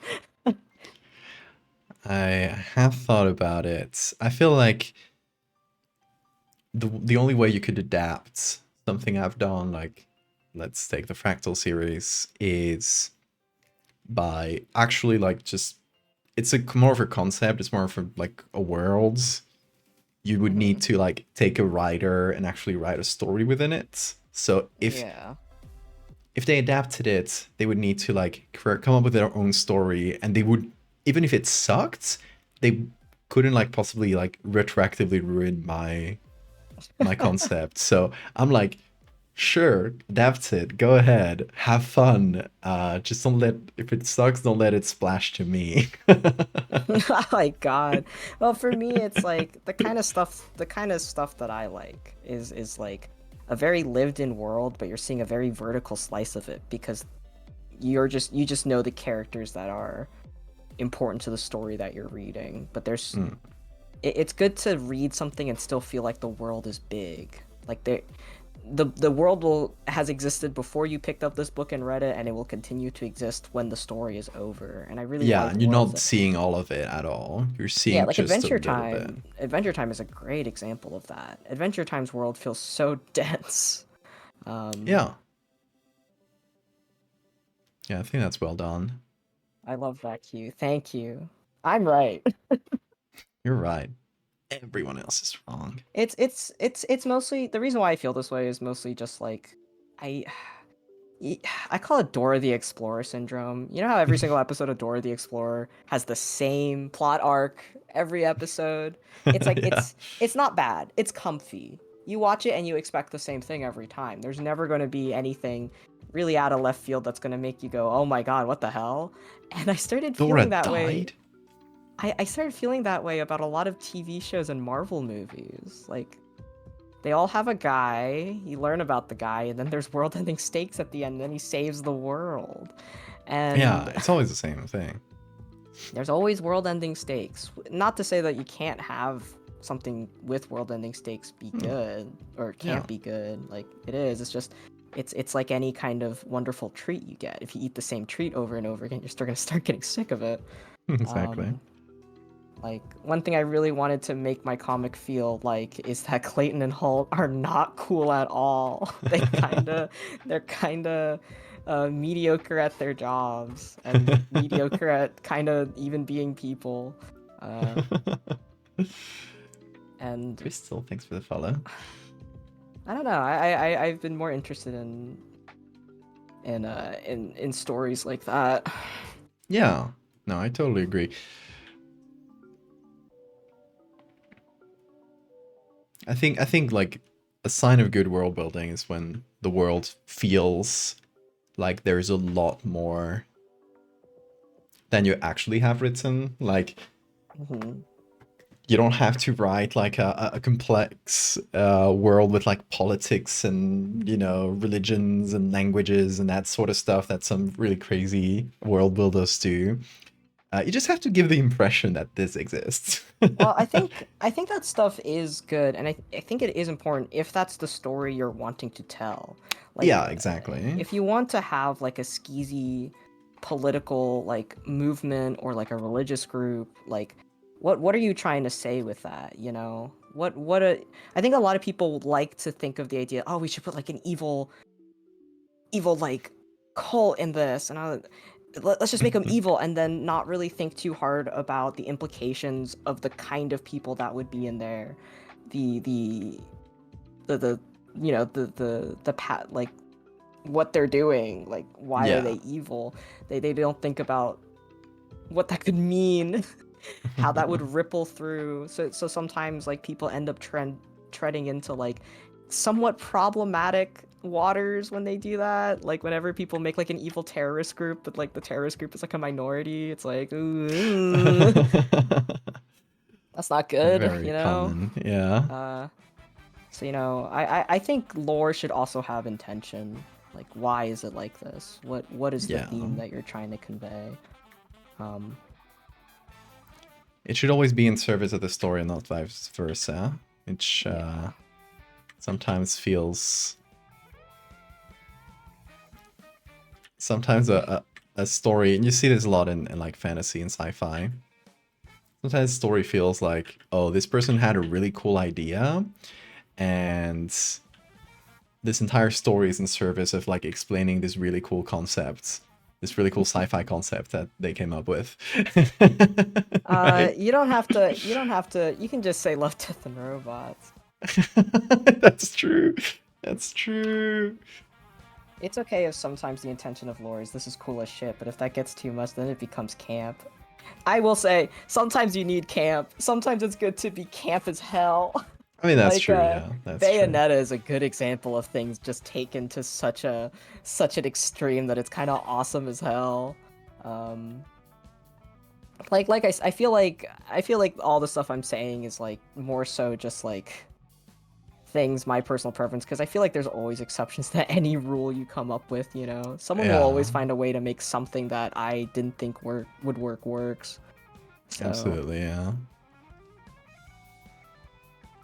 but yeah, I feel like I'm not like someone that's a Marvel hater. I feel like I'm just completely like net neutral on it. They're like the safest movies on the planet. Yeah. No, I dropped off from superhero stuff like in general many years ago. Before even the big Marvel movies, the Thanos ones. Yeah, I was out of superheroes before that. I Q lore, I guess, but I originally was going to apply to Marvel, so I ended up reading a lot of Marvel comics. And the comics are weird. I like some of the comics there, since it's all by different writers, you know, there's stinkers and stuff, but Yeah. I was really hoping the movies were gonna get weird, but they didn't. They just kind of kept getting safer over the years. Hmm. I am Marvel tired. I kind of quit when Endgame. Yeah, I think most people did. Once that like resolved, it's like, where do we go from there, right? Yeah. I was out before Endgame. I Like, was burned out from them. I was even burnt out watching Deadpool and Wolverine. I was like, I mean, this is funny, but this is still the same like plot arc, and there's world-ending stakes. All of that. Oh, I remember I I watched bet there Moon Knight is were. one of my favorite superheroes, Yeah. Marvel comics. Moon Knight's great. A How lot was of the it's playing. show? It was Yeah, so good sure. until the last episode. Oh no. It was like, you know, what I like about Moon Knight is he suffers from mental illness. He suffers from DID, and so a lot of the comic is Hmm. playing with what is real, what alter is controlling his body in this form, in this moment. Like Yeah. it's playing with a lot of that, like, and the show was doing that, and they even kind of addressed the fact that he has severe trauma, which is why he has DID. And then it turns, but then they absolutely like knocked over their card of tower and saying, nope, all of this is real, and there's Egyptian gods the size of kaiju fighting in Egypt right now. And I'm like, you you Oh are a card. no. That just absolutely blew the wind out of my sails watching it. I was like, Oh they man. had such like a really good like kind of tense thing, setting it up, and then they just absolutely like slipped on a banana peel, fell over, smashed everything into pieces, and just that's when I really gave up on Marvel. I was like, okay, this really is. I'm just gonna be watching the same Dora the Explorer episode every time I watch one of these. It is Dora the Explorer, yeah. And Oh my this is, god, what an ending. oh Wow. god, like made me so mad. You have no idea. Um, but I think they're just safe. They're very safe movies. Like I could show them to my grandma and she'd have a good time, you know? They're fine. They're just I can't watch them anymore. I've eaten too much Yeah, I cake. mean, It makes me they sick. they they make them for that. They make them to be like pretty safe and non-confrontational in any way. Like I just can't watch them anymore. They're just it's funny though cuz Matt will watch them. He's like, "I enjoyed that." And I was like, "I can't." But Matt is full of whimsy. Matt is full of Can't whimsy take unlike you can't me. take that away from him. Yeah. Matt, by the way, the Matt we're talking about, Chad, is the one who made the Nightcrawler emotes. So drop your crawlers in the chat, please, in honor of Matt and his eternal whimsy.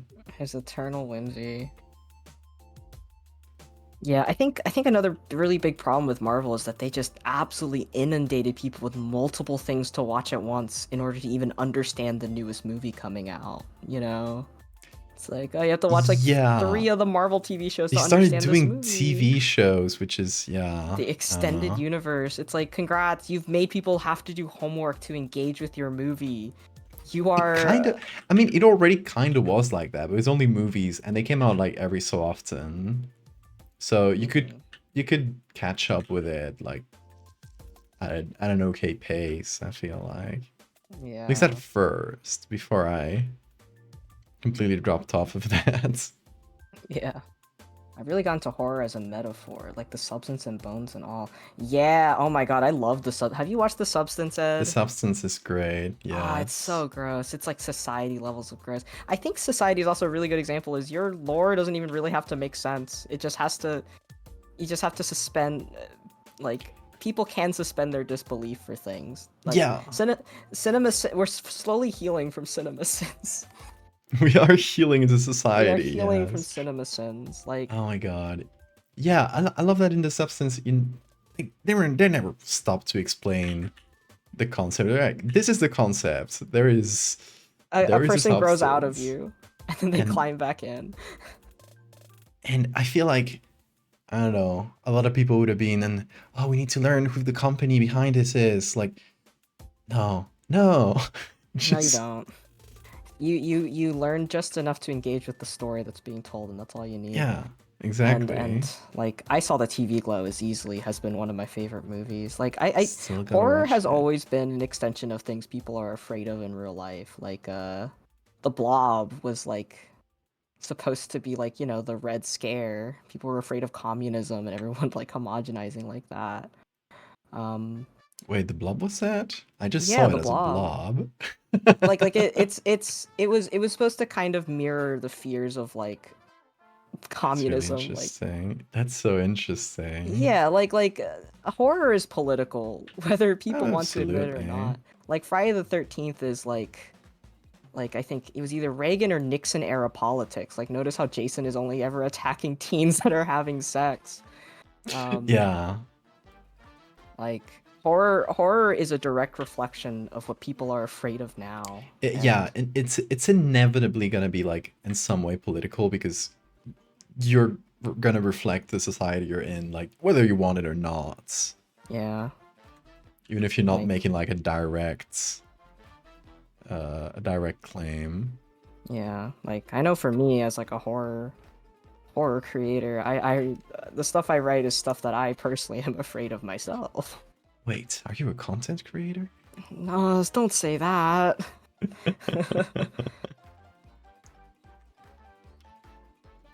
But yeah, love horror. Love horror as a medium. Any dum dum online that says it's not political is woefully mistaken.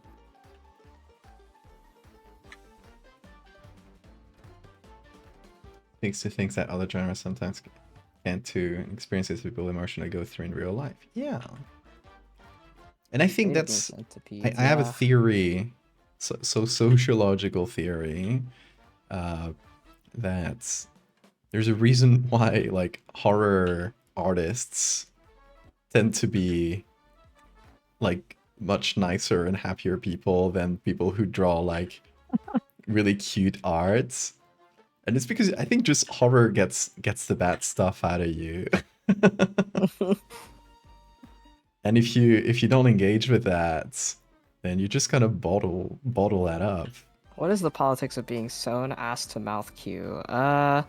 Hold on. Let me put on my essay writing hat for a second. Okay. Uh, Come on. You got this. Let me think. Well, I mean, if anything, I feel like there's something to be said about like exploitative like shock media. Yeah. It's to it's to challenge people, whether or just to see how far you can go to the depths of what can be made acceptable. I have not watched it, so I cannot make an analysis on Me the film, neither. but I'm sure I Uh, can write something about it.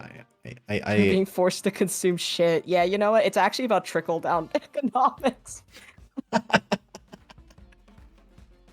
that's so It's good. Yeah, Yes. it's actually a I commentary on accept. trickle down economics and how it's actually not feasible to create a living being living off of that shit. There you go. I accept your thesis Thank you. wholeheartedly. Thank you, my master. No, I bet there's something like political in that movie. I just have not watched it, so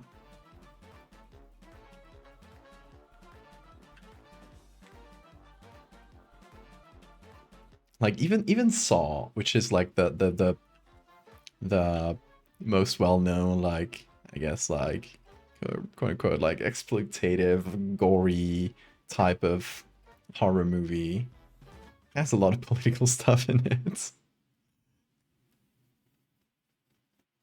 What was it?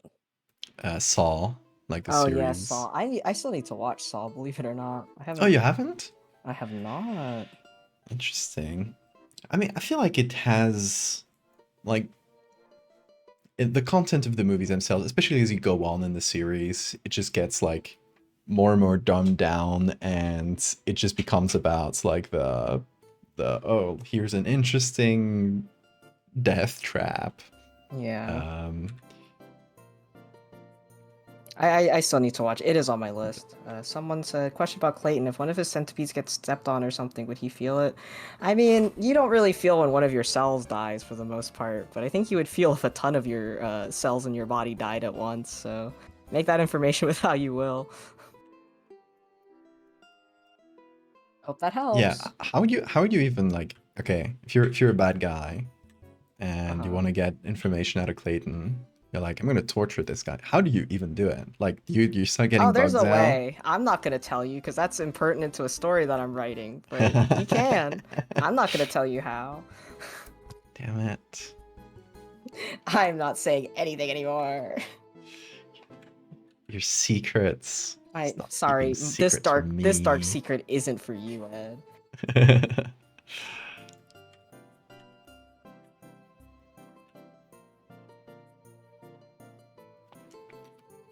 We We need need more though. lore.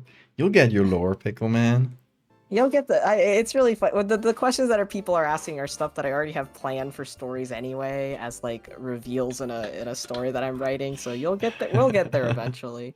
If I could do this full time, you would get a lot faster. But I have unfortunately been hired for a numerous amounts of things.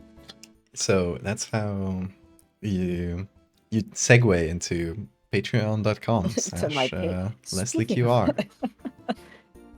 wow, you really are my hype man. I should pay You you for gotta, this. you always gotta stay plug-in.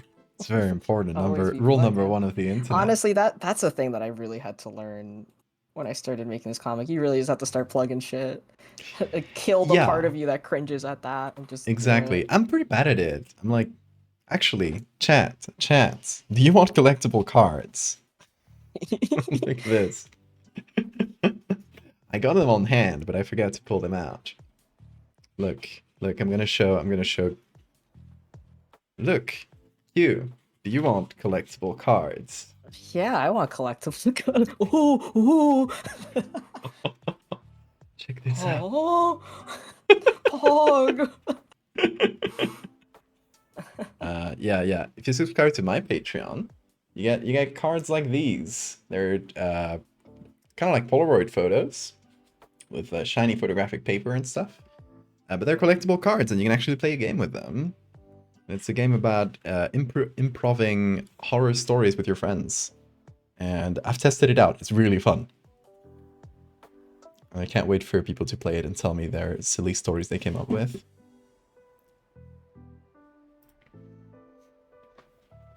So yeah, always stay plugging. Very important.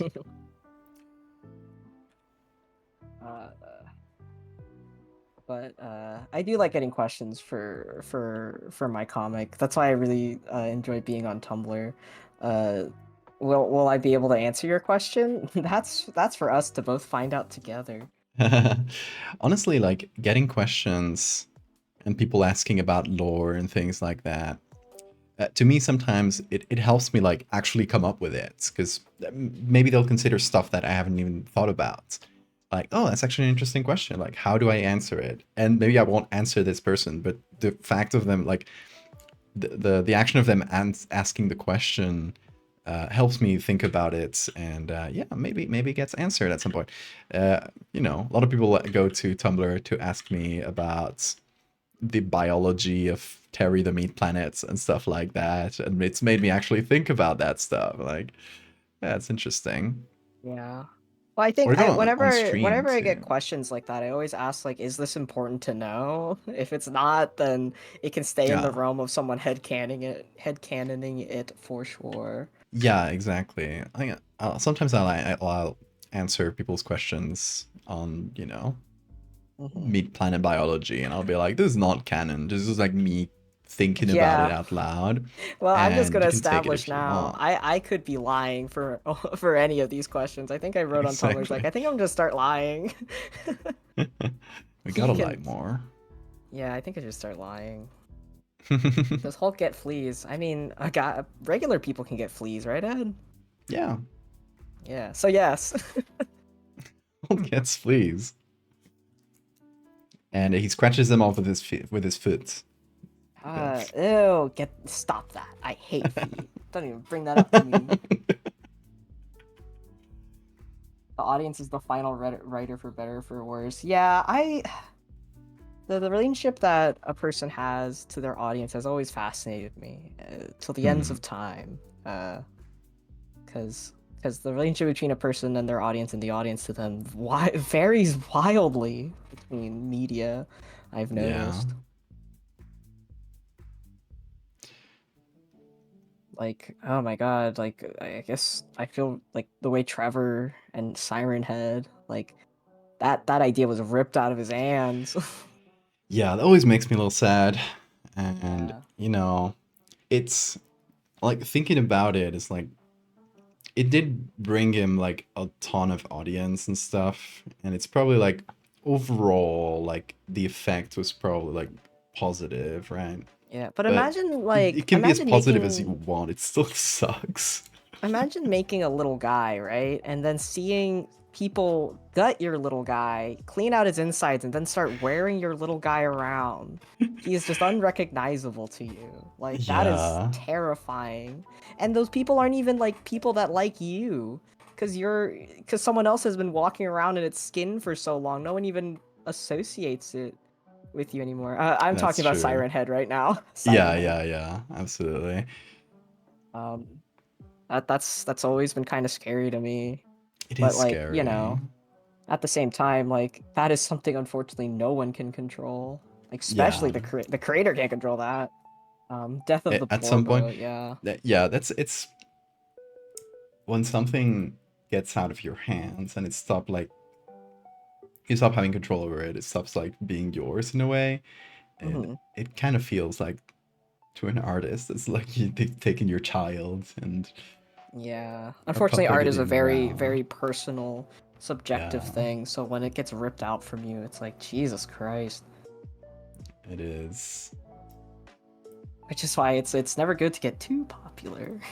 Because Exactly. Like I will, you know, I hope I never get something as popular as like Siren Head, where for the back it rooms. becomes like that, or the back rooms.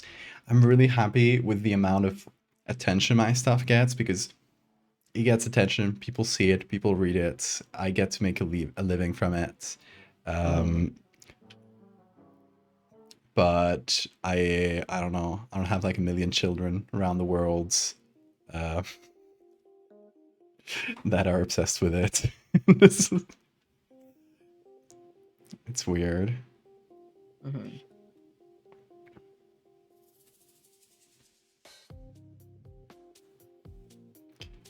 Uh, that's why Just that's why I've enjoyed making my comic, especially now that I have my own site for it too. I don't have to worry it's about the the site getting best taken to have. down. Yeah, just having your own little place on the internet is the best. And I think Hmm. everybody who makes stuff and posts it online should probably like put a little money aside and just get even a basic website, even a free one. You know, like there's some free options you can get Hmm. where you have maybe less control or stuff, but you can still We get gotta go back to it. Neo Cities. Gotta go back to Neo Val, you have Cities. like 50 grown-up stinky children on the internet around the world obsessed with your stuff. That I'll take that over a million children. Yeah, it's true. It's true. Valdevia skibidi toilet. No, don't say those words. Don't invoke that name. Get that out of my house. Oh my god. Yeah, I would die if anything I did got the level of attention that skibidi toilet gets. Ugh. And apparently the guy who makes skibidi toilet is an asshole Yeah, so too, which is actually it's great. Great fine. influence for children. I joke around with my partner saying how much I love Clay and Holt so much I want to poke him with a stick just to see what they would do. That's my writing process, really.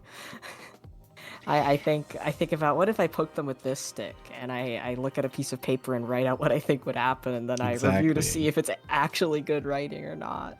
Put this fool in a situation is the best Damn, kind these of these writing two idiots prompt. keep being put in situations.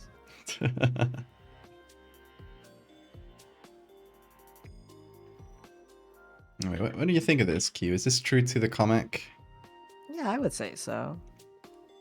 And even if it wasn't, I'm not gonna say. I'll never Yeah, peak fucking writing know. process is you making a bunch of dolls for yourself and then banging those dolls against each other and then going, no, wait, that doesn't make any sense. Maybe I'll bang the dolls and maybe I'll throw them at the wall. Maybe that will maybe that will be interesting. It's like role playing with yourself. Yeah. Honestly, half this trouble with writing is just even starting. It's like And staring at a sometimes blank you page. call your friend Ed and you're like, can you write something that sounds European? Yeah.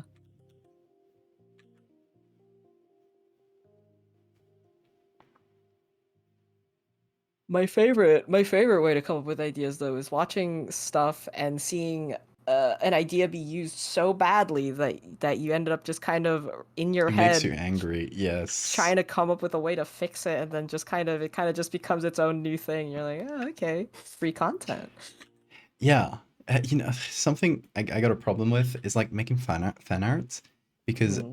I'm not like I'm really bad at making fan art because if I like a piece of media, instead of thinking like, you know, I'm gonna draw this, I'm gonna, you know, represent this thing, I just like try to break it down and think of a similar concept that I could do, and then like it ends up becoming something completely different. So it can't be called fan art at all at the end of the day. Yeah, And it's called fan uh fiction. not even because it's like No, no, it's I know. such a completely different concept at the end. It's Yeah, no, I've it's tried really doing funny. fan art a few times and it ends up being nothing You like like the making original. AUs. You're an AU kind of guy. Use, oh my god. Yeah. Cool Dustin Dread comic fact. Most of the ideas I get are from my drive to the arcade to play DDR and the drive back home from DDR. Since LA Oh yeah. traffic is so bad, I'm sitting in traffic and I'm like thinking of Oh my ideas. It's like, god. ah, and then I have to remember to write it down when I get back. How long does it take you? Anywhere from 30 minutes to an hour. Ugh. That's like I could get to the other side of the island I live in that time. Well, it's like it's not even that far. It's just the traffic's bad. Yeah. It sounds pretty awful. I hate being stuck in traffic. I'm glad I don't have to do that very often, but like again, I the island I live in, there's only one highway, and there's no like train or anything, so that's the only like way to get from A to B. hmm And there are specific hours of the day where everyone's like either going north or going south through the highway, and it's like hmm really a wide highway, like 4 lanes, Yeah. but it gets stuck. It gets like Oh yeah. and sometimes The I'll more have to lanes there like are, the worse the traffic is, from what I could tell. yeah, that's true.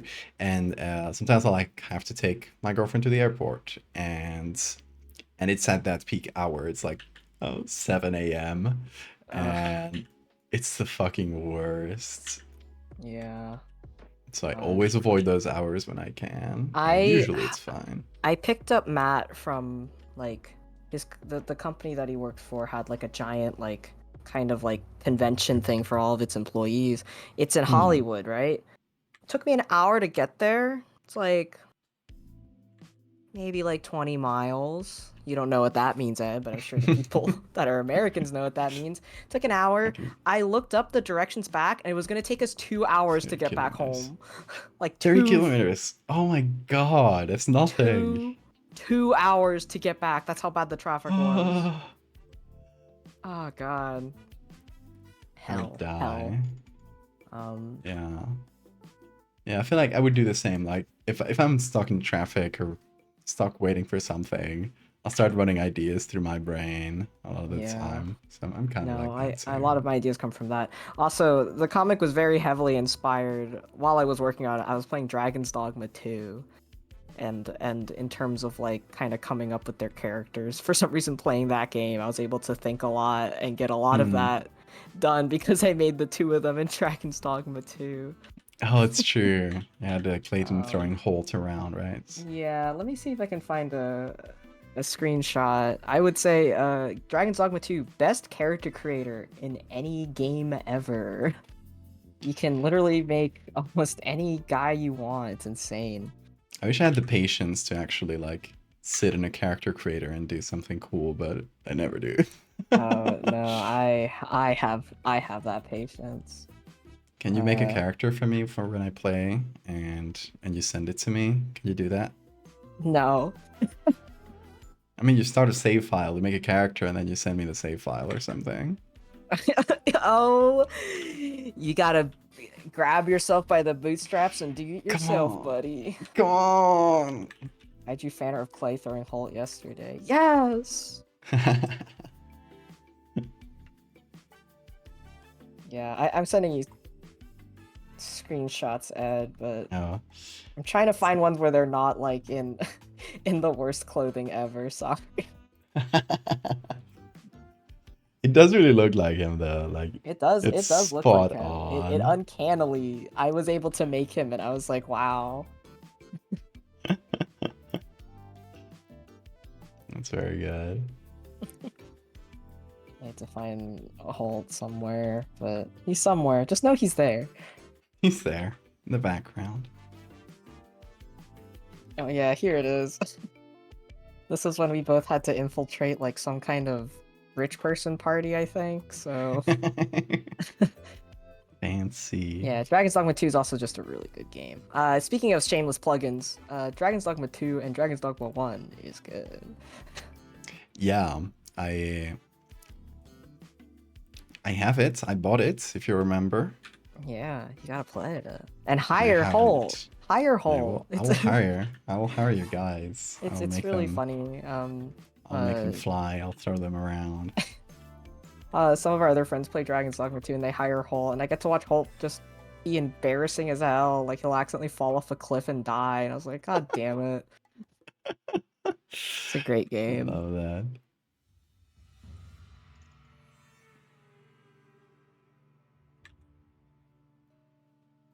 There we go. Oh, I forgot to sign this. Where should I sign this? Oh, the veins in the ear.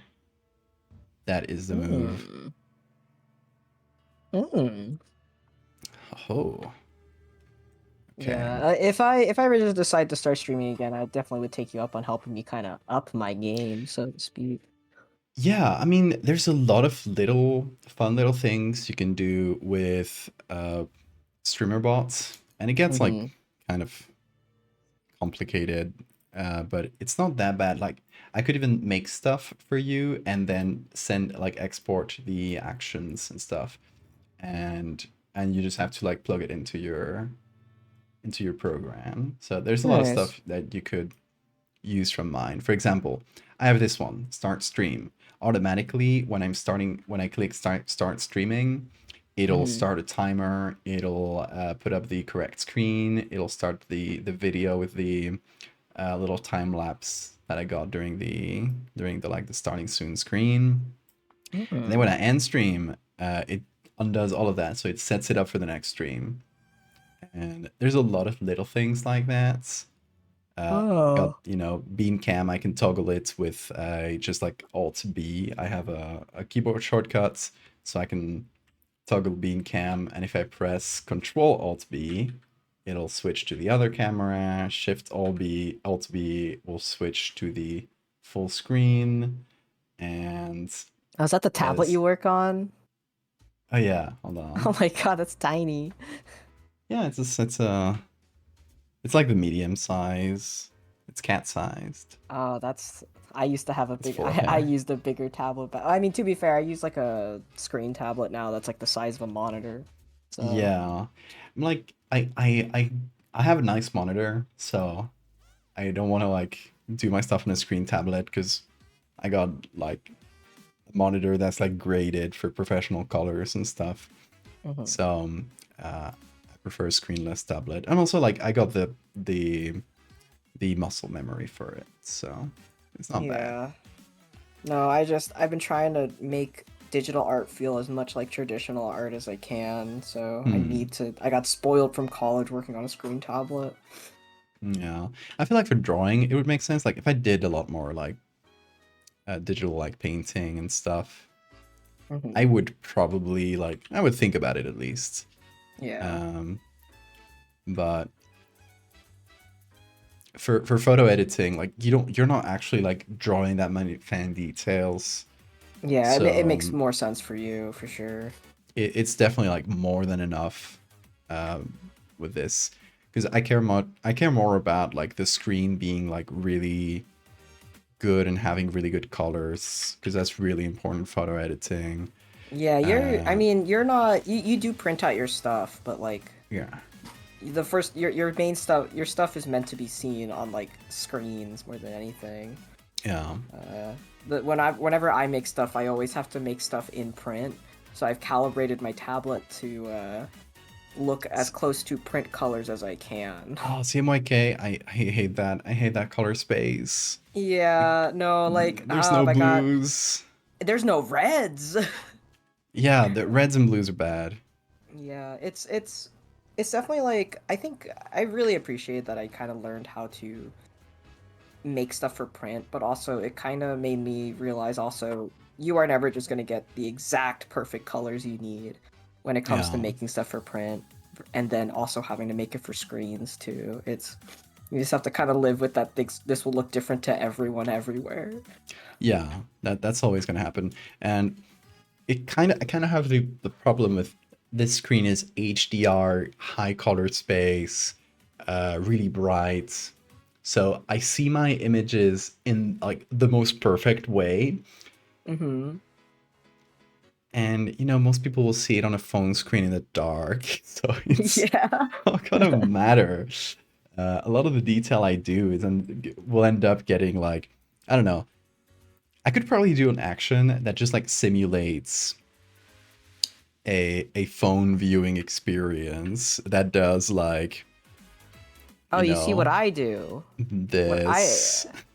What I do, Ed, I Yeah. highly recommend you do this. Literally just like make a separate server that's only you in it, or just a channel that only you can access, and just post your pictures in there, and then open Discord on your phone and look And at it seen on my there. phone. That's what Yeah. I do. I do that all the time because, like, for Yeah. Instagram at least, I like to post it through my phone so I can pick songs for it when I post it. Yeah, why don't they have that on the desktop? It's always like the desktop version of Instagram is always like 2 years behind Yeah, the it's app. It sucks. stupid. I hate Instagram. I'm gonna be real. I I hate like the Instagram people I've so met on much. Instagram, but I don't like Yeah. Instagram. As a platform, it's awful. I hate that a lot Yeah. of artists are like only there, or like Yeah. only a lot of artists, really good artists, are only on like ArtStation and Instagram, and both suck to catch up on. So it's like I'm kind of accepting like I'm barely gonna see this person's art despite me loving it, and Hmm. that kind of sucks. It shouldn't be like that. Yeah. On the other hand, I don't blame artists, especially like if you're already working professionally and you're not like making a living off the internet, What a dream that would to be. yeah, to not have to catch like have every website up to date and be on every social media, and you're like, "Yeah, I'll just be on the one I use because I use Instagram for my friends, so I'll just like post my stuff there." Yeah. I can't blame them for that, but because I it's hard being on every social media and trying to catch up with like God, every yeah. comment everywhere. It's it ends up like Uh, adding up so much. Also, Lila said I delete Instagram, bad for mental health. True. And also, yeah, fuck Meta. If I could Fuck not Meta. be on Instagram, like, if I was not, like, an online artist that made my living through how many people see my stuff online, I would never go on Instagram. Me What a neither. dream Yeah. that would be. I wonder Did I what, tell you like, I had a call with the Meta representative? I think I might have talked really? to. Oh, Oh, man. yeah. I get this email. And like, oh, you invited to this like content creator program from Meta. Like, this is stupid. And like, you get a free call with a representative from Instagram. Like that. I was like, I'm gonna take up that offer just because I'm really curious about this.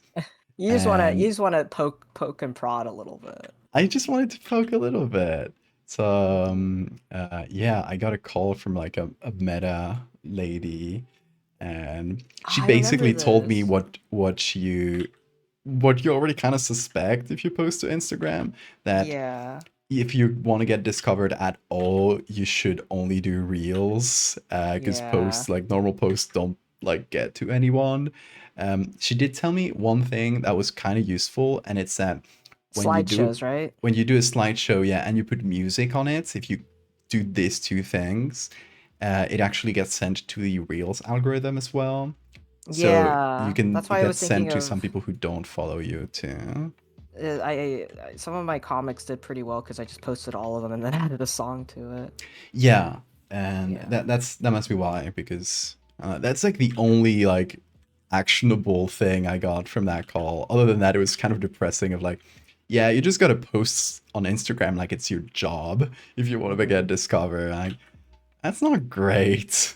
I got Mhm. other shit to do. Flower Passion said, "I wonder what Clay and Holt's favorite snacks are, and if Clay ever cries or laughs." I always imagine Clayton to really like sweets and Holt to like expensive foods. He's a picky eater, um, that likes a good meal. I imagine Holt's like only eating like jerky and stuff like that. I didn't I expect him feel like to enjoy fancy meals. the kind of vibe that I always feel with Holt is that he used to be sheltered and rich, and now he's kind of wandering around in the desert because his life got ruined or some stupid thing like that. So he really appreciates a well-made meal when he can. As like, I think Clayton knows how. I think he just doesn't do it. Or cries or laughs. At least he doesn't do it in the same way that uh, a normal person would do, if that makes any Mm. sense. He's kind of twisted. He's He's not kind of normal. twisted. He's not really a regular person. He's a close approximation of someone that used to be alive. He cries mites. Yeah, actually, when he cries, a bunch of centipedes fall out of his eyes and ears and mouth. They Oh all my start god. retreating. Just like the tear ducts getting Yeah. expanded horribly. That would be body How horror. fun. You need to have a scene of them eating, what was the name of this thing? Pemmican. Do you Oh remember yeah. pemmican? Weird dried meats with like fruits and I don't know. I really wanna try that. Do centipedes have might, and are they symbiotic or parasitic? I don't know. I don't know. I haven't opened them up to check. Oh Maybe. no. That's for you to decide.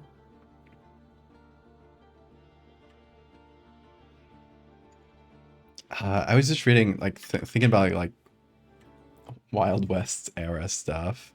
Mm-hmm. I don't know which video I saw this on. I was watching a video on, oh yeah, like some outlaw of Mm-hmm. the that era, Mm-hmm. and they mentioned in the video, and apparently this is true. Uh, they were talking about like the extinction or near extinction of the bison, Uh-huh. and they mentioned that they were sometimes people when they were in the those long trains from one coast to the other, they would just get bored and start shooting bison from the windows. Like For they would, fun? they would just pull out Yeah. shotguns and hunting rifles, and they would just start shooting the bison that were on the side of the road for no fucking reason. Free duck hunt mini game. Yeah, literally. It's a free. Uh, They didn't have video games back then, Ed. What are they gonna do? America was built by sociopaths. it's Yeah. wild. Yeah. Um, so yeah, that's definitely one story for you. Uh, have Remember you? when people used to like drink crushed up mummy Oh my for god, medicinal yeah. purposes too? Like, And damn. they made paints out of Mummy. Mummy Yeah. Brown was pretty well, Mummy, pretty well known. it's insane to me, is what it is. I don't know. There's probably Wild. a painting by like an old master sitting in a museum, and it has like actual Dead, mummy in dead it. people in it. Yeah. And you know the reason why people started crushing up mummies and snorting them? I don't remember. I remember I did read why. I just don't remember. Okay, so there's this like there's old medicinal texts that Hmm. mention a substance that I don't think really exists, but must be some kind of tar or Hmm. based on some kind of tar that actually existed, um, that they called momia. So really like pretty similar, like the exact same word as like momia in Spanish, like mummy in Spanish, right? Hmm. And it was supposed to be this like miraculous medicinal thing, and it was like this star that came out of the ground or something similar. Oh. And at some point, there was some translation error where they believed like mummy and momia was the same thing. So Mm. they kind of like mixed these two concepts together, and they started claiming that crushed up mummies were medicinal. Oh, Um, wow. yeah, and that's kind of the reason for it. I'm like paraphrasing. There's some real Yeah, wrinkles to the there's story, but yeah, that the reason is like a mistranslation, literally, because there's some old texts that mention something that sounds kind of similar and that has a very similar name. that's wild. Yeah. Ugh. Awesome. I remember when I ever would go back to Vietnam and we would go to the coast, they would sell seahorses by like the bag because seahorses are kind of like a pseudoscience medicinal thing over there. Oh. Yeah, so Oh you could no, just buy poor a seahorse things. to eat No. it or something. Poor Um, thing. it's so weird to see them like sold in that way though, while like, when you're in America, the only time you see seahorses are like in a well-kept tank at an Yeah. aquarium. I like Clayton these full of beautiful seahorses. little things. I saw one when diving after having a panic attack. That really calmed me You? down. Did I tell you about when I did Oh yeah, yeah, scuba yeah. diving and I I had a panic remember. attack? Um, yeah, right after after calming down from the panic attack, I was like, I'm gonna try again, and I went down again, and it was fine the second time. Hmm. Oh, I Uh, love I love but swimming. I got really lucky and saw seahorses, which apparently are like really rare in that specific spots. Mm. So I saw a bunch of them in a bowl. similar. uh, yeah, I remember I went snorkeling once and it was great. I love swimming and I love seeing creatures under the water. Oh, hold on. I just got reminded of this story. Apparently, seahorses are really hard to breed in captivity. So Yeah. in aquariums and stuff, specifically here, the aquarium people have like some sort of like weird deal with the Coast Guard, where they apparently they bribe them and stuff, and they will go and steal seahorses when it's like their breeding season, which is probably like kind of illegal, um, or at Mm. least some kind of gray area. But yeah, they will steal seahorses for the aquarium. You mean poaching? Yeah. Yeah, yeah, poaching. They will poach them from here. That's like, you know, Jeez.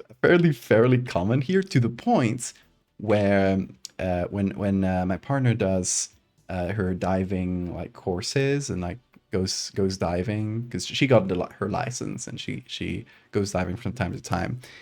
Uh, like the instructors will tell people, if you see seahorses, don't say that you've seen them and where you've seen them, because they're like actively looking for them, and so Wow. they have to keep like the location of seahorses like some kind of a weird secret. It's wild. Yeah.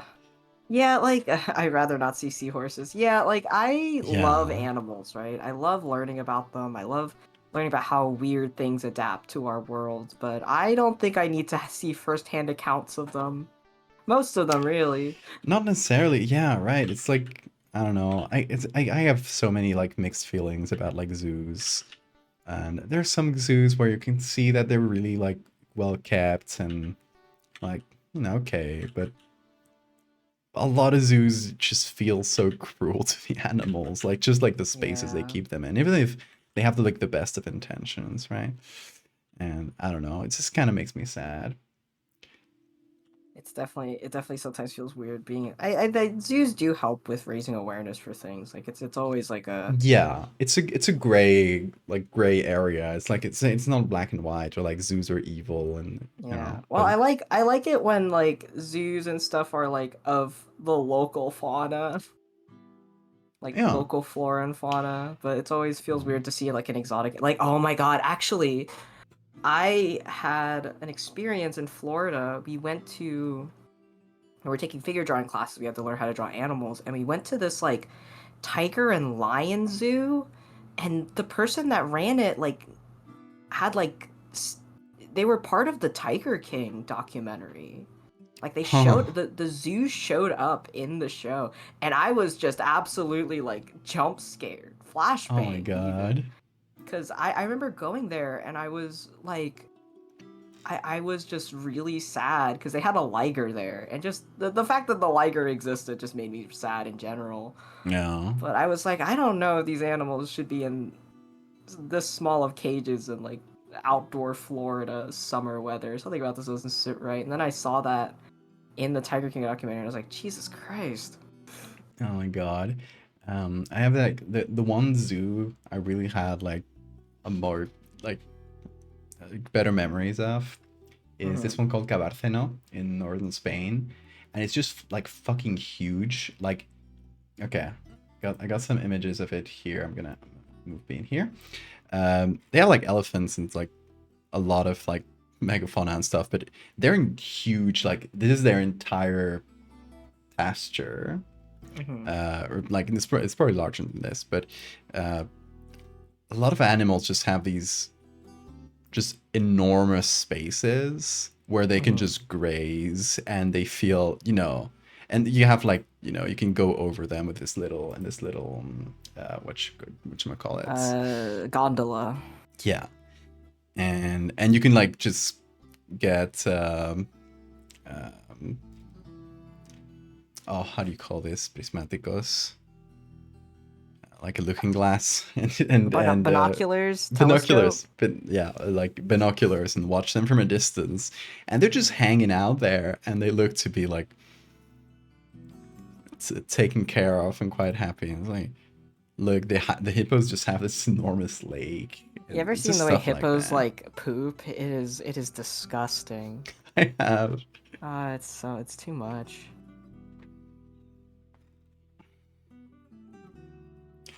But yeah, if you want to see a zoo that's just like where they're keeping animals in like actual good habitats. That one in northern Spain is really good. Mhm. Oh, also, it is almost 12 a.m. where I am right now, so I think Yeah, it's getting late here too, so I think we're gonna call it. Also, this is done. I've just been like fiddling around with it, but yeah, happy with the colors and stuff. Um, so yeah, I will. How about I post this when the first pages come out? What was that next yeah, I week? think Next next Wednesday? Wednesday, yeah. I post it like at midnight, like that Hmm. night, but then I like go to bed and then I wake up the next morning to actually promote it. Yeah. Okay. So like That's usually Wednesday, safe. Thursday. Wednesday, Tuesday Well, night is but when you I post it. oh, you posted Thursday Tuesday for night. you, I Yeah, guess. yeah, yeah. Yeah, I guess it's like it's I gotta. Well, I'll just post it Wednesday evening once you have. Just make a little note of it here.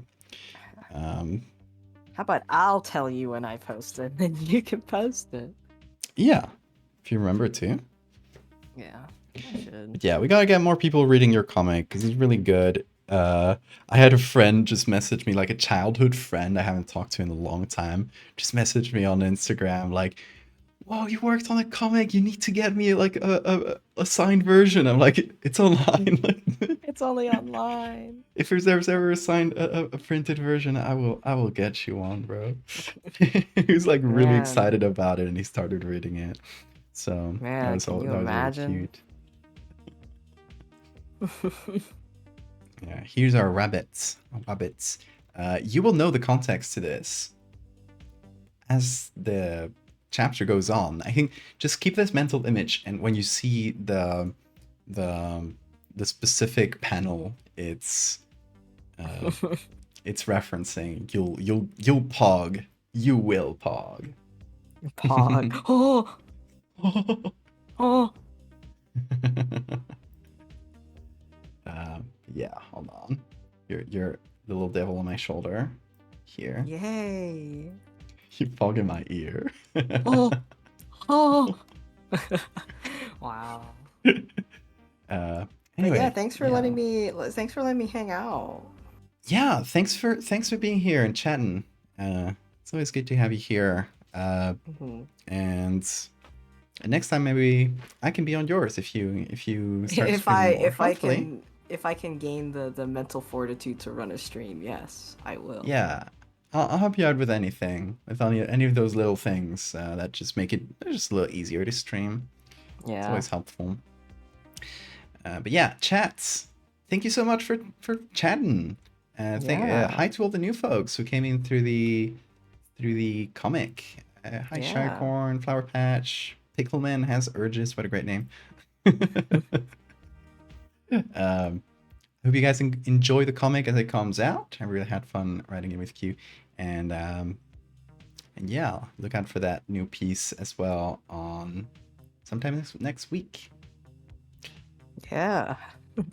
Yay. All right, guys, take care. Have an amazing time zone, and see you Bye-bye. next week. Bye bye. Yeah. Bye.